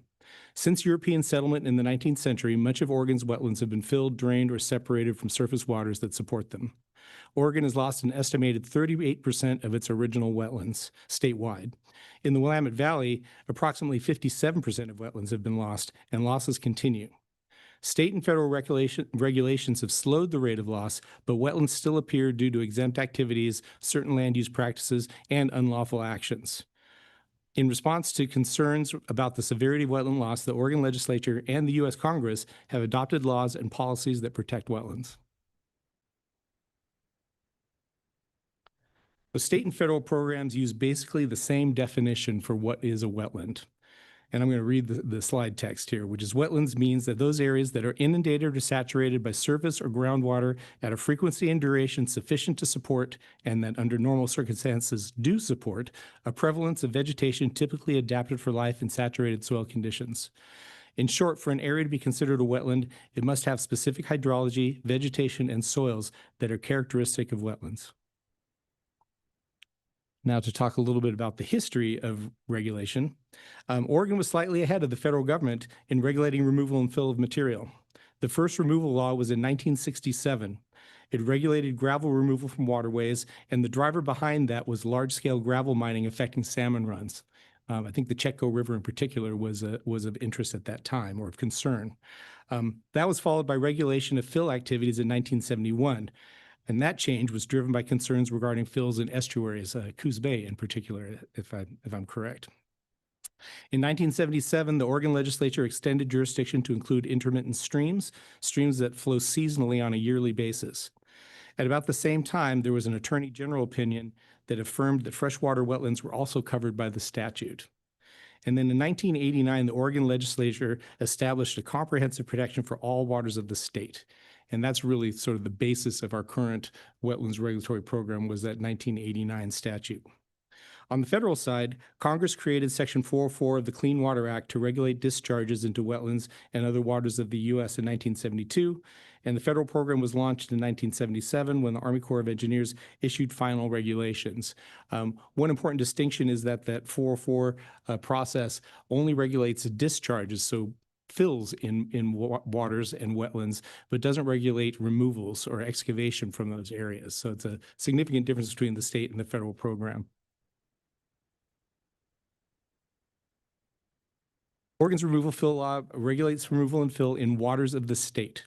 There is a 50 cubic yard exemption or volume threshold, except in areas designated as essential salmonid habitat where any amount of fill may be regulated. So basically in areas that have been designated as essential salmonid habitat, and that's a map that DSL maintains, and we do rulemaking every year to update that map using data from the Oregon Department of Fish and Wildlife. And in those streams and adjacent wetlands, any amount of removal fill could trigger a removal fill permit or a need for an authorization from the department.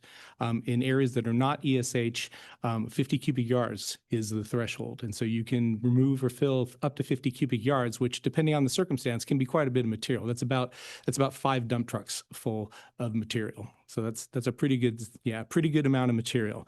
And that's a hangover from when the statute was originally put in place. It was sort of a gimme to folks who liked to use gravel from the river next to their farm or their property to pave their roads or use for concrete construction. Sorted aggregate from a river is super valuable. It's already been rounded. The soft parts have already been knocked off. And so it's a super valuable resource for construction. But unfortunately also a super valuable resource for salmon and other benthic and aquatic species. The removal fill statutes also include provisions for wetlands conservation, including statewide wetland policy statements, requirement to keep an inventory of wetlands, and enabling development of wetland conservation plans.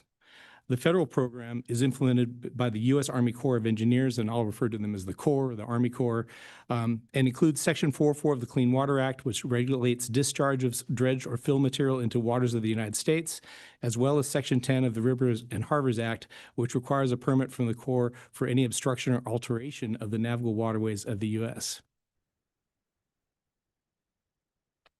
So contraction of federal jurisdiction under new rules regarding waters of the United States, or WOTUS is the acronym people will use, is a significant development. In the past 20 years, and most recently with the Sackett decision in 2023, U.S. Supreme Court decisions and resulting rulemaking by EPA have significantly reduced the extent of wetlands regulated by the Corps. EPA is currently engaging in another rulemaking effort that is widely anticipated to result in a further reduction of federally regulated waters and wetlands. I won't get into the details regarding this, but it involves the status of wetlands adjacent to traditionally navigable waterways and the level of connection those wetlands have with those navigable waterways. It's difficult to predict the on-the-ground effect in Oregon, but I've seen reported modeling results that at a national level are estimating 60 to 80% of wetlands could lose federal protection under the most restrictive WOTUS interpretations. And we're waiting for EPA to publish their proposed rules, which could happen as early as this spring. So we don't really know what's in there. They sent out for public comment over the holidays some proposals, and it was pretty amorphous. There's a whole lot in there, so it wasn't clear what they actually were proposing, but none of it was good from a perspective of conserving wetlands and waterways, to be honest. Can I ask a question that you might just be telling us next? Are these things that overlap with, like, okay, if that goes away, then there's already state similar things in place? Yeah, that might be the next thing. Yeah, I was just curious you're about 2 the bullets off. intersection. Okay. So well Let's done. hope. Well done. So yeah, so the contraction of the federal protections does put extra pressure on state systems to protect wetlands functions. And this is what we're hearing across the nation. Some states think that's great. Other states not so much, depending upon what you want to do. The good news for wetland protection in Oregon is that the state's removal fill law is independent of the federal statutes. So our removal fill law is not affected by this, other than there being more focus on DSL alone in terms of regulating, protecting, or authorizing removal and fills in these areas. But there are other state programs that rely on the federal permit process that are challenged by the reduction in federal permitting. In particular, DEQ's water quality certification program, the 401 certification, that is triggered by the federal nexus of having a federal permit. And so in the absence of federal wetlands for a project that's affecting that, you don't have that 401 certification process. And DSL is actually working with DEQ to basically kind of figure out how do we cover that gap. And we're anticipating that gap to expand basically with a further contraction of waters of the U.S. Coming from EPA sometime this year. One potential upside to the reduction of federal protections in Oregon is that it may present opportunities to streamline state regulatory processes, since they no longer need to align with federal processes in wetlands that are no longer regulated by the Corps. And I'll talk about that a little bit more toward the end of my presentation. And just out of curiosity, do you have any indication on other states and whether they have a similar thing to us? Or I'm just curious. There are other states that have robust state wetland protection programs. Oregon actually has one of the best because it's independent entirely from the federal process. A lot of states have sort of a closing the gap, so they'll step in if the feds do not take regulation of a particular area. But that's challenging because that's really challenging for developers because you don't know who's going to actually do the permit until you've done quite a bit of process. And some states are moving away and just saying, hey, we don't have to worry about this. We'll just rely on the feds. Other states are stepping up and increasing their regulations in order to cover that gap. But we don't need to do that here in Oregon because we already have a fully protective removal fill program, which is really nice.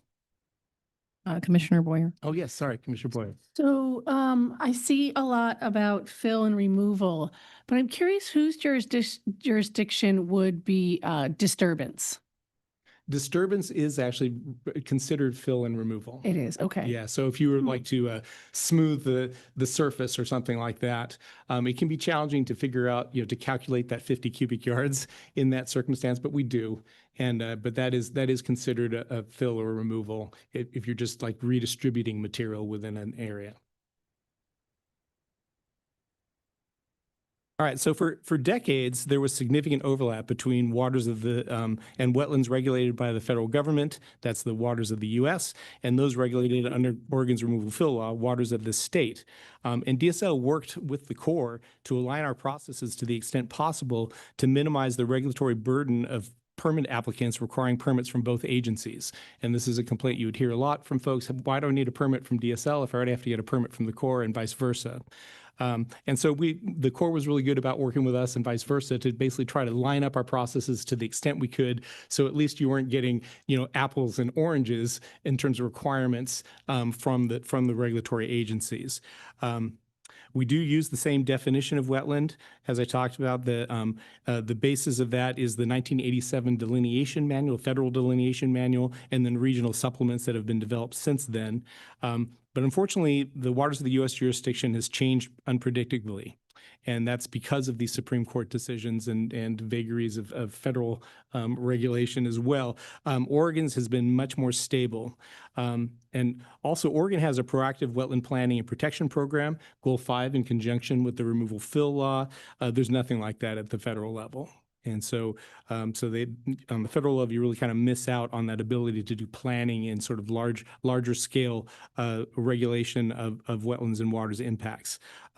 Both the programs have exemptions or carve-outs for particular uses or industries, but Oregon's are more clear. The sideboards of those are more clear, and so it's easier to tell what the jurisdiction is, or whether you need a permit or not under the state system than under the federal system. Next, I'm going to go into some more detail regarding Oregon's removal fill program. As I mentioned earlier, the removal fill program regulates removal and filling of material in waters of the state. The law directs DSL to maintain a stable resource base of wetlands. The law includes a no net loss policy regarding wetlands and requires project proponents to avoid first, minimize impacts second, and then compensate for unavoidable impacts to wetlands and other waters through habitat replacement. The law also directs DSL to increase wetland resources by encouraging wetland restoration and creation where appropriate. And really the way that DSL does that is by streamlining and having special permitting tools that are for habitat restoration projects that are less onerous than projects that are actually intended to basically develop and consume wetlands. And so we try to get out of the way to the extent that we can. I can say that wetland restoration practitioners will complain that we're still making them do too much regulatorily, but you got to make sure that the project that they're doing is actually going to achieve the results that they're intending to achieve and doesn't result in negative effects to other resources or conversion of wetland types, that sort of thing. So we still do regulate voluntary habitat restoration projects, but to a lesser degree. So now I'll touch on the removal fill process, which will lead to discussion of the Goal 5 wetlands process. Here's a fun process map. So the first step in removal fill permit process is to identify whether you have wetlands on the project site. And this is generally accomplished by referencing inventory mapping, like the state wetland inventory. That could well trigger the wetland land use notice process from a local government, and I'll touch base on that in a minute. One can also request an on-site or off-site wetland determination from DSL. If it looks like there might be wetland on the property, the next step is to have a wetland delineation done. And a wetland delineation is a study and a report that identifies and characterizes wetlands on a site and accurately maps the boundary of those wetlands. It involves on-site investigation of hydrology, vegetation, and soil. So a wetland delineation is much more detailed and much more accurate in terms of its mapping than what you see like with a local wetland inventory level of analysis, which actually is done usually as more of a remote sensing, looking at aerial photographs, satellite data, that sort of thing, and doesn't often involve a lot of on-the-ground truthing, though ideally that is done. Yes, Commissioner Thompson. So hydrology, vegetation, and Soils. Soils, thank you. Yeah, wetlands are characterized by having hydric soils, and these are soils that have developed under those saturated conditions that result in anaerobic or low oxygen environment, which results in very specific chemical reactions that basically are very identifiable and are associated with wetlands. All right, where was I? Oh, okay.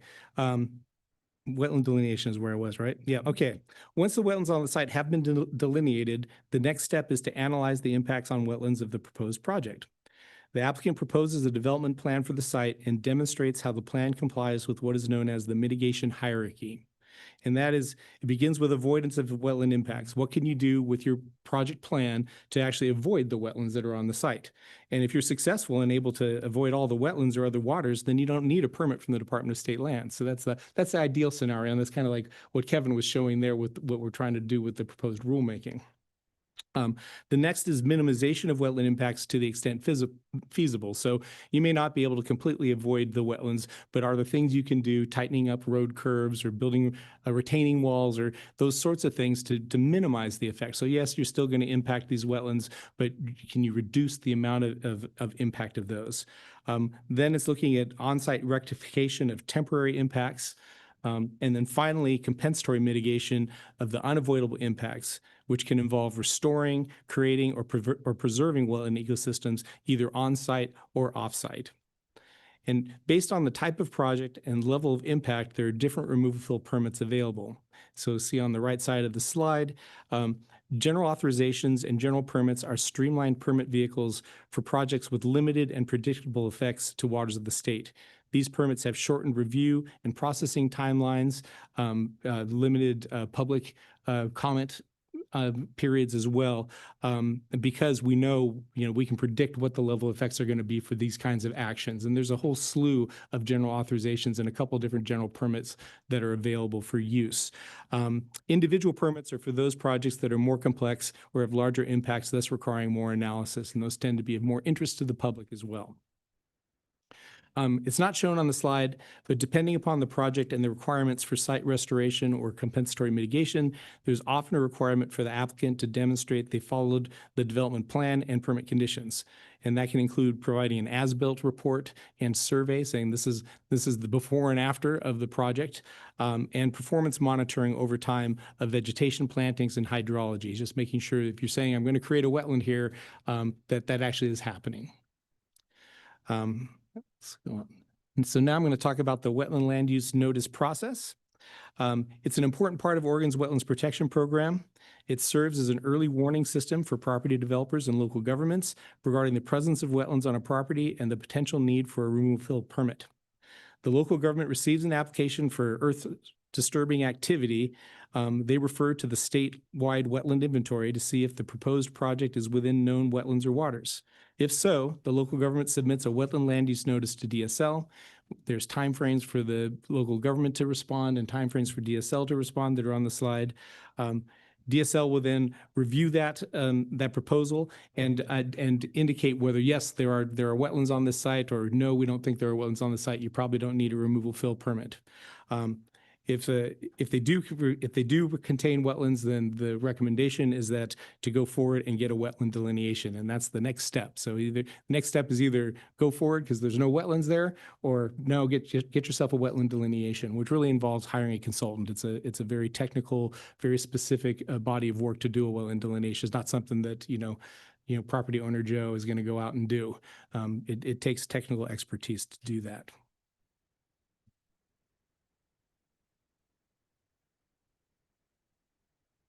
So ORS 196.672 directs DSL to maintain a statewide wetlands inventory. The purpose of that inventory is to provide a central publicly accessible map showing the approximate locations of wetlands and water bodies to support planning, conservation, and regulatory efforts, and also to act as a screening tool for landowners to identify potential wetlands on their property, aiding in the removal fill permit process and local government land use planning. The initial inventories were based on the National Wetlands Inventory, which has limitations, and I'll address that with the next slide. The statute directs DSL to establish uniform rules for wetland identification, delineation, and mapping. Inventory maps are updated as new information becomes available. So there's a lot on this slide, but the bottom line is that a local wetland inventory has more information and more accurate information than the National Wetlands Inventory. The biggest shortcomings of the National Wetlands Inventory include the use of old data. Most of the data for that inventory are aerial photographs, most of which for most of Oregon are from the 1980s. So there's been a lot of change since the 80s. It misses wetlands that are less than an acre in size, and that's just on purpose. That was, their protocol was to not map things that were less than an acre. Another part of the protocol was to exclude farmed wetlands, which is a significant problem because farmed wetlands are a large component of the wetlands base in many watersheds, including the Willamette Valley. Local wetland inventories are superior. They're part of the Goal 5 planning process. They're a result of the Goal 5 planning process. They're field verified where possible. They have much more thorough coverage of wetlands and waterways. They use functional assessments to flag significant wetlands, and the local wetland inventory has a higher accuracy for boundaries as well. So the mapping accuracy is much better than for the National Wetland Inventory. So the statewide wetland inventory that is maintained by DSL is an essential tool for Oregon's Wetlands Protection Program. It's an essential component of our wetlands planning and early warning systems. The inventory is available online as a web map, which is a nice development in the last several years. The data sources included in the inventory are shown on the slide. A couple things I want to add. NHD is the National Hydrography Data Set from the U.S. Geological Service. I have trouble saying that word, hydrography. Too many R's and sounds in there.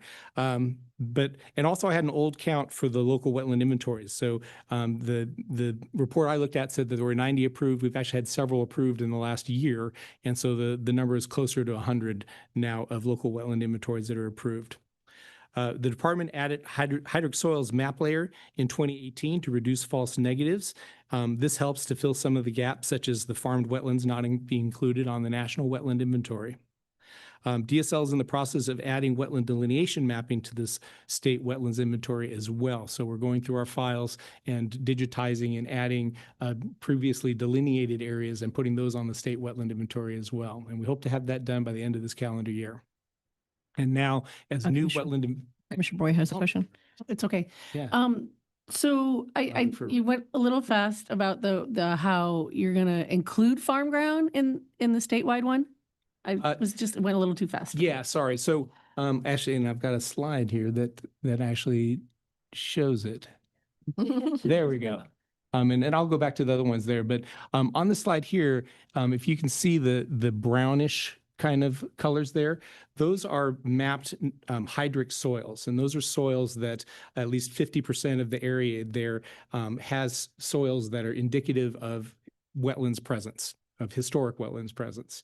And so the challenge, as I mentioned, is that the National Wetland Inventory in areas where we haven't had a local wetland inventory performed, those farmed wetlands are just not included.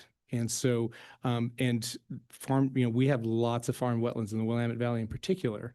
And so this listing of the hydric soil, so it doesn't mean that those areas are necessarily wet, but it's worth taking a look because they used to be wetlands. And so, to what extent they've been drained or what have you is not clear.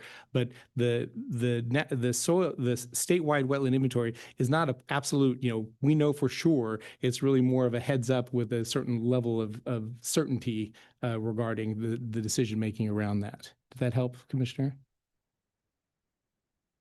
Commissioner Thompson? Thank you. Yeah, you think fast and you talk fast, but Sorry. it's good. What I'm trying to understand, having owned property that had wetlands on it and the soil, how long does it take the soil to change if the water conditions change? Because we're talking about a changing landscape all the time and just trying to apply static rules to changing land and water. That is an excellent question, Commissioner Thompson.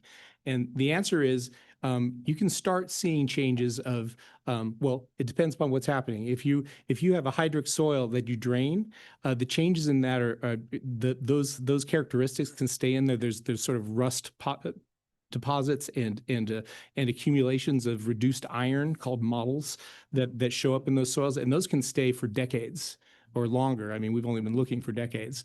And so, but if you actually wet a soil, the establishment of those rust deposits and the reduced iron, that starts happening pretty quickly, but it can take a very long time, years and decades for a fully established hydric soil to become established. So I'm trying to understand because as you imagine, we get a lot of questions about what the truth is now, has been and will be, requiring the imposition of regulations on it. And yeah, and that can be real challenging, especially if the land use has changed, if the hydrology has changed, if it's been drained or been wetted through channelization or something like that. Those are called atypical situations, and in those situations, often the soils are not very helpful for making that determination because they're disturbed. Or just it's a disturbed situation.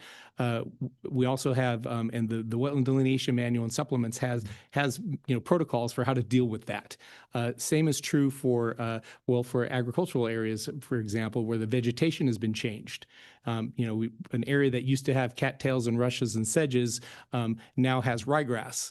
And so you really can't use the ryegrass as an indicator of what's there. And so in those heavily disturbed situations, it often comes down to an analysis of the hydrology. It's really looking at what's the water doing now, and the criteria that need to be met is a certain length of time of saturation near the surface of that water. And that can be a real challenge and can, you have to get out there at the right season, have to have maybe groundwater monitoring tubes in place to establish that. So in disturbed areas, it can be quite a challenge actually to determine what the current boundary of a wetland is. so one more. So not wanting to harm wetlands, but also not wanting to impose wetlands protection restrictions where it's not appropriate. If we have experts, will we end up with what we have in soil classification, which is competing experts and accusations of somebody buying the expert opinion to get them the result they want to have? That can and does happen. Yes. Okay, swell. Yeah. That it's unfortunate, and it really depends upon the circumstances of the particular site. But that can and does happen, and some of these battles can really be protracted because you've got dueling experts, and then it ends up in court, and you've got a judge who knows nothing about this stuff, trying to that's not the fun part of the job. I'll tell you that. But yeah, that does happen. It can be very challenging, particularly in these disturbed environments. It's much easier if you've got an area that has not been graded, has not been tiled for draining. Much easier to make these kinds of determinations. Okay, well, I think I'm going to move on from that one. And then I came back to the wetland land use notice slide again because I just really wanted to emphasize the importance of that process for our protections of wetlands. It's really important to have that inventory work done, and to have the process where the local government can actually flag to a developer that, hey, there are wetlands here, or there might be wetlands here. You really need to talk to DSL, and I'll be right with you, Commissioner Boyer. And that's something that we run into all the time is someone goes out and does a project, and then their neighbor says, hey, there was a wetland there. You shouldn't. And actually, it's kind of funny because that's how we hear about most violations is from neighbors turning at their neighbors. But not an uncommon situation to happen. And yes, Commissioner Boyer. Oh, okay. I'm starting to learn about the red light. Okay. Very sensitive. Okay.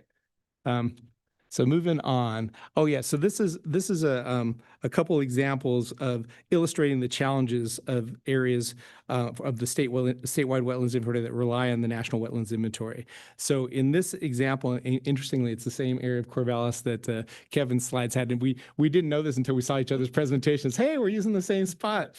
So popular spot. But this one is an example of where the National Wetland Inventory entirely missed important waters. Mary's River, which is in the northwest corner of that slide, you can see the green riparian sort of meandering channel there, is entirely missing from the National Wetland Inventory. And it's not clear why, but it's an example of the limitations of the National Wetlands Inventory. And actually the blue on the right there is actually the local wetlands inventory, which you can see in comparison to the National Wetlands Inventory outside the blue area. Look how much more wetland there is in there. And it's not because there's more wetland there. It's because the mapping is better. And so that's, some of the limitations that we're dealing with. Another example in the same location is where we've used the hydric soils layer and the National Hydrography data set map layers. And so the brown shading on the left side is the hydric soils layer. And you can see in comparison to what the previous area looked like on the right there, that's where the NWI says there are wetlands. And here's where they likely are. And so really significant difference. And some of those areas have probably been effectively drained, and so they're no longer wetlands, but a lot of them are still wet, at least based on our experience. You can see the numerous swales and abandoned waterway channels, which tend to be in low-lying areas and support wetlands. The right side image shows the added National Hydrography dataset layer, which clearly shows Mary's River and Muddy Creek as dark pink lines, and those were not highlighted on the NWI mapping before. So just an example of having better data gives you better idea of what's out there on the landscape. Just because the mapping doesn't show a resource doesn't mean the resource isn't there. And so that is a challenge that we deal with. So next, I'm just going to give a little snapshot about the scope of removal fill permitting work. These are numbers from fiscal year 2025. The department does an annual aquatic resource management plan report, which talks about numbers, nuts and bolts, as well as policy considerations, et cetera.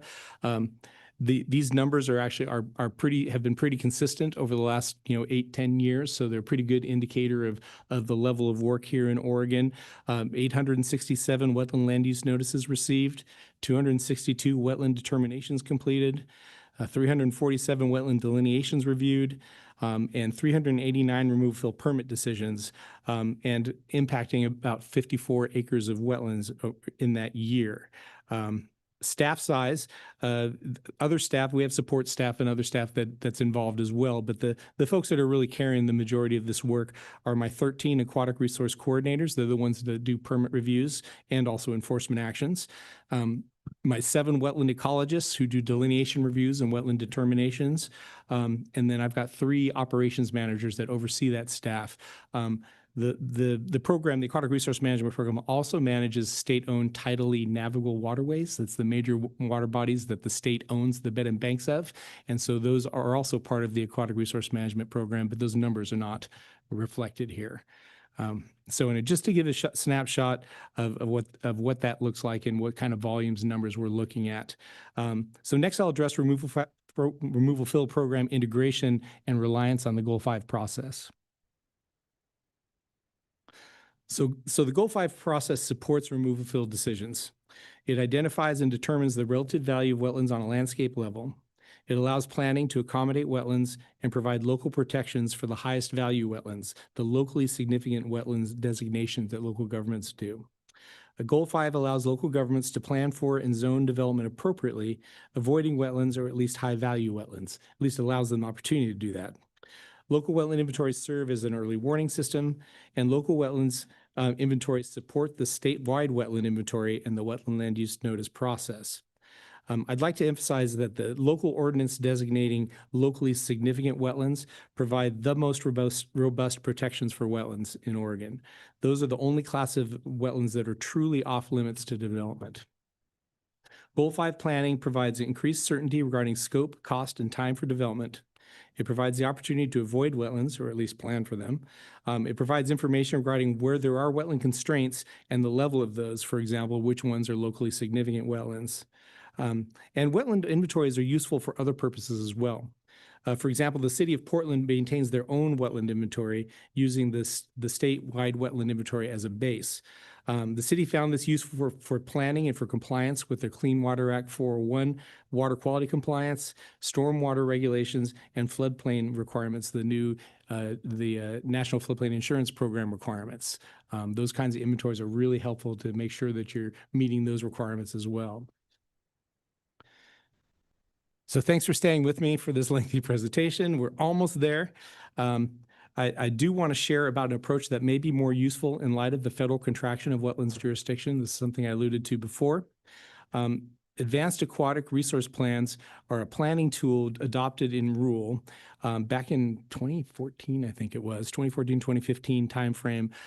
It involves a level of wetland mapping and functional analysis that is somewhere between Goal 5 analysis level and removal fill permitting level. So it's sort of a midway step of wetlands identification and characterization.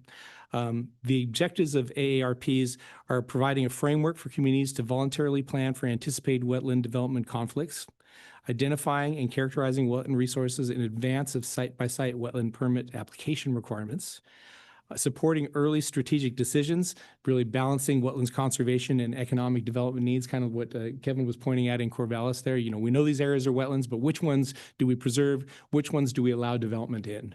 And being able to do that on a landscape level allows you to make informed decisions.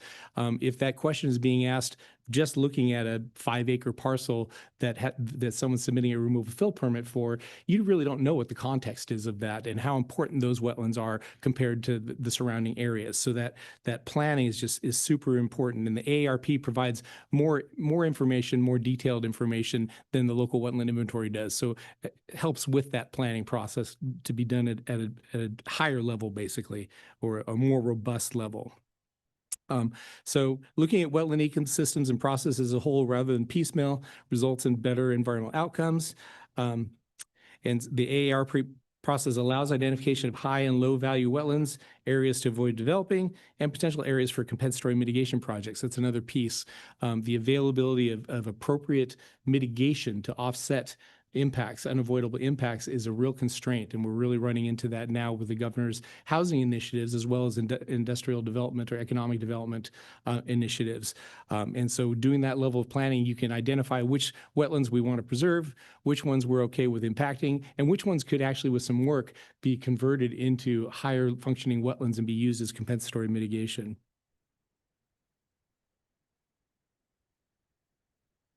So the benefits of an AARP are regulatory streamlining, which provides increased regulatory certainty regarding scope, schedule, and budget, and shortens the removal fill permitting timeline. It does so by front-loading analyses, for example, wetland delineations done up front, alternatives analyses done up front, and compensatory mitigation requirements addressed up front. And so, as I mentioned before, really doing this up front allows better environmental outcomes. There are some new opportunities related to AARPs. And so we've only had 2 plans developed since we put those rules into place. The Cascade West Council of Governments developed an AARP, and so did the City of the Dalles. And those were both focused on industrial land development. It wasn't so much housing oriented, but the same situations, same constraints, same challenges. Unfortunately, their utility was limited by a lack of buy-in from the Army Corps of Engineers. We actually had worked with the Army Corps of Engineers all along in developing these plans, but at the 11th and a half hour, the Corps decided that they really couldn't buy into the alternatives analysis and accepting the alternatives analysis done on what they considered to be speculative fills.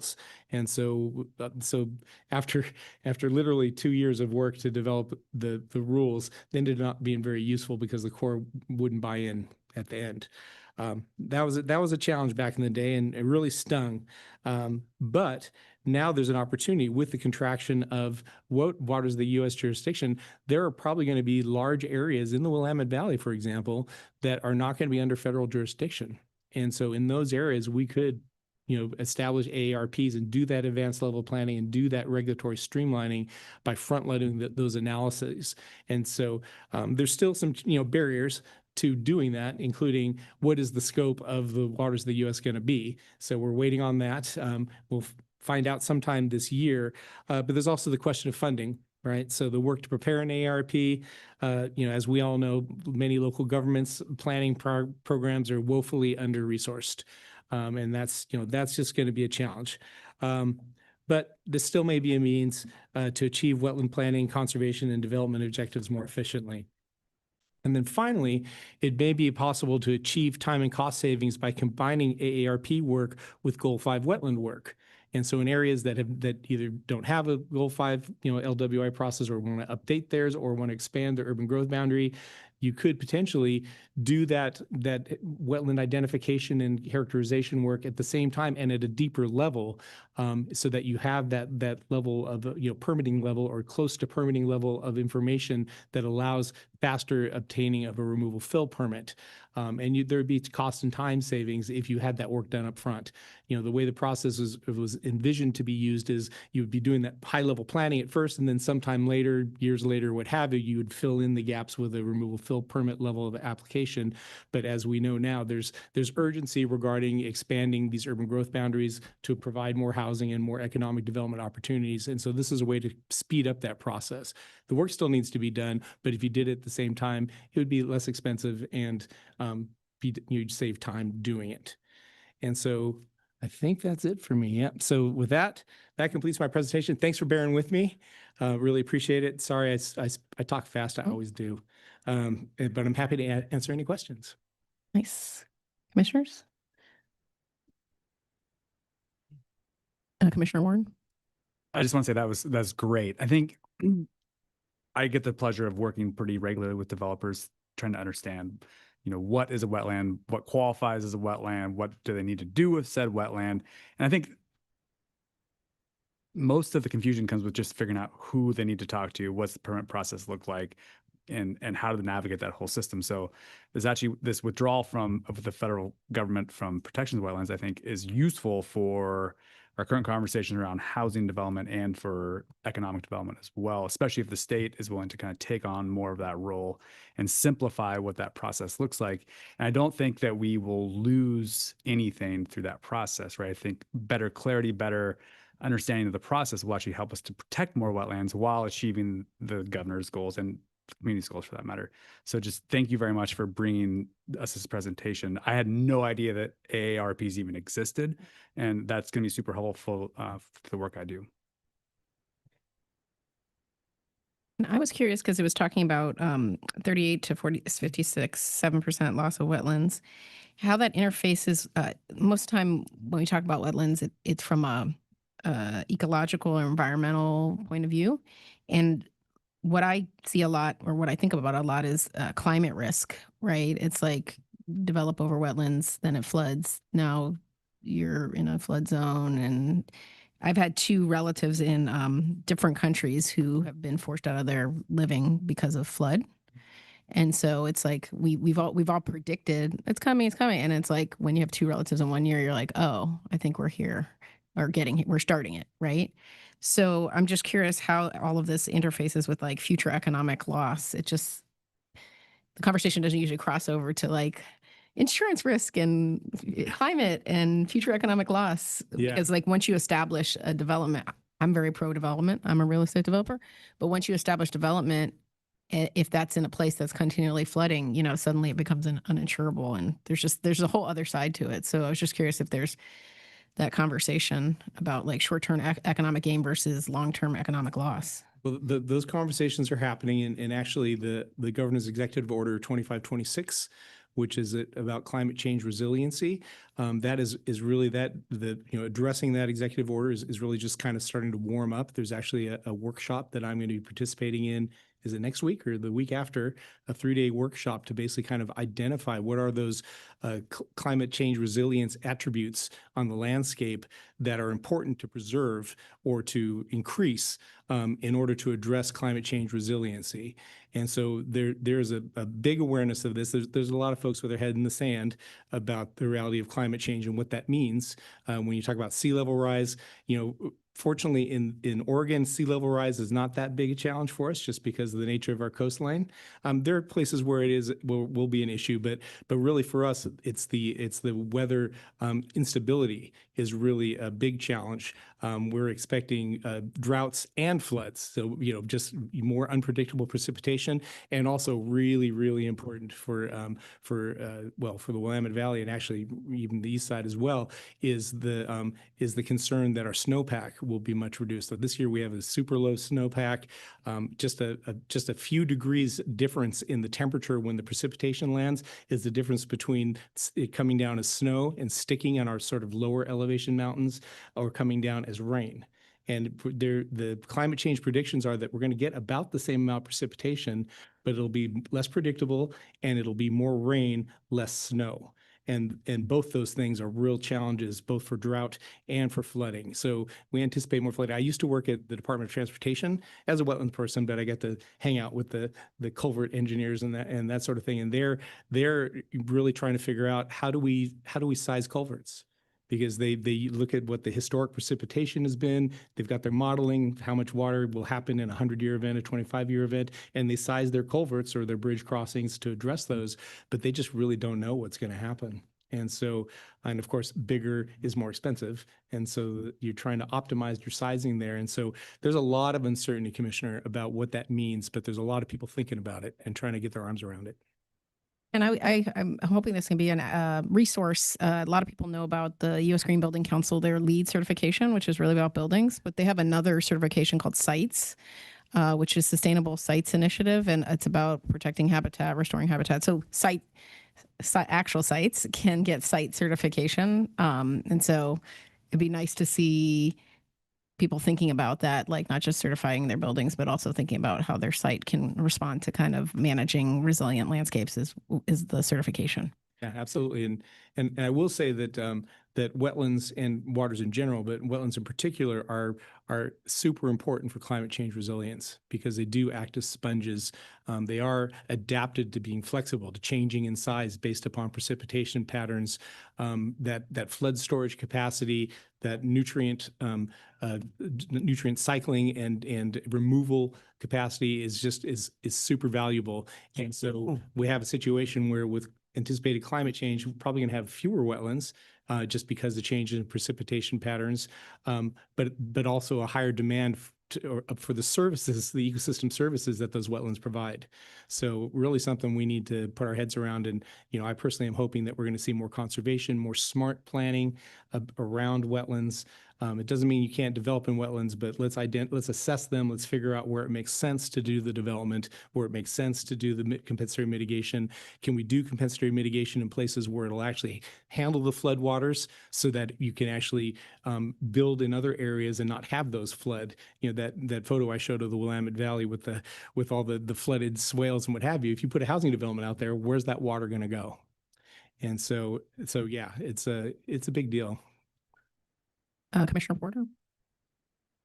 Thank you, Chair. Well, you obviously have a really strong command of the subject matter, so thank you. That was a great presentation, and I've had the opportunity to work with wetlands quite a bit from not necessarily a development side, but from the private sector, where we've had to do a lot of delineations and mitigation, and actually had to replace some wetlands at some points, and your presentation here really helped to put a lot of the pieces together that I've not been exposed to. So I just want to tell you, thank you. That was really quite informative.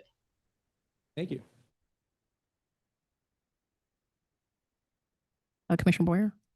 I want to echo Commissioner Porter's. I have 4 miles of riverfront on my property and a couple hundred acres of bottom ground. So there's a lot of information there for me. So I appreciate it. That riparian trees. Quakers. Good, good. I had a question, more just out of curiosity, because you were talking about the 5 dump trucks that you can move around. Does that change based on the size of the wetland, or is that just a static number? Doesn't matter how big the wetland is. Static number, Commissioner, and it's really one of the biggest, it probably is the biggest weakness in the state's remove fill program is that exemption. Yeah, because I was like, five trucks is nothing if it's one size, and it's everything if it's a different size. So Right, yeah. it just made me think about that. It's a real challenge. Yeah. Vice Chair Lazo. Thank you, Chair Helva. I'm curious about the how the sort of your presentation from DSL fits with Kevin's presence here and the rulemaking that we're doing around wetlands. So I actually went back and looked up I was like, what is that rulemaking exactly? And it's the wetlands rulemaking that we initiated last October is around a process, developing rules for a process to develop housing in the presence of a lack of Goal 5 protections already for a city for UGB expansion. That was kind of a very convoluted way to say that, but that sounds like that's what the rulemaking is about, right? So are we suggesting that the ARP process might be part of that process that could assist in those UGB expansions? Yes, and thank you for the question, Vice Chair Lazo, Chair Helova.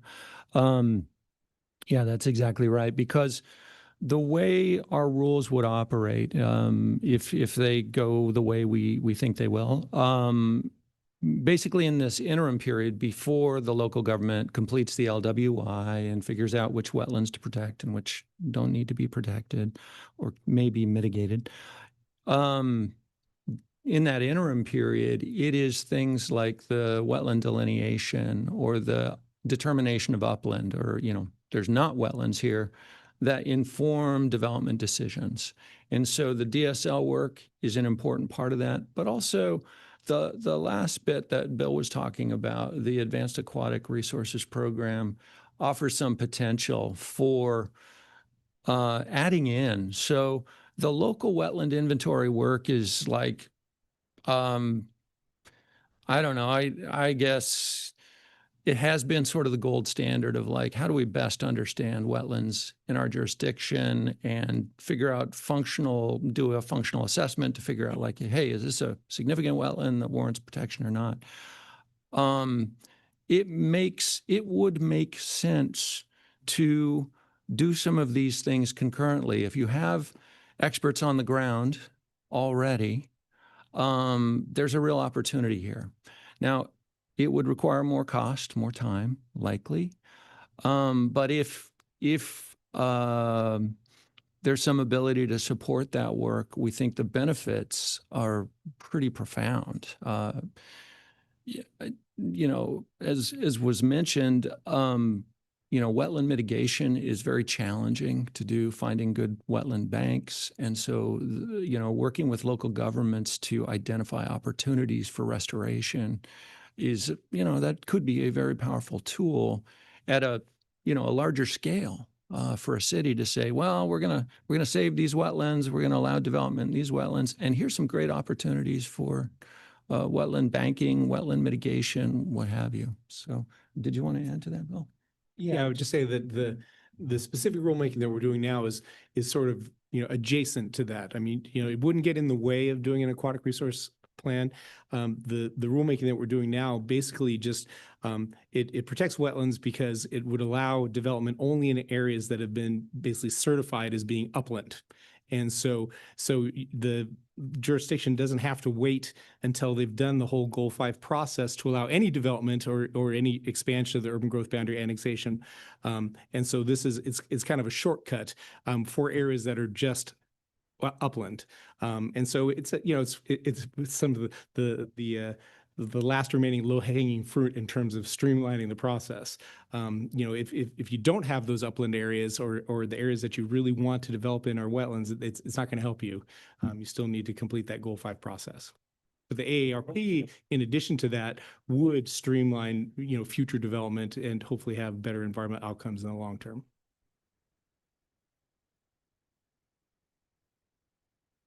Vice Chair.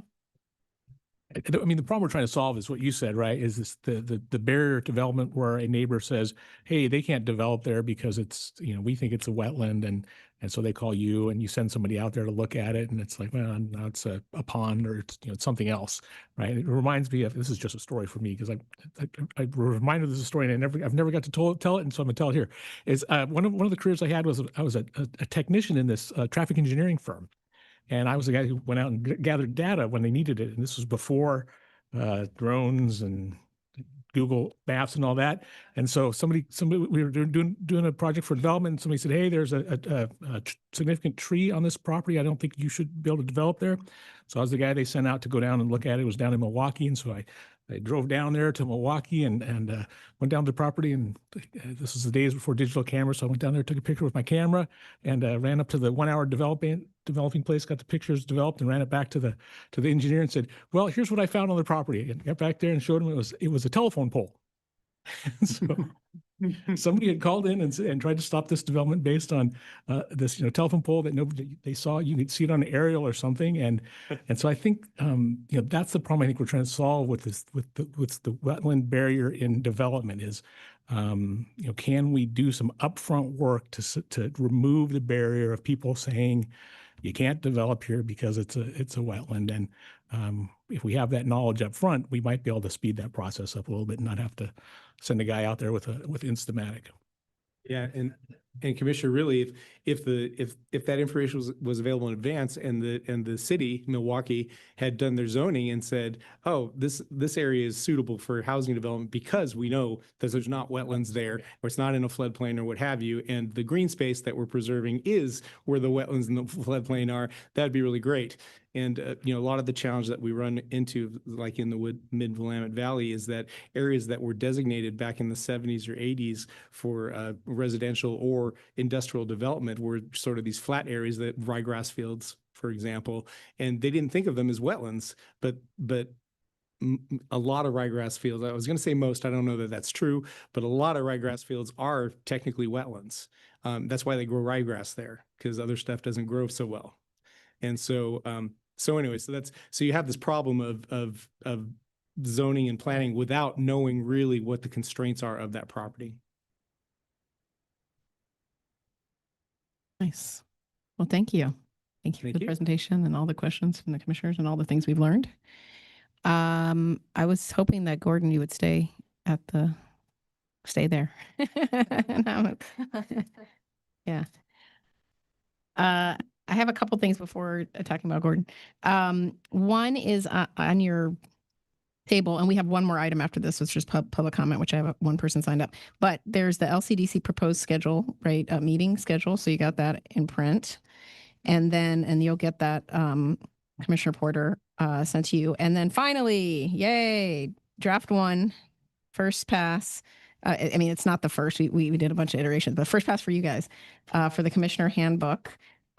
Which the department worked on, and then I did some edits, and I see this will be most likely a living document, and maybe once a year it gets looked at because it has specific information from now, but just a really great resource and something. I was like, I can't leave this commission without having something because it didn't come with anything. So the team statement we did at the beginning, basically talking about, I'll just go over it really quick, talking about what is the commission? The commission roles, right? What is the chair? What is the vice chair? Voting, commission members, key relationships, governor, local planners, it just goes through the key relationships. So this is valuable, I think, for all of you, but most valuable for the new commissioners coming in. That's really the thought process. Talking about the schedule, like how it kind of works, showing the previous meeting locations we've had.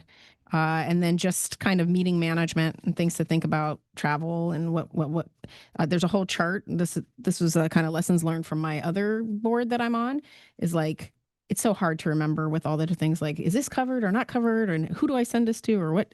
And so there's a chart that basically is like hotel arrangements, travel, like what does the commission assistant do versus what you're supposed to do? And then talking about equipment, confidentiality, and then, some, what is this? some public meeting law, so the new public meetings law stuff that didn't exist before, now it's here. It talks about required training, social media, what to do in that regard, right? The ethics, my favorite, the things you have to fill out, the statement of economic interest. Like when you're on a commission, you come on, you don't know, and suddenly somebody's telling you to fill out a form, and you're like, am I supposed to be doing this or not? These things would all exist here. The fact that we do our director's evaluations, and then contact information for the staff. There's a section with reference materials. And then there is a attachment that essentially shows the committees that are required by statute, other committees that we have, and then rules advisory committees. Obviously, some those change over time, but they're sort of attachments to this document. And then workday training instructions, right? So there's somewhere that you can go for the workday training. So those are a lot of those are attachments that change over time, but the bulk of this work is that's in this document is the kind of day-to-day. Oh, let me remember something about that, and you can pull this up and see that. And so I imagine that this will get even more robust over time. When you think of a procedure in the future, I think that you realize, hey, it's not in this document. I think it'd be good to just say, hey, can you throw that in there? Not necessarily have to review it every time you throw something in there, but maybe at a cadence you review it. But I think when you say something's missing, you just tell them, they'll throw it in there, and then at some periodic point, it can get reviewed again. And like I said, most important for new commissioners coming on, I think it becomes less relevant over time. I think the only part that I would definitely will stay relevant over time for everybody, I think, is the commission travel and meeting responsibilities, and what's the logistics behind that? I think that's that always stays relevant. So that's the second one. Third one is to fill out all your forms. Just a reminder before you leave, because that's important. It talks about that in the handbook, that is an expectation. And then to the last one, this is Gordon Howard, who is the Community Service Division Manager. This is his last meeting in front of us, but it's also his last day of work before retirement. And this is our chance to take an opportunity to congratulate him and wish him well. Also, after the public comment, I would like to take a picture, so I don't want you to go anywhere. So I kind of want to open it up to commissioners to say some remarks. Vice Chair Lazo. Thank you, Chair. Wow, I can't believe there's going to be a DLCD without Gordon Howard. Before I had any exposure to rulemaking or to coming on the commission, the one thing I knew is that Gordon Howard was DLCD. That's literally what I thought, and it really came from the outward-facing role that Gordon has in the kind of work that this agency does. And so that's what I knew about DLCD. And then when I came to the dais, Gordon, I've been so appreciative and so impressed by the work that you do and the way you proceed through that work. And I just have really greatly appreciated the opportunity to have the back and forth that we've had, and to hear you lead us through the kinds of things that you do. It's been fantastic. And I sort of can't imagine what that's going to be like moving forward. So thank you. Congratulations. Enjoy yourself. It's well deserved. But yeah, I'm not sure what we're going to do. I'm not sure how we'll evaluate their criteria when the next one comes up. So. When I thought about succession planning, you're like one of the top people to think about that. Commissioner Warren. Yeah, Gordon, I just want to say thank you. Your institutional knowledge here is just pretty spectacular. And I didn't truly recognize it until one day Nick Lilac was like, what are we doing about Gordon? And I was like, what are you talking about? He's like, Gordon. Like, Gordon knows all these old decisions that were made that probably, live in an archive somewhere that you'd have to go flip through in order to find these decisions. And so, since that day, I've started like recognizing that more and more. And I don't think will be the same without you. Not that that's a bad thing, but really, your presence here is pretty exceptional. And what you've done for the state of Oregon is truly worthy of all of our thanks for a very long time. And I have a feeling you probably aren't going to be going away. I'm assuming we will probably still see Gordon around. At least I hope so, because I know there's questions that probably only you can answer. So I'm hoping that we have the ability to call on you when we need to. But really, just truly thank you from the state of Oregon, what I represent or can speak of. It's been a true pleasure. Commissioner Porter. Thank you, Chair. So Gordon, you and I haven't had the opportunity to work together for too long, but I have been very impressed with the amount of time that we have been working together. And I remember the first meeting that I attended down in Medford, and I'd been kind of told that I was going to be appointed, but I hadn't been through the process yet. So I remember the first meeting down in Medford, and I think it was probably Nick, now that Stuart kind of mentioned that, and he told me, he said, so that's Gordon, and if Gordon leaves, we're all in trouble. So we really hope that he sticks around for a long time.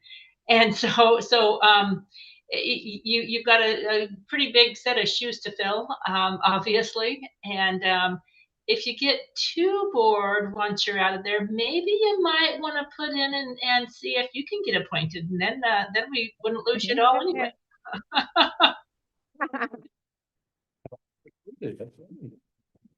I like that. Commissioner Thompson.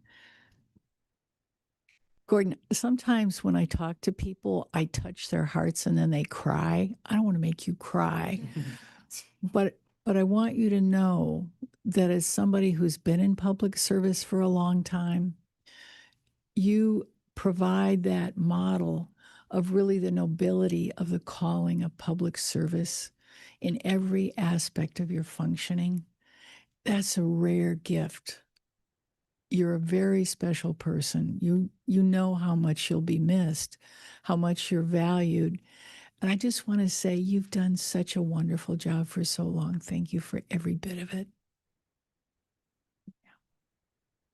Commissioner Boyer.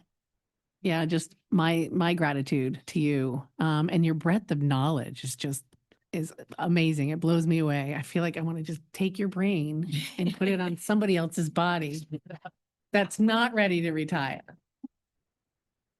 But it's a retirement well deserved. I've always enjoyed your calm presence. You just have a calming sense to you with your knowledge. And my question to you is, where's your first adventure? Do you have one planned? Well, I think my wife and I are going to be vagabonds for a while after we sell our house. So we'll see how long that lasts, but looking forward to that. Well, I wish you luck. Thank you. And I was going to add, I don't know how many people introed their commission with Gordon, but that's how I did. Like, know nothing about what's going on. And I got the firsthand experience to be taken around by Gordon and told a bunch of things that I was like, probably didn't know what he was talking about at the time. But I got the depth of his knowledge and expertise, and definitely institutional knowledge. Yeah, when thinking about succession planning, I know, yeah, you might have been number one. Yeah, your robust legal experience, expertise paired with deep planning knowledge, care for the land use in general, specific Oregon, and really what community outcomes are. So I think you've seen already that you're very much appreciated and beloved, and you will be missed, and hopefully not missed that much in the sense that maybe not me, maybe they, and maybe me, I'll be around too. We'll see you again within these contexts. But yeah, well-deserved retirement and well appreciated. So I'd like to clap for Gordon.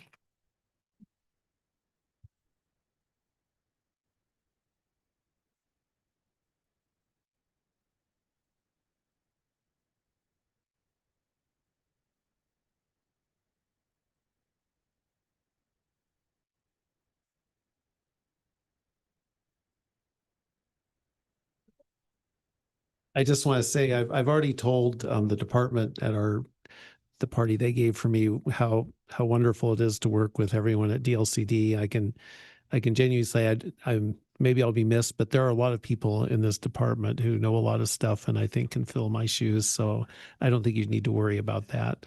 I once told someone my canned speech, if we will, and when doing interviews, people would say, "What's it like to work for DLCD?" And I would always say, "Well, you know how in your jobs, there's always been one person that you grimaced about being assigned to work with or avoided in the lunchroom if you ran into them." And I told them, I can honestly say there's not anyone like that at DLCD, that everyone here is a professional and is knowledgeable and can do an excellent job and can be counted on. And that's priceless in terms of being a coworker, but I think it's also priceless for you as the commission as well.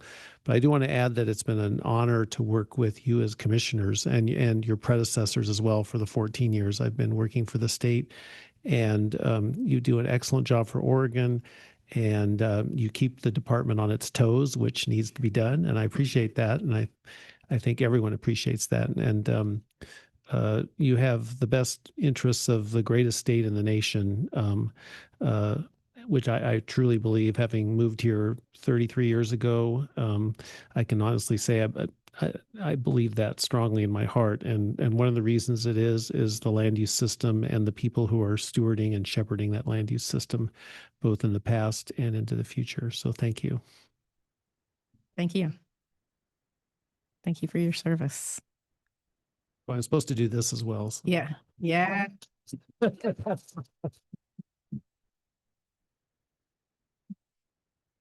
thought it was a PowerPoint clicker. Drop the PowerPoint clicker. Thank you. Thank you. Thank you for working up until the last minute. Thank you. So we have one public comment testimony. That item is supposed to start at 4:45, so I don't know if the person is online. Okay, he's online. Rob Frank from Harney Company? County. Sorry about that.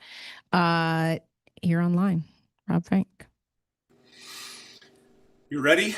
Chair and commissioners, thanks a lot for the opportunity to talk to you. I really was hoping to address you guys for your joint meeting with Water Resources Commission, but I kind of got my wires crossed, and so I'm sorry I missed that opportunity, but I did just want to introduce myself to you. My name is Rob Frank. I'm the Harney County Commissioner, and we have formally requested an independent compatibility determination from LCDC regarding the Division 512 rules that were made by Water Resource Commission, and that document has been shared with Director Bateman. And although it only specifically names Harney County and the City of Hinds, I think it's important to note that all four of our jurisdictions, the City of Hinds, City of Burns, and the Burns Paiute Tribe, and Harney County, have recently formed a joint coalition to work collaboratively on these water issues. And we are working on a Water Solutions project to kind of reframe how we work with the Water Resource Department. This request is not about opposing groundwater management at all. Our county has consistently supported sustainable groundwater use and has spent over a decade working collaboratively with state and federal partners to that goal. Our concern is procedural. Under Oregon state law, state agencies must coordinate with local governments to ensure their actions are compatible with our comprehensive plans. And if that compatibility can't be achieved, there's clearly defined steps for documentation, coordination, and dispute resolution. And in this case, those steps did not occur. And we've been asking for those steps to occur for several months. There were no formal compatibility findings shared with local governments, no dispute resolution process initiated, and no documented effort to achieve compatibility with our plan prior to adoption of the rules. These rules have permanent land use consequences, including significant reductions in irrigable acreage and economic impacts to our community. It is by far the biggest land use decision that has befallen our county in at least the last 50 years, if not forever.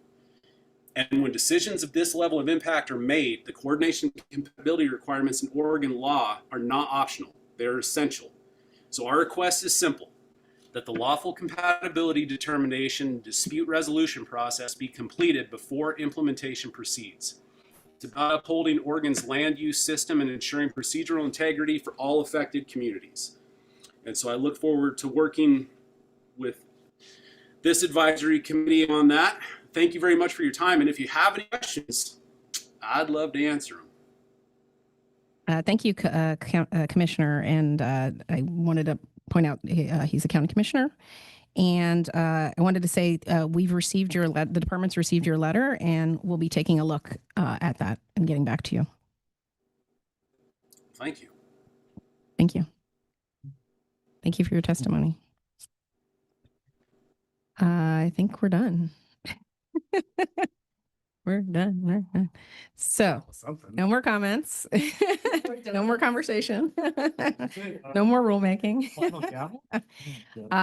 So with that, we're closing out the February 2026 LCDC Commission meeting.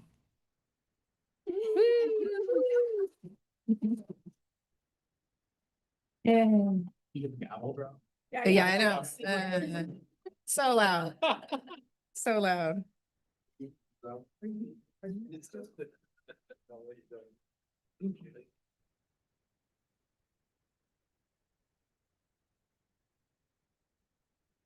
Hey, former chair. Yes. Wow. Yeah. Don't be a stranger. Yes, I won't. I'll actually call you. I'm going to call you. Okay. That sounds good. I'm not going to be a stranger. Okay. Bye. Just like that. I meant to text her.